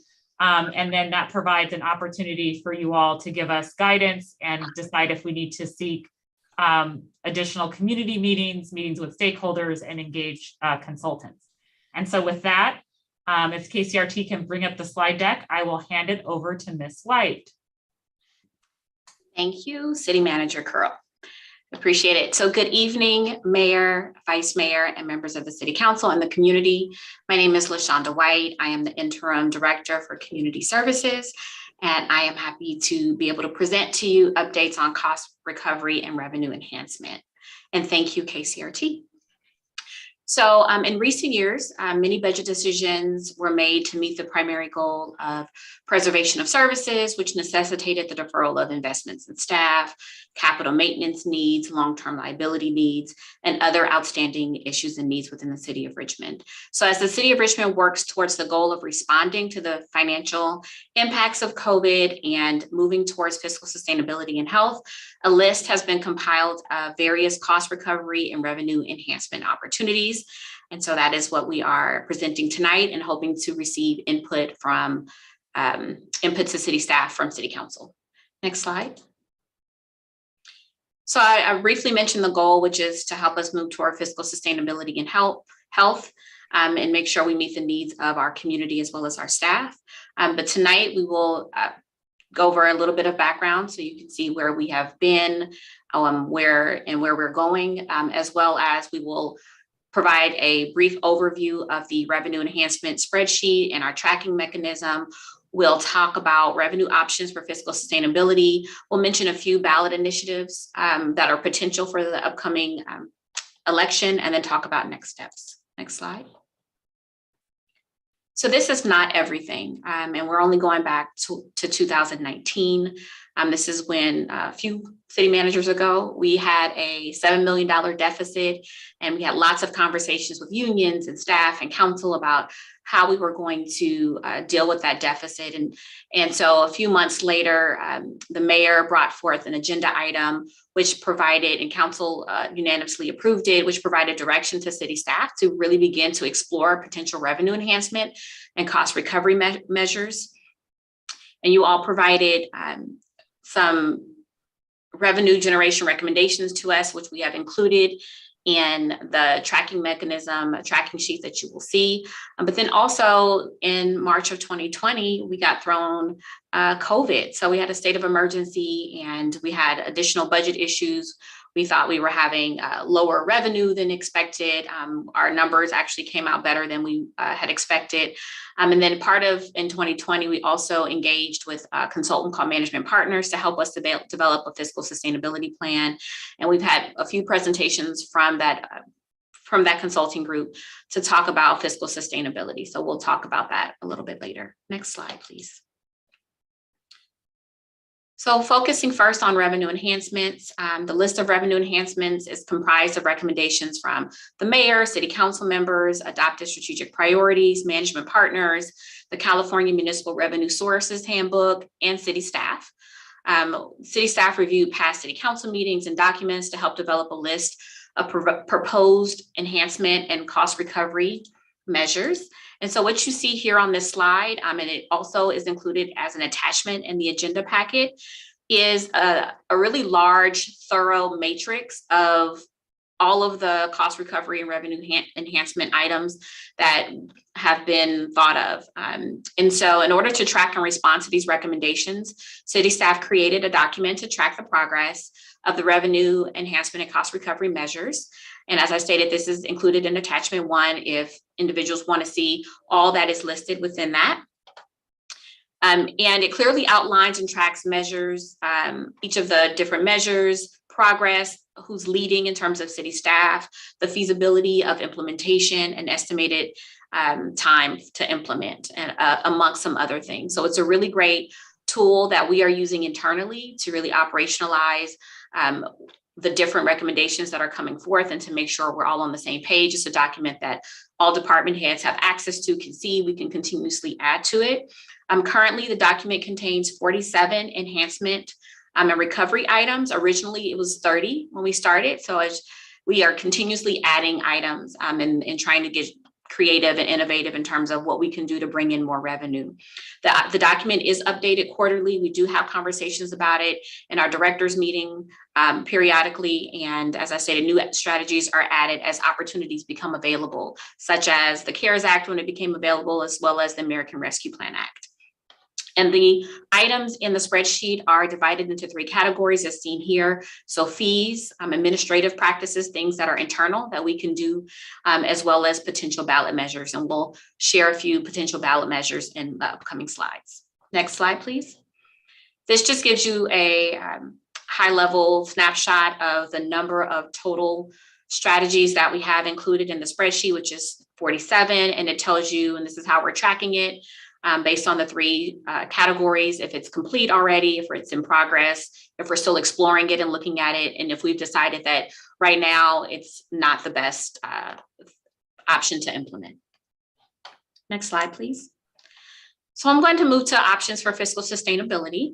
And in November of 2020, the City Council authorized an agreement for outside specialist management partners, as I mentioned earlier, to review Richmond specific circumstances and gather best practices from around the country that might be good options for Richmond to consider to help us to get to fiscal sustainability. And here it's just really quick, showing that after we engaged with management partners, they did a lot of analysis, and between the months of February and July of last calendar year, they came before City Council for various things. They presented some guiding principles, which were then revised and adopted by City Council. They showed a fiscal model, and then they presented a few different budget strategy options that were both revenue as well as expenditure related. And so tonight, what we want to do is focus on revenue. And so we'll mention the other strategies, but we want to focus tonight on revenue enhancement options and get feedback on how we can move forward on those. And the goal at the end of this will be able to provide management partners with feedback so that they can develop a fiscal sustainability plan as part of the contract agreements. Next slide, please. So here are the 4 categories that management partners presented back in July of 2021, revenue enhancements, and then the 3 remaining ones were around service delivery and expenditure related items. So service delivery alternatives, expenditure controls and cost shifts, as well as service level reductions. Next slide. We are going to tonight focus on revenue enhancements. And so thank you. So here is a list that management partners shared back in July of 2021 that they came up with 12 different strategies based on having conversations with council, with staff, with getting information from unions and others and looking at best practices. And here are the strategies that they thought would be good options for the city of Richmond to consider. And so they provided each of the strategies, as well as they made estimates on how much revenue they thought we could receive if we were able to implement those. And of course, there's a note that all of these things are estimates and that they needed to do additional analysis, which will come in the form of the fiscal sustainability plan that they will develop for us, which will be presented back to City Council for further consideration and discussion. But there are 12 items listed here, and you can go to the next slide, please. So they also had a presentation and they went through each of the items and spoke a little bit about them. And here is a slide from their presentation where they discussed what some of those things could look like. And so after this meeting, the then city manager, Laura Sneidman, asked city council to utilize a sample evaluation methodology, which required, which we were asking every city council member to rank not only just the revenue enhancement items, but also the other expenditure related items, to score each of them individually. And then we would take all that information and city staff would combine all the scores, and we would bring and present that information back to city council for discussion. And then we would present all that information back to management partners so they could develop this fiscal sustainability plan. So for various reasons, it was requested by the then city manager, but we did not receive responses using that proposed evaluation method. However, we did receive some really great questions and comments from council members that we will make sure to turn over to management partners as well. And so I stated the purpose of the feedback that we were that was being sought was to aid management partners in the development of the fiscal sustainability plan. And the purpose of that plan will be to identify information for each of the strategies so in this instance, we're going to just focus on revenue, but they'll provide information on description and rationale for the revenue items, the estimated fiscal impact. They'll dig a little deeper, dive a little deeper in terms of potential success for implementation and what the fiscal impacts could be. They will look at schedule in terms of implementation, is it short or long term, and if there's any one-time cost associated with the implementation. So it really is important for us as city staff to close out the contract with management partners. And so we have made a decision that instead of looking at both revenue and expenditure related items, we would just focus on revenue items. And so that's what we're doing tonight. You can go to the next slide, please.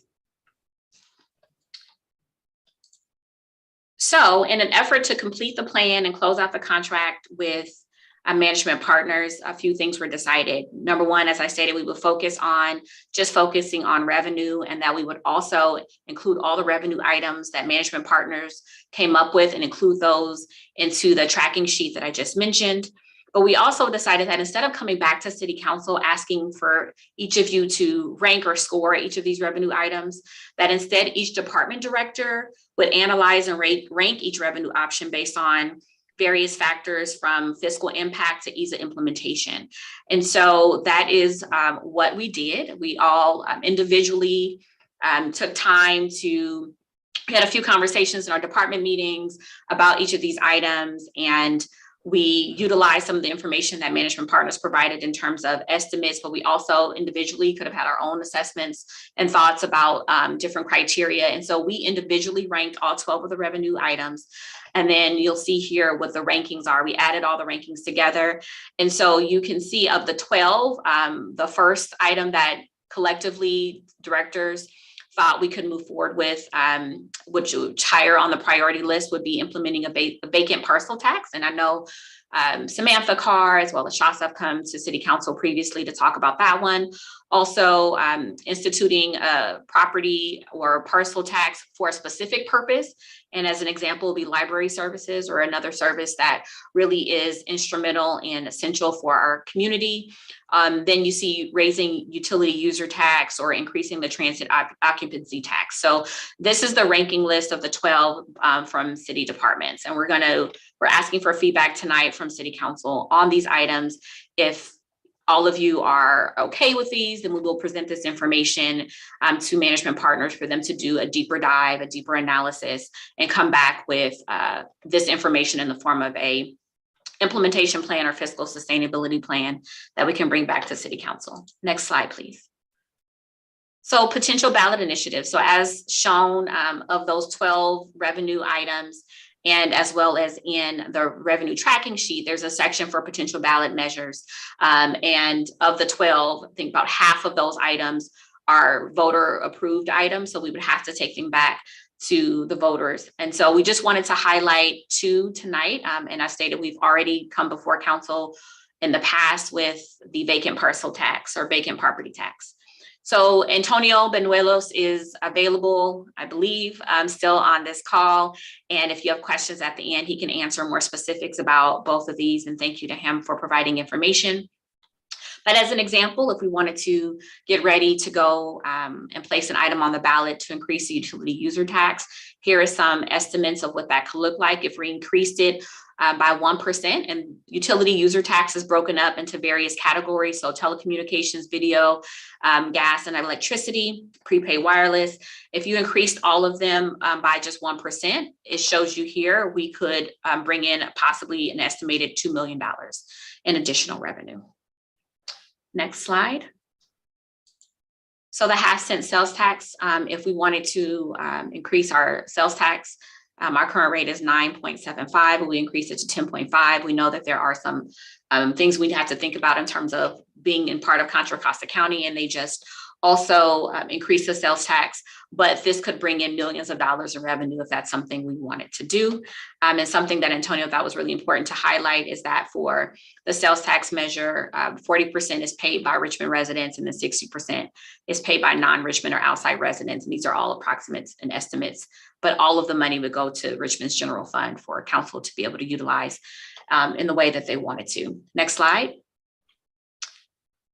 Thank you to the city clerk for providing this information to us, but if we did want to put anything on the November 2022 ballot, here are just some dates. The E-88 as an example tells you how many days before the election.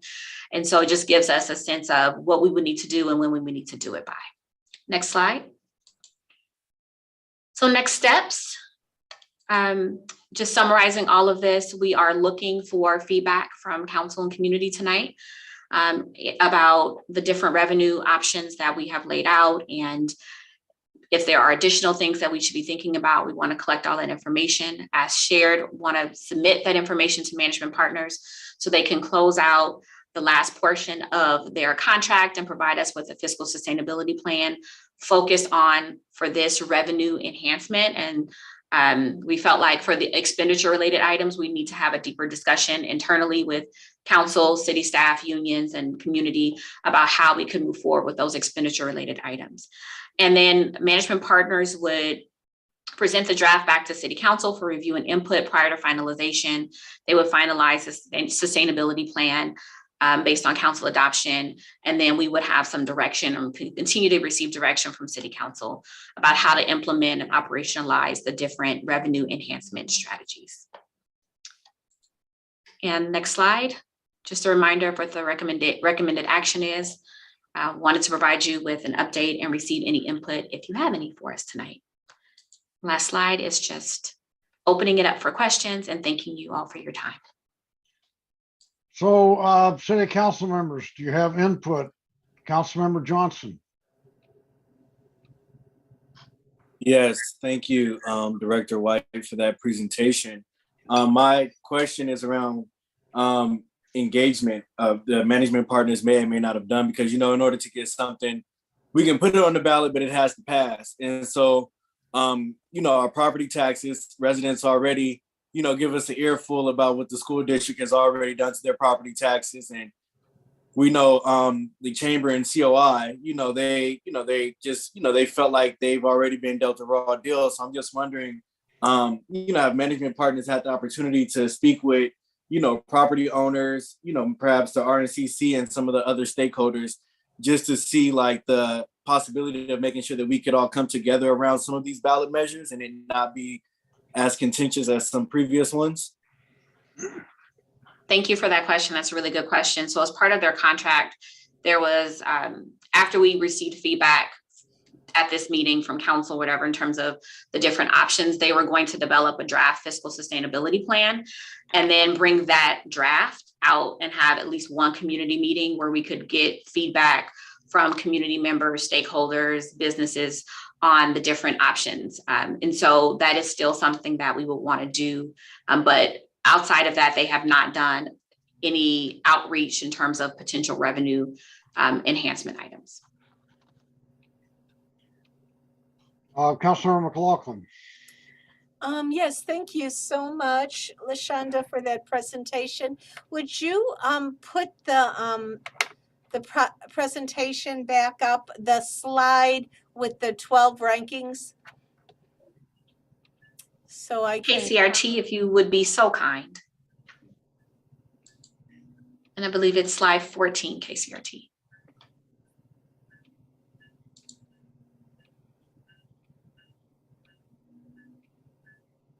I think it's slide 14.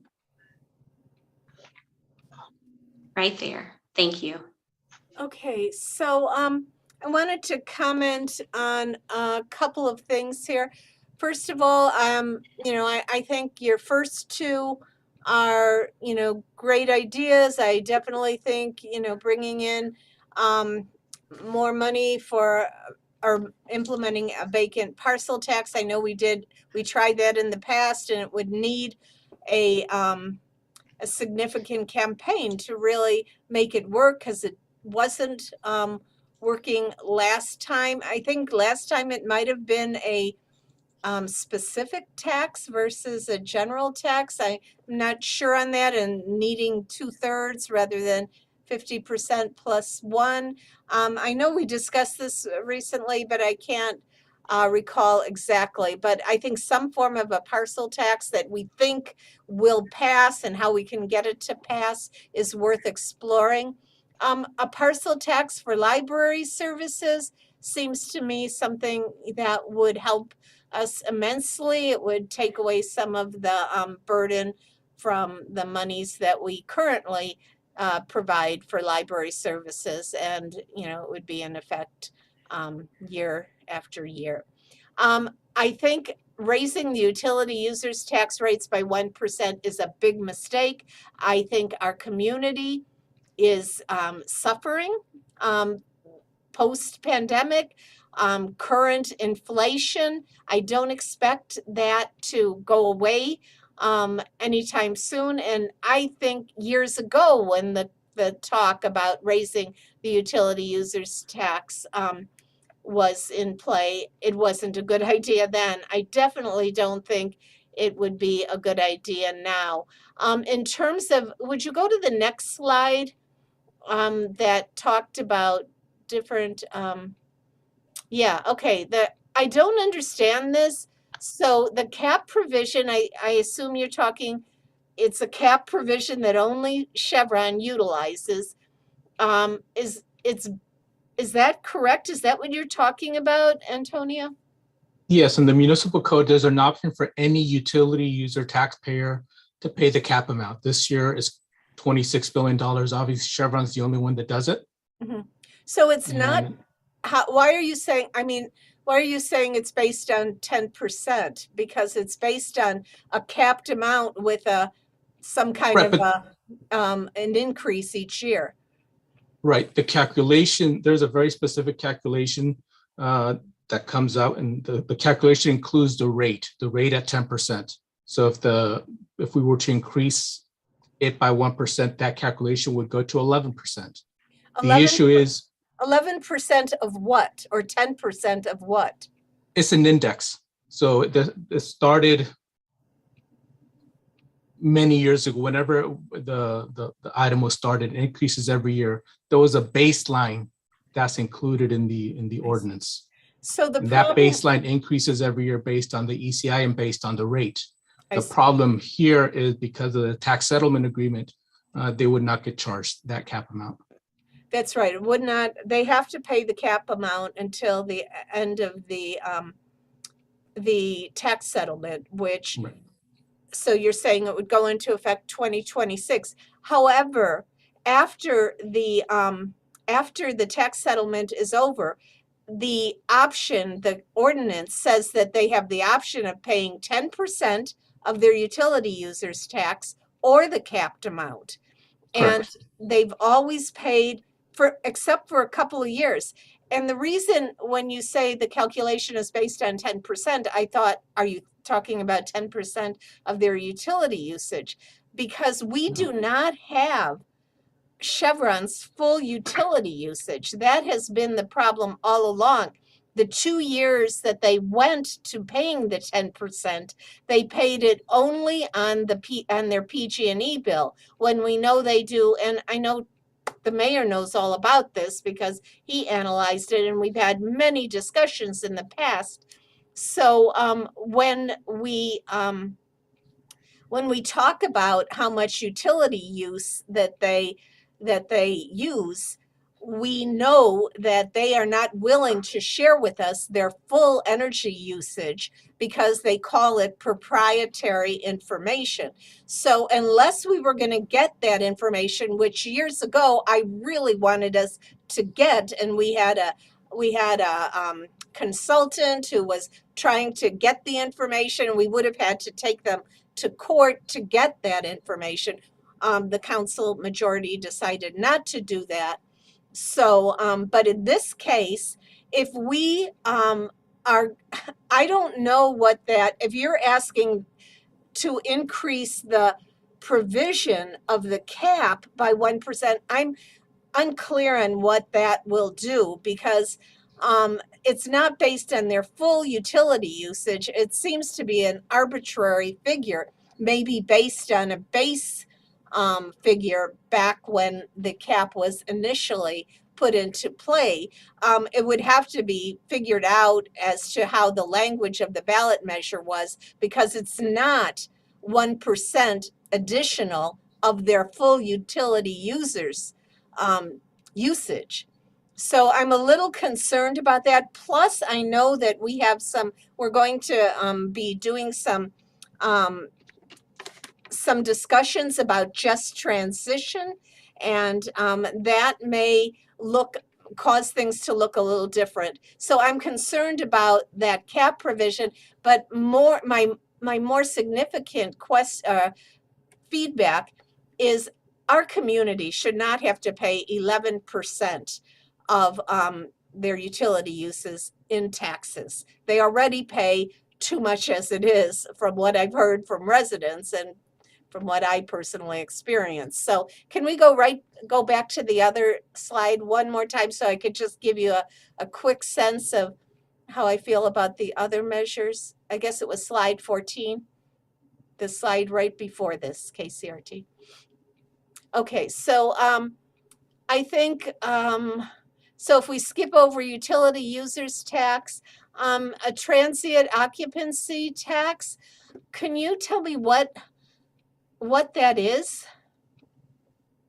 It's very I'm low. looking to Antonio again, because I think that rate of 10% is not correct. So Antonio, the TOT, if you could explain Right, it. that's the, for that's the hotel. restaurants.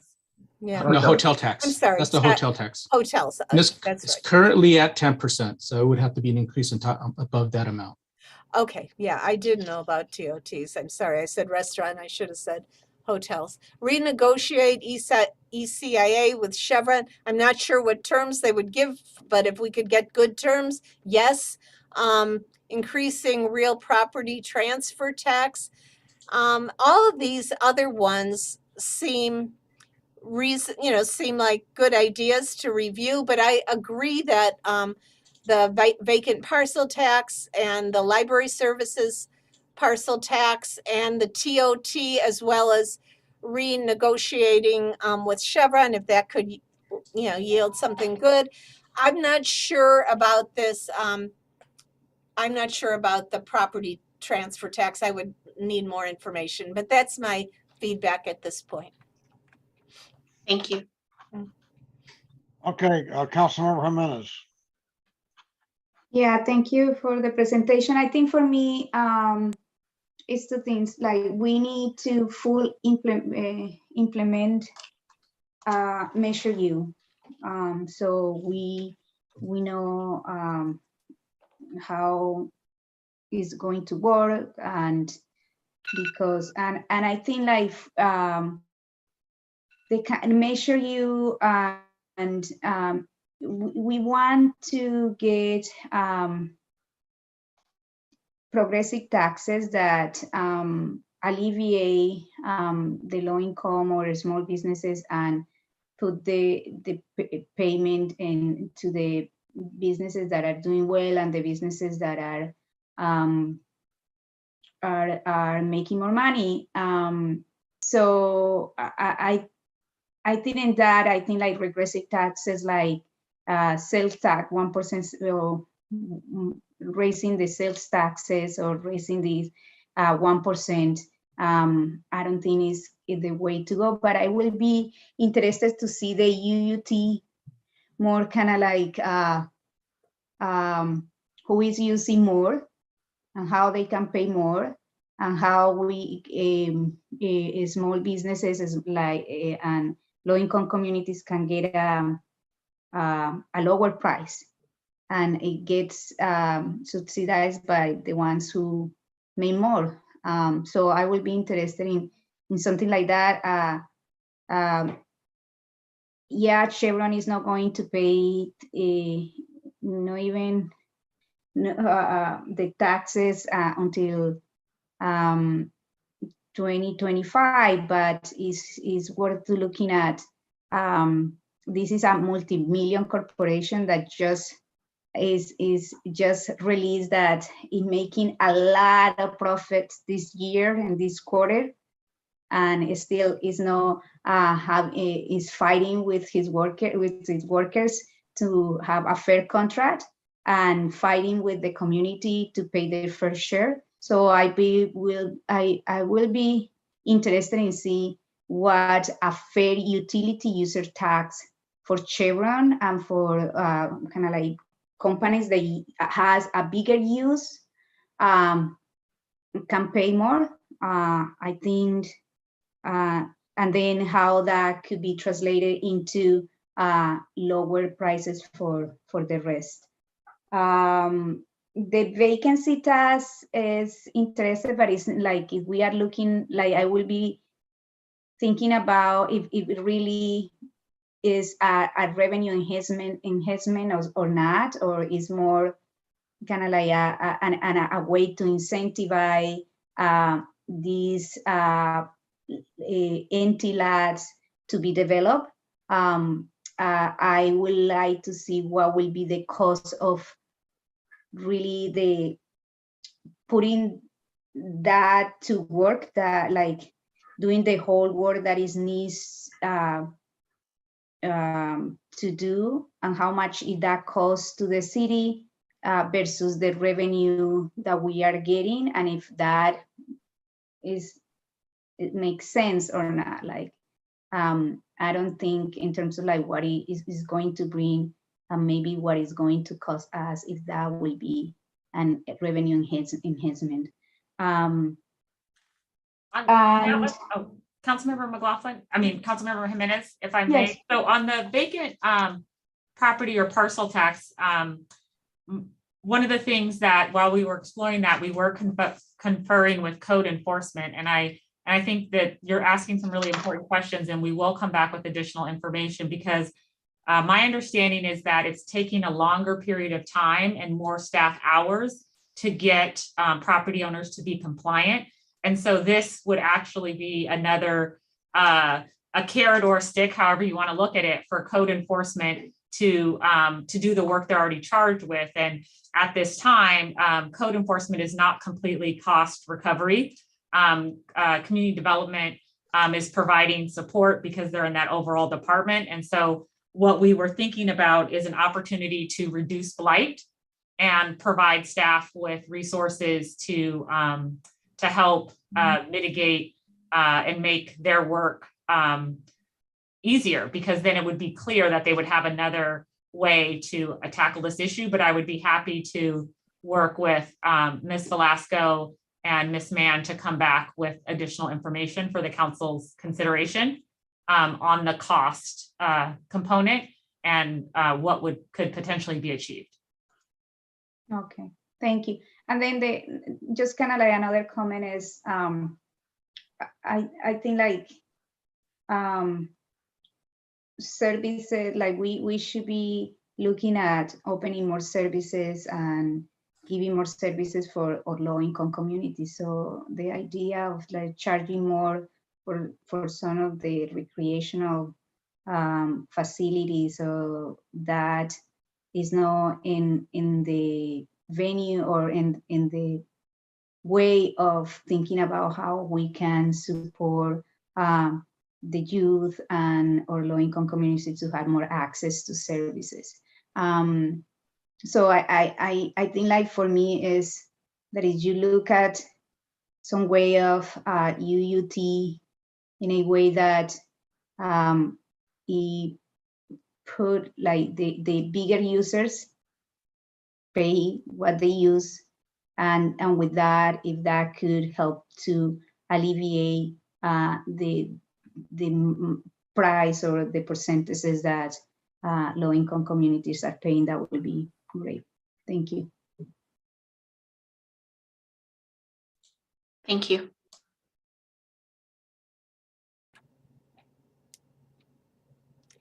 Mayor Butt, you're muted.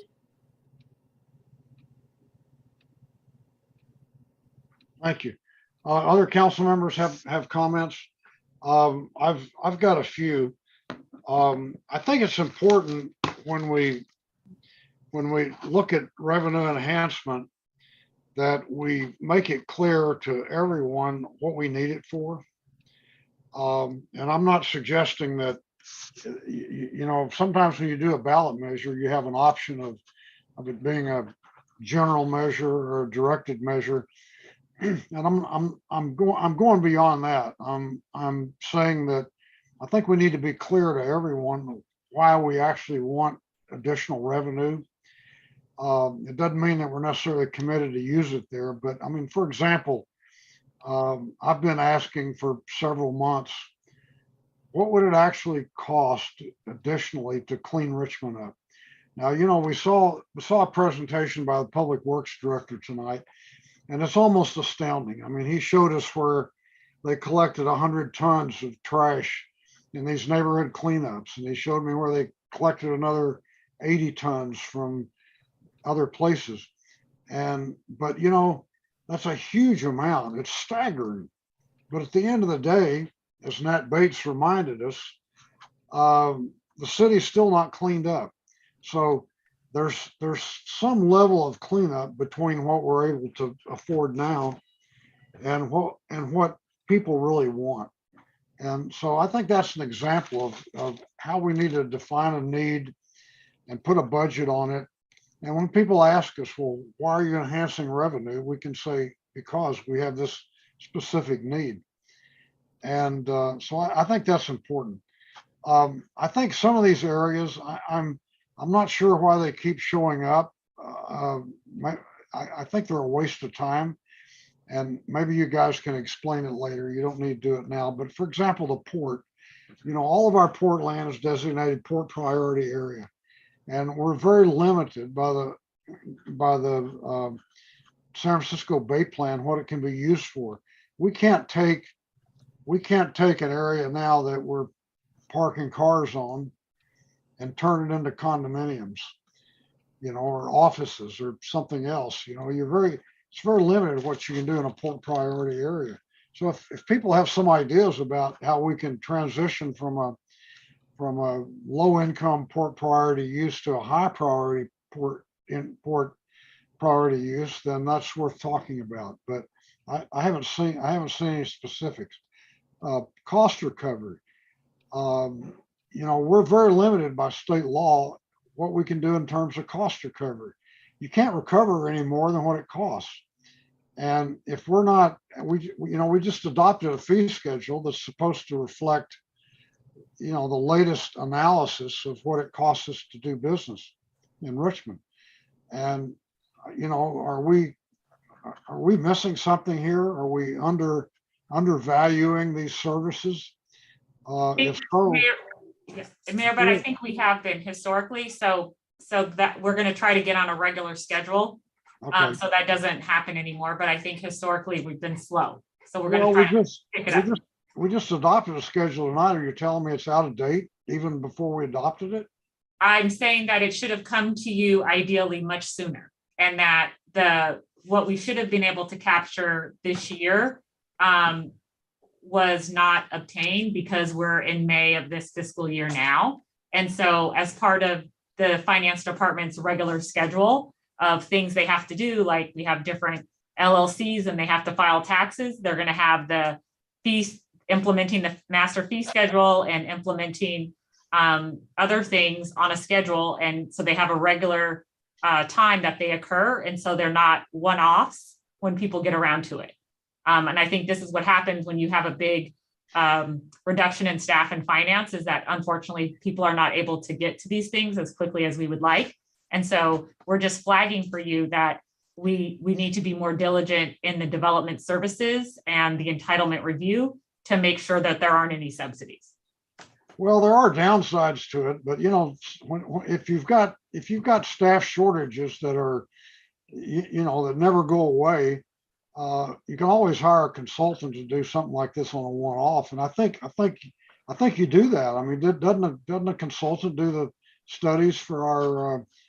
Yes, but staff have to verify the data and confirm that it's accurate.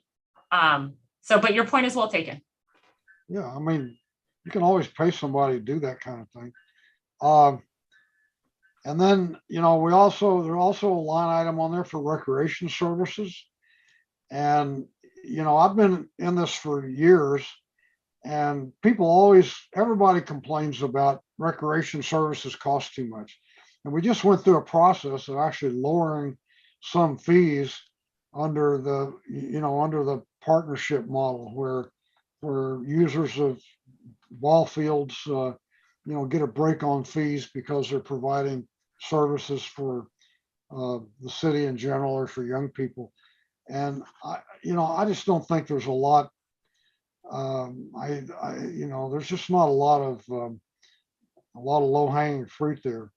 You talked about renegotiating the ECIA.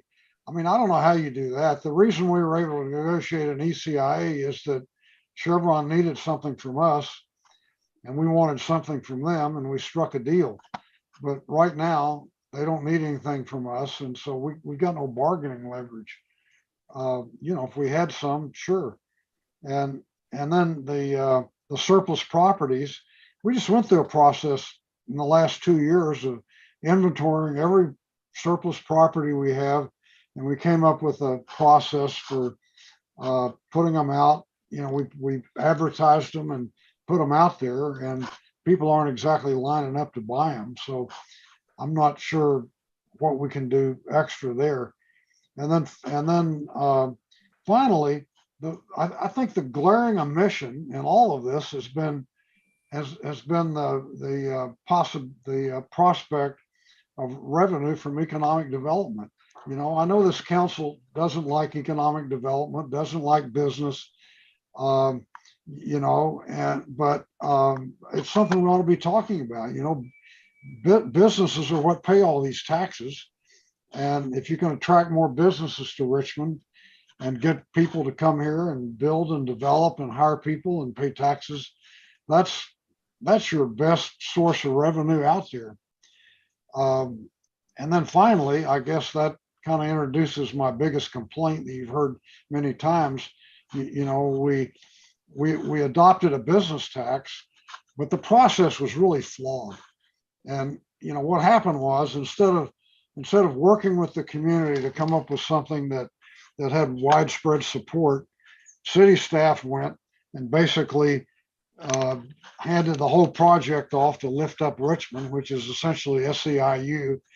And they did and they wrote the ordinance, and they introduced it the week before we had to put it on the ballot.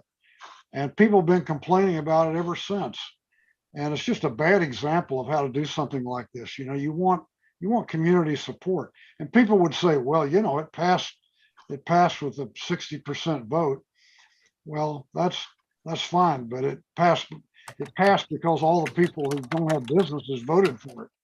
But in the process of doing that, you alienated the entire business community, and you probably lowered our opportunity to attract new businesses to Richmond. So you might have won the battle, but you might have lost the war in the process.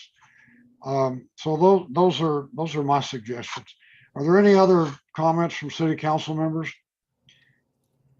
Okay, we have public speakers. Yes, we do. Okay, go ahead and call them. Here we have Lisa Johnson and Jesse Tehran. Lisa Johnson, you'll have 2 minutes to speak. You can go ahead and start. Hold on one second. Okay. Good evening, Mayor, council members, and staff. I'm respectfully requesting that city staff finally propose serious discussion on all of the options for fiscal sustainability that management partners first publicly discussed at the July 27th City Council meeting and provided staff and council. In that presentation, they provided 2 slides of revenue enhancements and 6 slides on cost and expenditure reductions. In the attachments tonight, management partners again covered 12 items for revenue enhancements, totaling $27.3 million in estimated revenue if all were approved. They also provided 20 options to address service delivery alternatives, expenditure controls, and cost shifts and service level reductions, totaling up to $46 million in savings if all were approved, a differential of almost $18 million. How can we have honest and effective budgetary discussion when you don't review both revenue and cost savings at the same time? All we have heard from the city manager and staff for the past year is how to further harm property owners, businesses, and residences with yet more tax hikes yet once again. We already pay the highest cumulative taxes in the county. The agenda report details that city staff directors ranked all 12 revenue enhancements. How many of these directors or high-level managers live in the city of Richmond and would be directly impacted by these harmful taxes? I mean no disrespect, but why are they influencing these recommendations if they don't live here and have to pay them? Where is our voice in this discussion? Between COVID, existing taxes, Measure U, and our highly punitive rent control and just cause policies, businesses and housing providers simply cannot afford to do business in Richmond and will leave, taking critically needed housing, jobs, and revenue with them. It's already happening. While you may think that you can continue to put more and more leeches on Richmond taxpayers, you simply can't. You've sucked the blood out of us already. Thank you. Thank you. Next speaker is Jesse Tehran. Jesse, you'll have 2 minutes to speak. You can go ahead and start. Thank you. So I'm seeing these proposals for how to bring in revenues. I'm seeing that there's a lot to do with land use and land, opening up lands for revenue generating projects. And yet there's a homelessness issue, that you are unwilling to find a place where the homeless people can simply exist. And meanwhile, the city is getting millions of dollars in state and federal grant money to address this problem. And you're taking the money and you're not actually addressing the problem at all. You're just kicking the can down the road and not solving anything and telling us that, oh, there's no land available to address this problem. And the reason why there's no land available is because you've already reserved it, for theoretical possible projects that might generate revenue, while you're getting revenue from grant money that's meant to benefit us. It's not fair. Meanwhile, the money that you already had, you allowed to be wasted and were not willing to investigate where it went. So it's mind-blowing to me. Why don't you invest the money in the homeless, give them a place to live, and then train them so that businesses will come here and you'll have a trained workforce in the businesses that you want to be here, like alternative energy technologies, and say, okay, if you want to live on this property, if you want to live on this land, you have to be enrolled in a training course. That would make sense because it would benefit everyone. It would be positive to business. It would be positive to the homeless, and it would save money. You have the land already. All right, thank you. There are no more speakers.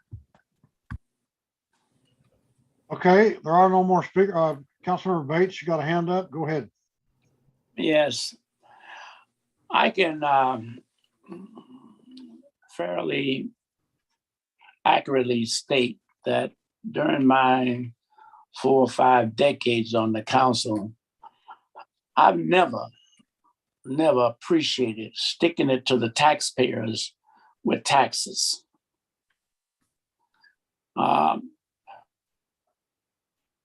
Richmond got probably one of the highest tax rates in the area.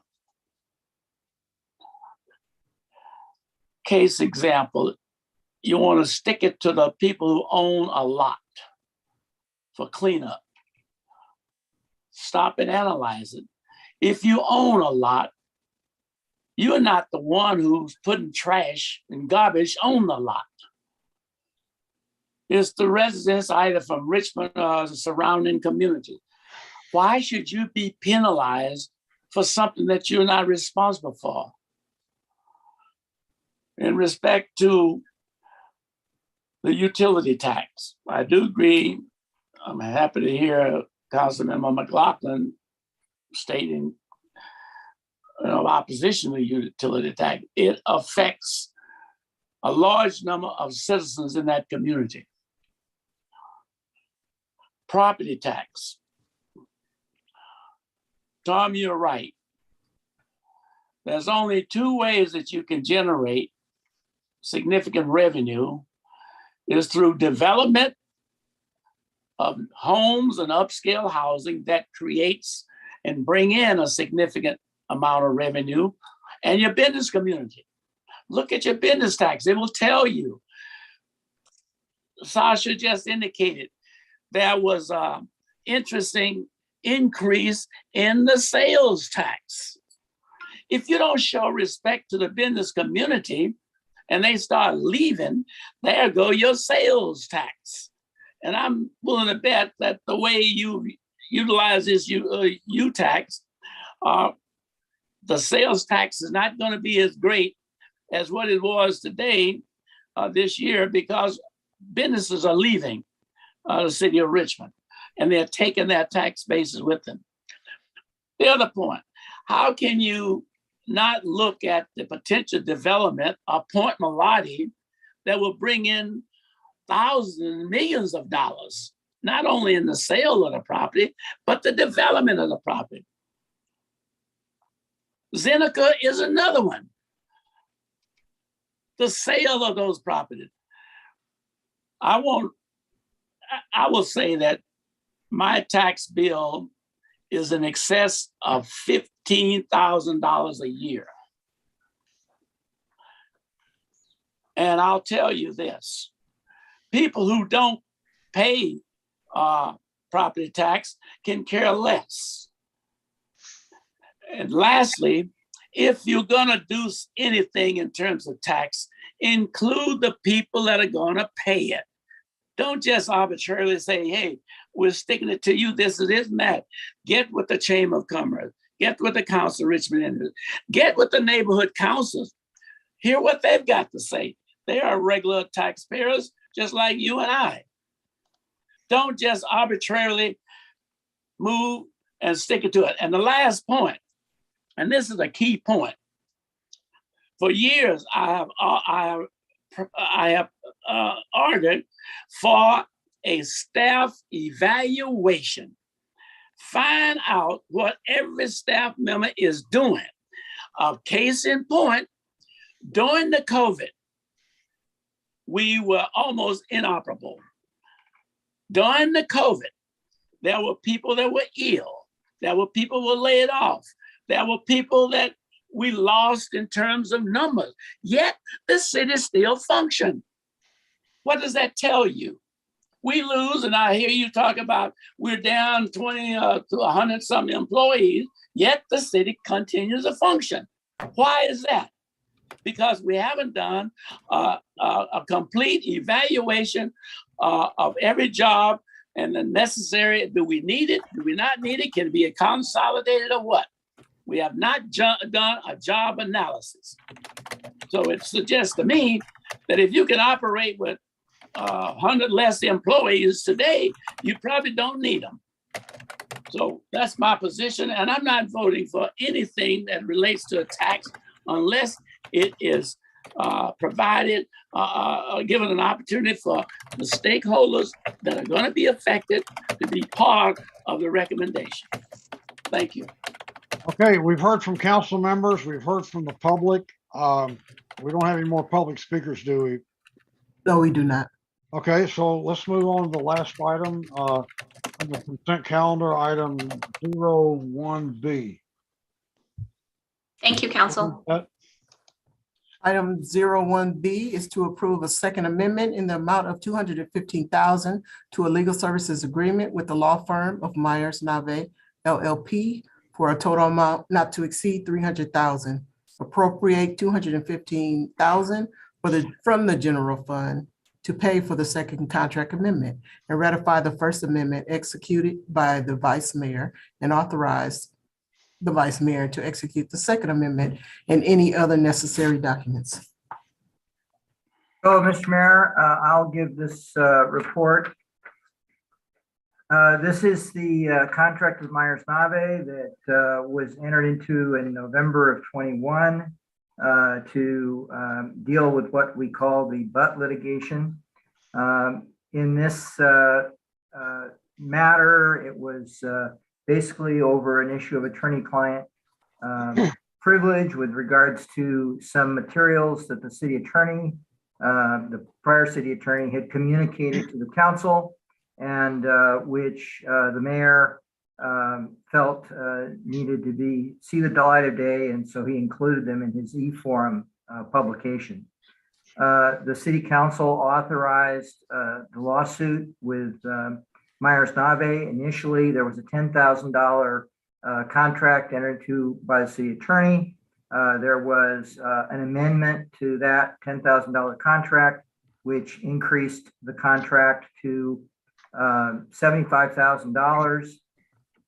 The vice mayor signed the city attorney presented that to the vice mayor. He signed the contract, but no monies were paid out under that contract, as subsequently the mayor made an objection that he had not signed the contract and basically claimed that under his charter power, he should have been the one to sign the contract, and that it needed to be ratified by the whole council.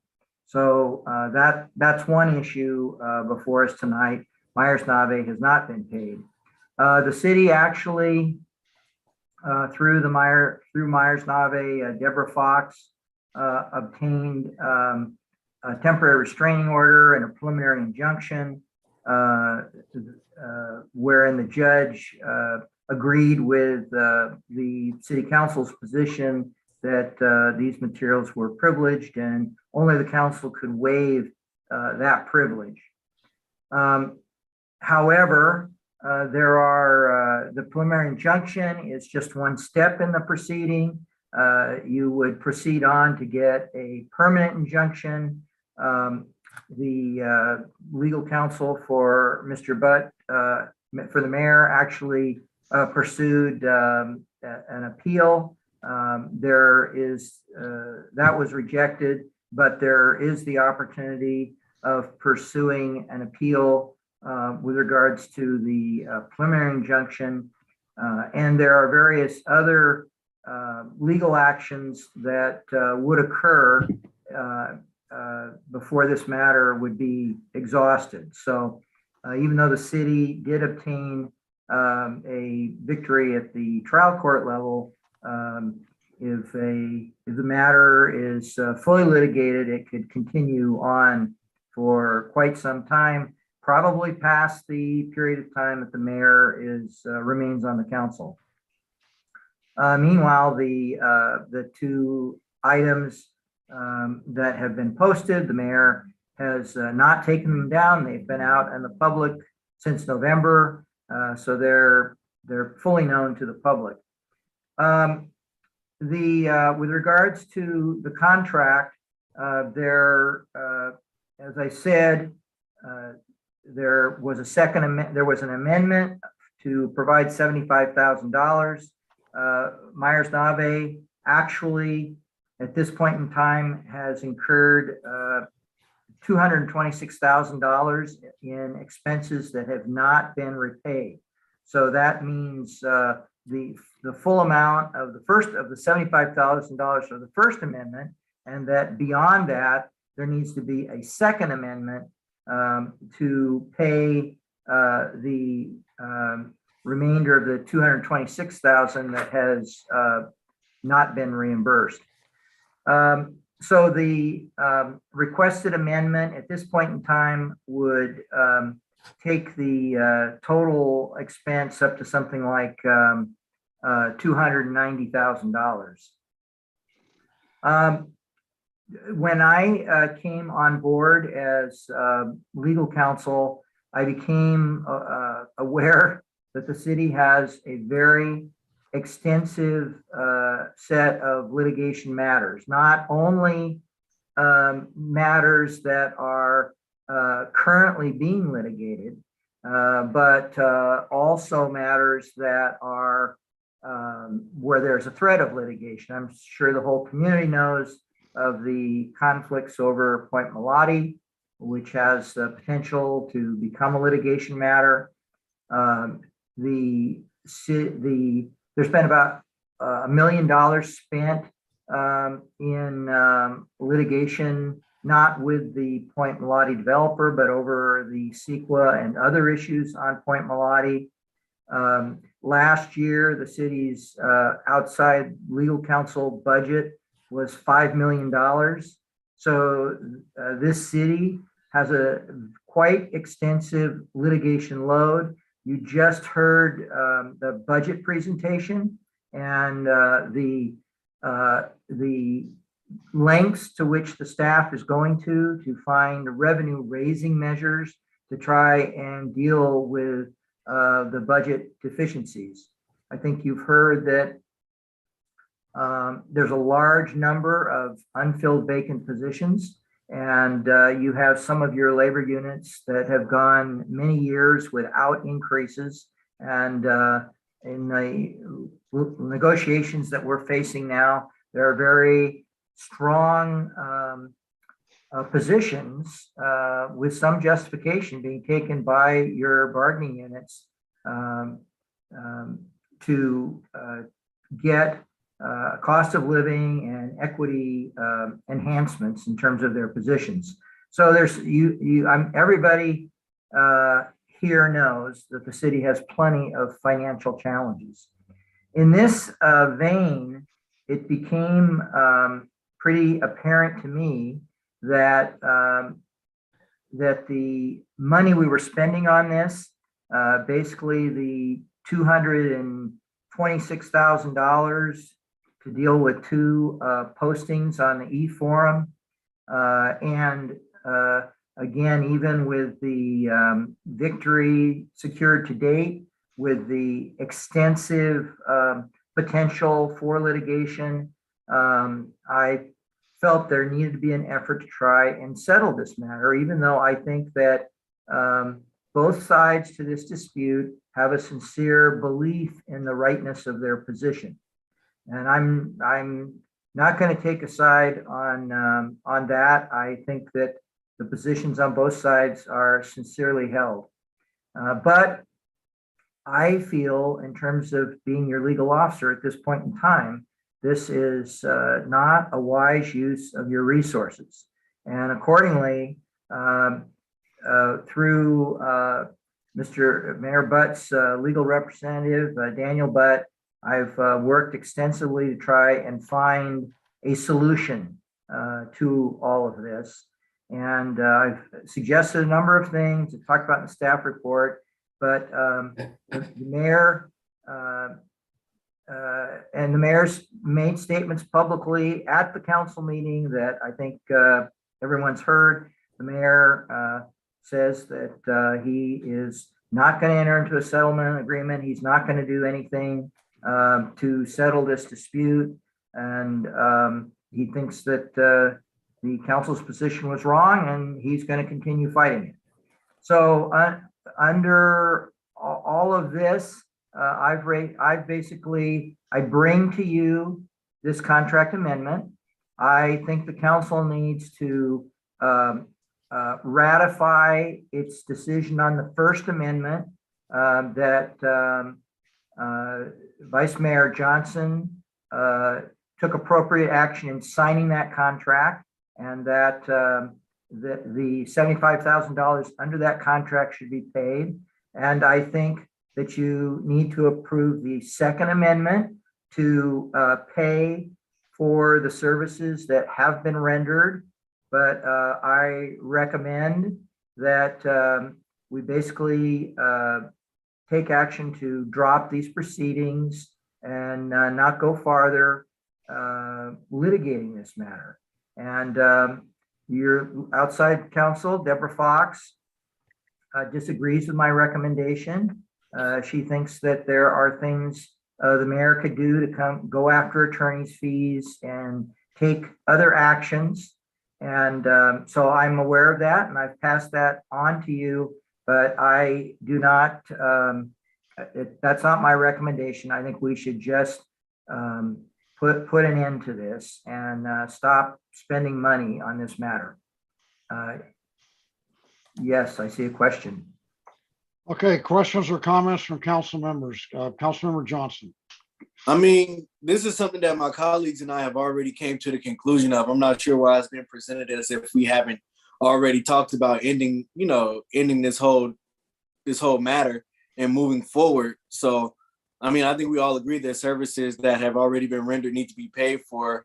But my colleagues, please step in if I'm misrepresenting you. We've already decided that this is something that we need to close and move on from.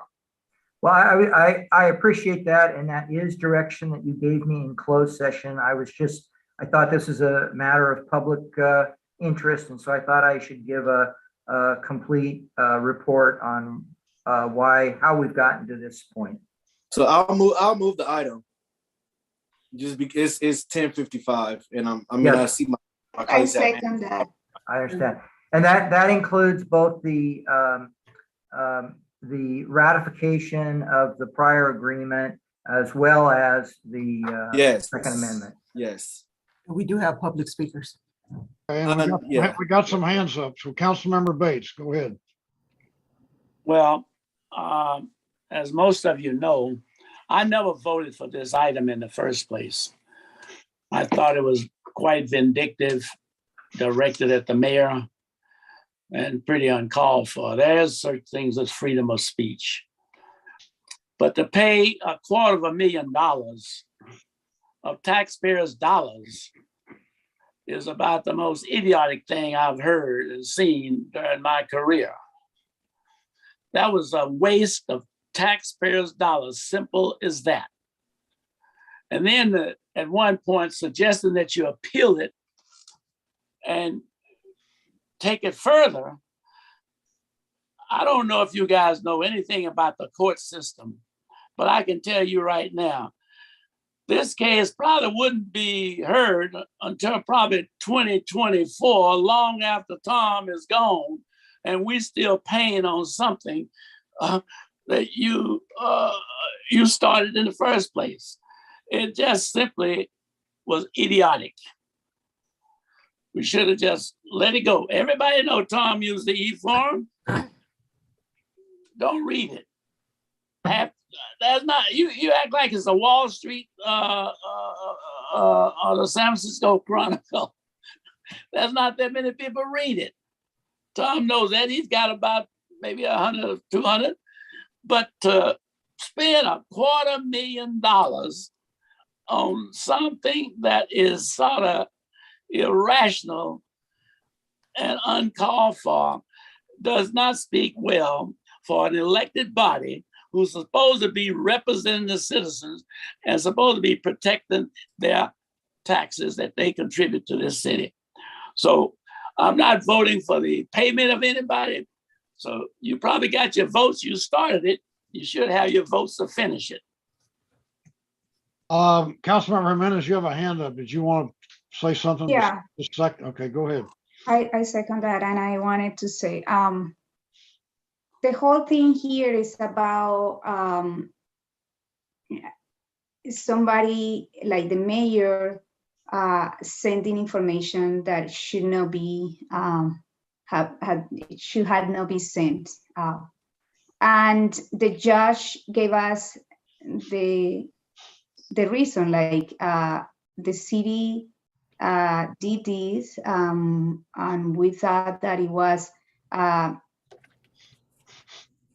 good thing to do in terms of making sure that not only the mayor, but everybody is upheld with what we need to do, and is that closed session information is in closed session, and there is a reason why.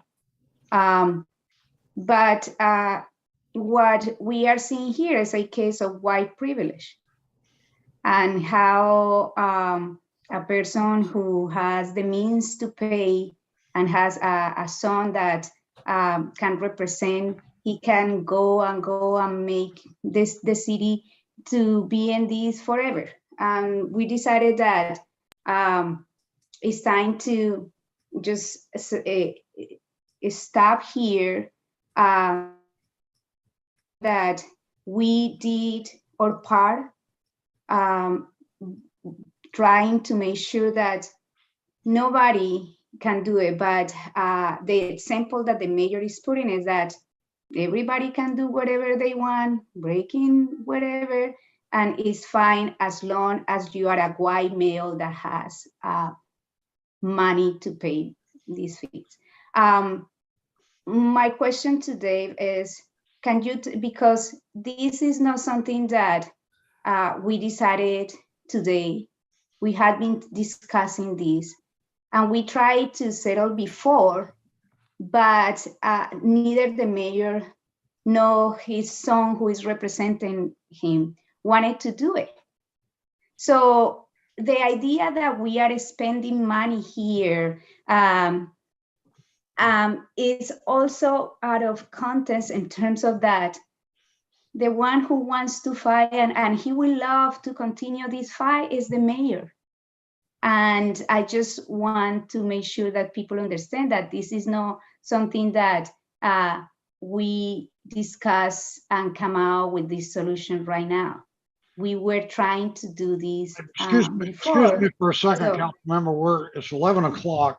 If you guys want to continue, we're going to have a motion and a vote on it. So. Okay, I just want to stop there. Well, I move that we continue to the end of this item. I think we have we may have some speakers. I'm not sure. Okay, we have a motion. We have a second to continue. Second. Okay, second by Johnson. Call the roll, Madam Clerk. Councilmember Bates. Yes. Councilmember Jimenez. Yes. Councilmember Johnson. Yes. Vice Mayor Martinez. Yes. Councilmember McLaughlin. Yes. Councilmember Willis is absent, and Mayor Butt. No. The motion passes with Councilmember Willis absent and Mayor Butt voting no. Okay, are you through, Councilmember Jimenez? I interrupted you, but are you done? Well, you interrupt me all the time, so I am just getting used to that. So I am fine. Okay, Councilmember Martinez, go ahead. Yeah, a lot of times we, even when we know we can win, we don't continue in court. We settle out of court because it's the only way that the city can afford it. And this is another instance in which we can't afford to continue something that we've already won because the mayor refuses to accept the law.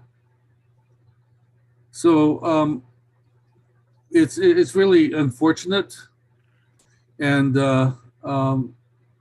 it's also dishonest to color your obstinance, to color one's obstinance, one's pig-headedness as the fault of someone else. This would have been over a long time ago if the mayor had have just accepted the judgment, which was that he was in the wrong. So you know, this isn't vindictive. It's not against anyone. It's against what someone did. It's against the fact that someone misused their privilege and jeopardized the relationship, the professional relationship between council members and legal staff and all the staff. So I think I think we've done the best that we can, and whatever the mayor does after this just shows the kind of person he is. Okay, any other comments by council members? Okay, well, you're going to hear my version of it now, and I want to give the city attorney credit. He actually gave a pretty objective review of the facts, which is in contrast to what we've heard from previous city attorneys. But so here's my version, which is actually the correct version. It all started when the city manager, later supported by the city council, decided to launch a 2-year-long $100,000 investigation of me based on a complaint by a disgruntled city employee. So after 2 years, I kept asking this then city attorney to see the results of the investigation. And so she finally got around to, she put it in an email and she labeled it privileged and confidential and sent it out to all the council members. Now, she had no justification for making that privileged and confidential. I think the real reason was that both she and the city council were embarrassed by the fact that they spent $100,000 trying to dig up some dirt on me and came up with nothing. So when I got that, I thought it was appropriate to share that with the public so they could see how much money the city council wasted getting nowhere. So I did, in fact, put it on my e-form. And then the city attorney decided to egg the council on to sue me for doing that. And so she went and employed a high dollar Southern California law firm, $500 an hour, who saw the opportunity to make a lot of money. So they spent, as you've heard to date, they've spent nearly $300,000 litigating against me, and they've got nothing to show for it. It was all about taking a couple of pieces of information off my e-form, and they're still there, and they're going to be there. So between the investigation, it cost $100,000, and these irresponsible, unethical, high roller lawyers that charge you another $300,000. That's $400,000 of taxpayer money that this city council has spent trying to find some way to get to me. And they've come up with nothing. And they're not going to come up with anything. So that's where we are. And I don't really care what you guys do. You want to litigate this thing for the next 10 years, go for it. Come on. If you want to cut your losses and put your tail between your legs and walk off, then that's fine too. You do whatever you want to do. I'm definitely not going to vote for it. Okay, so let's hear from public speakers. Okay, I have 4 public speakers: Lisa Johnson, Don Gosney, Deborah, and Jesse Tehran. Lisa Johnson, you'll have 2 minutes to speak. You can go ahead and start. Hi, good evening, Mayor and council members. Regarding item 01B, it appears to me that the mayor is still the signatory on the contract amendment to the legal services agreement with Myers Nave, yet the mayor won't sign it. So if the vice mayor is signing it, then why isn't the vice mayor or city council designee the listed signatory on the agreement to be compliant with our charter? Regarding item 01A, which was also on the consent calendar, how much more taxpayer money is the city going to spend on Point Melati? The city acts like the taxpayers can just keep incurring new taxes, and as we just heard, with the goal of paying for never-ending litigation. We're fed up. Additionally, the city is in breach of the DA, so how the taxpayers will ever be reimbursed for any of this litigation is an unknown. Last year, while Teresa Stricker was the city attorney, there was a request made by the council for the city attorney office to publicly disclose a summary of the amounts of taxpayer money being spent on litigation that was broken down by case. Ms. Stricker agreed to provide this. It's been almost a year since this request, yet the public still doesn't have access to this information. The city launched Transparent Richmond more than 2 years ago, and it is the perfect platform by which to share this public information in a full, transparent manner with the taxpayers. Why haven't we seen it? In the name of full public transparency, I'd also like to suggest that the council consider, if at all possible, a recommendation for staff to document and write all consent calendar items that are requesting yet another increase in taxpayer spending to not use the language, in quotes, for a total amount not to exceed X dollars. When staff is constantly coming back and asking for yet additional spending and an increase in the total amount, it makes those prior requests non-factual. This practice has been particularly egregious in the city's attorney's office, and we have no idea how much money is actually being spent on litigation, let alone the breadth of type and length of time spent on each lawsuit. Thank you. Thank you. Next speaker is Don Gosney. Don, you'll have 2 minutes to speak. You can go ahead and start. Thank you very much. With respect, quit throwing away my tax dollars. How much time have we spent tonight thinking up new ways to tax us? For those of us who actually directly pay our property taxes, I'm tired of my city council and school board taxing the bejesus out of us and then throwing my tax dollars away.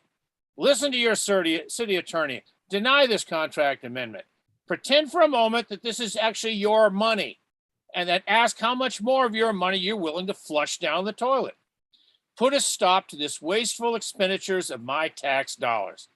You should be embarrassed to have ever gone down this path. We should never have allowed this to get here in the first place. As Councilmember Bates pointed out, this was vindictive. It's also petty. Members of the council are using our tax dollars to push your own agendas. Use your own money for that, but keep your hands out of our wallets. And now you're saying that this was a good thing to do? I truly question your judgment on this and other matters now. And now we're learning that this is a racial issue, that it's white privilege.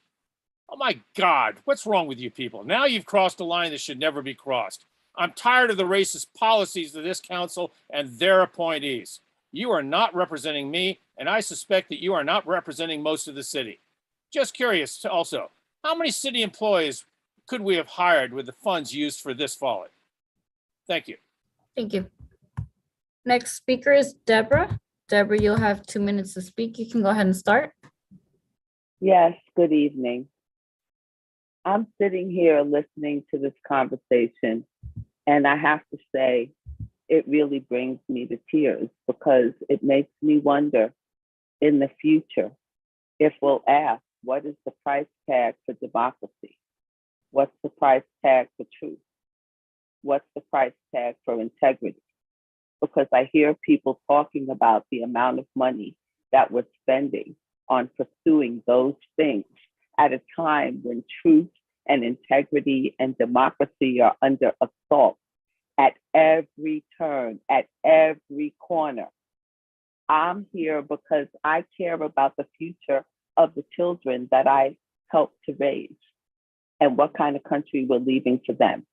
And I honestly, it pains me to think that we actually believe that it's important to talk about how much money we're spending on that when we don't talk about how much money we're spending on the military, on giving away corporate tax breaks, on allowing people to defoliate and despoil our environment for profit, and to create a system that punishes and locks up people also for profit. It's immoral, it's disgraceful, it's unbecoming, and it's un-American. It's not what I thought this country was about. The founding fathers were willing to spend anything to pursue their notion of freedom.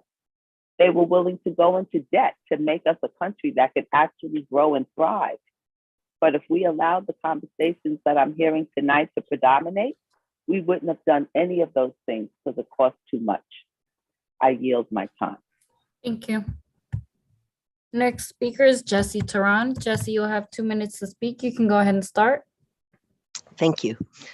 I'd like to point out when it comes to wasting money, if the city council doesn't investigate corruption and charges of misappropriation and just wrongdoings in general, then it encourages more of that sort of behavior. It encourages wrong behavior if people know that they can do that and get away with it. And it will be more expensive to the taxpayers in the long run because more money will be wasted. However, not all investigations are going to yield something substantial, but charges still have to be investigated. Otherwise, there's no accountability. And when there's no accountability, money disappears because why not? So by investigating the mayor or whoever, if there was substantial reason to believe that the charges were valid, then it has to be investigated, because if you don't investigate these charges, it's going to cost more in the long run. And if anything, you should be investigating more so that you can get more money back, more of our money back. Anyway, thank you. I yield my time. Thank you. There are no more public speakers. Okay, unless somebody has something else, we have a motion and we have a second. I just want to Go ahead. comment one briefly. That was an accusation. There was no investigation. There was an investigation and was investigated, and the findings, and the city attorney can reveal that if he would like to, the investigator who investigated the situation found there was no findings.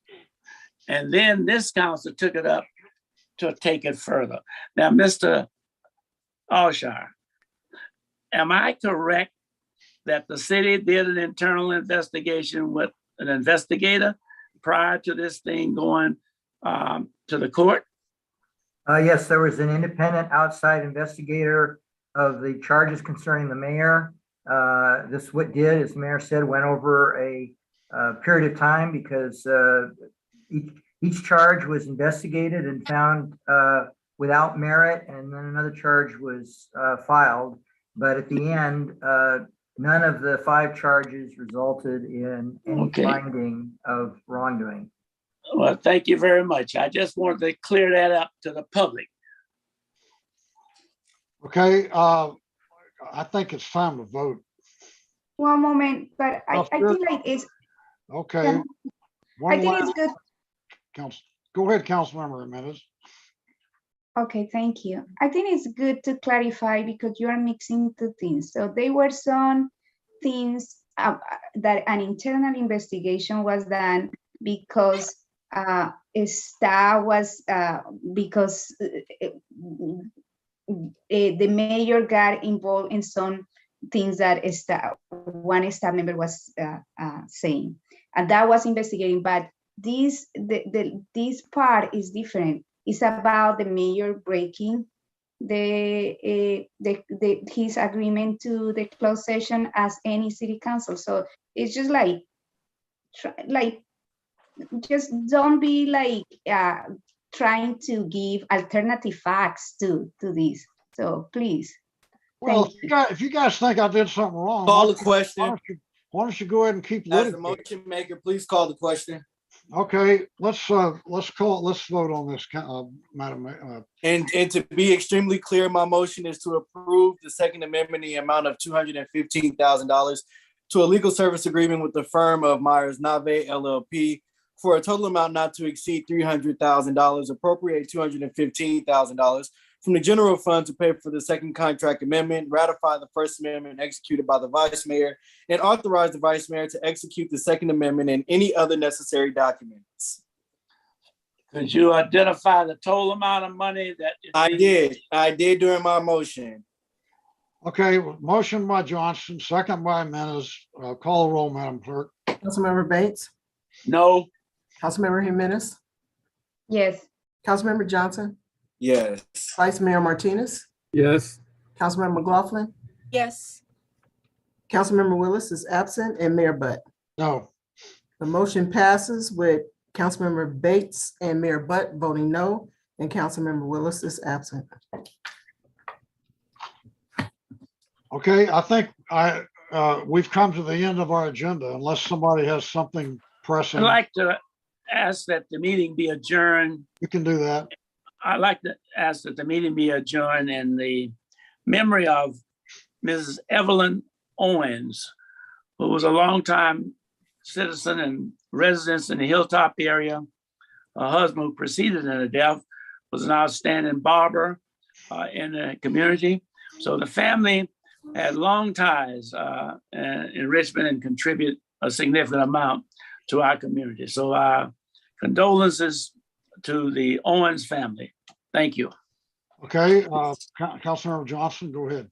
I also wanted to adjourn the meeting in memory of Jeray Latoya Kimbrough, Richmond native, who passed on April 10th, but had a homegoing celebration this past Saturday.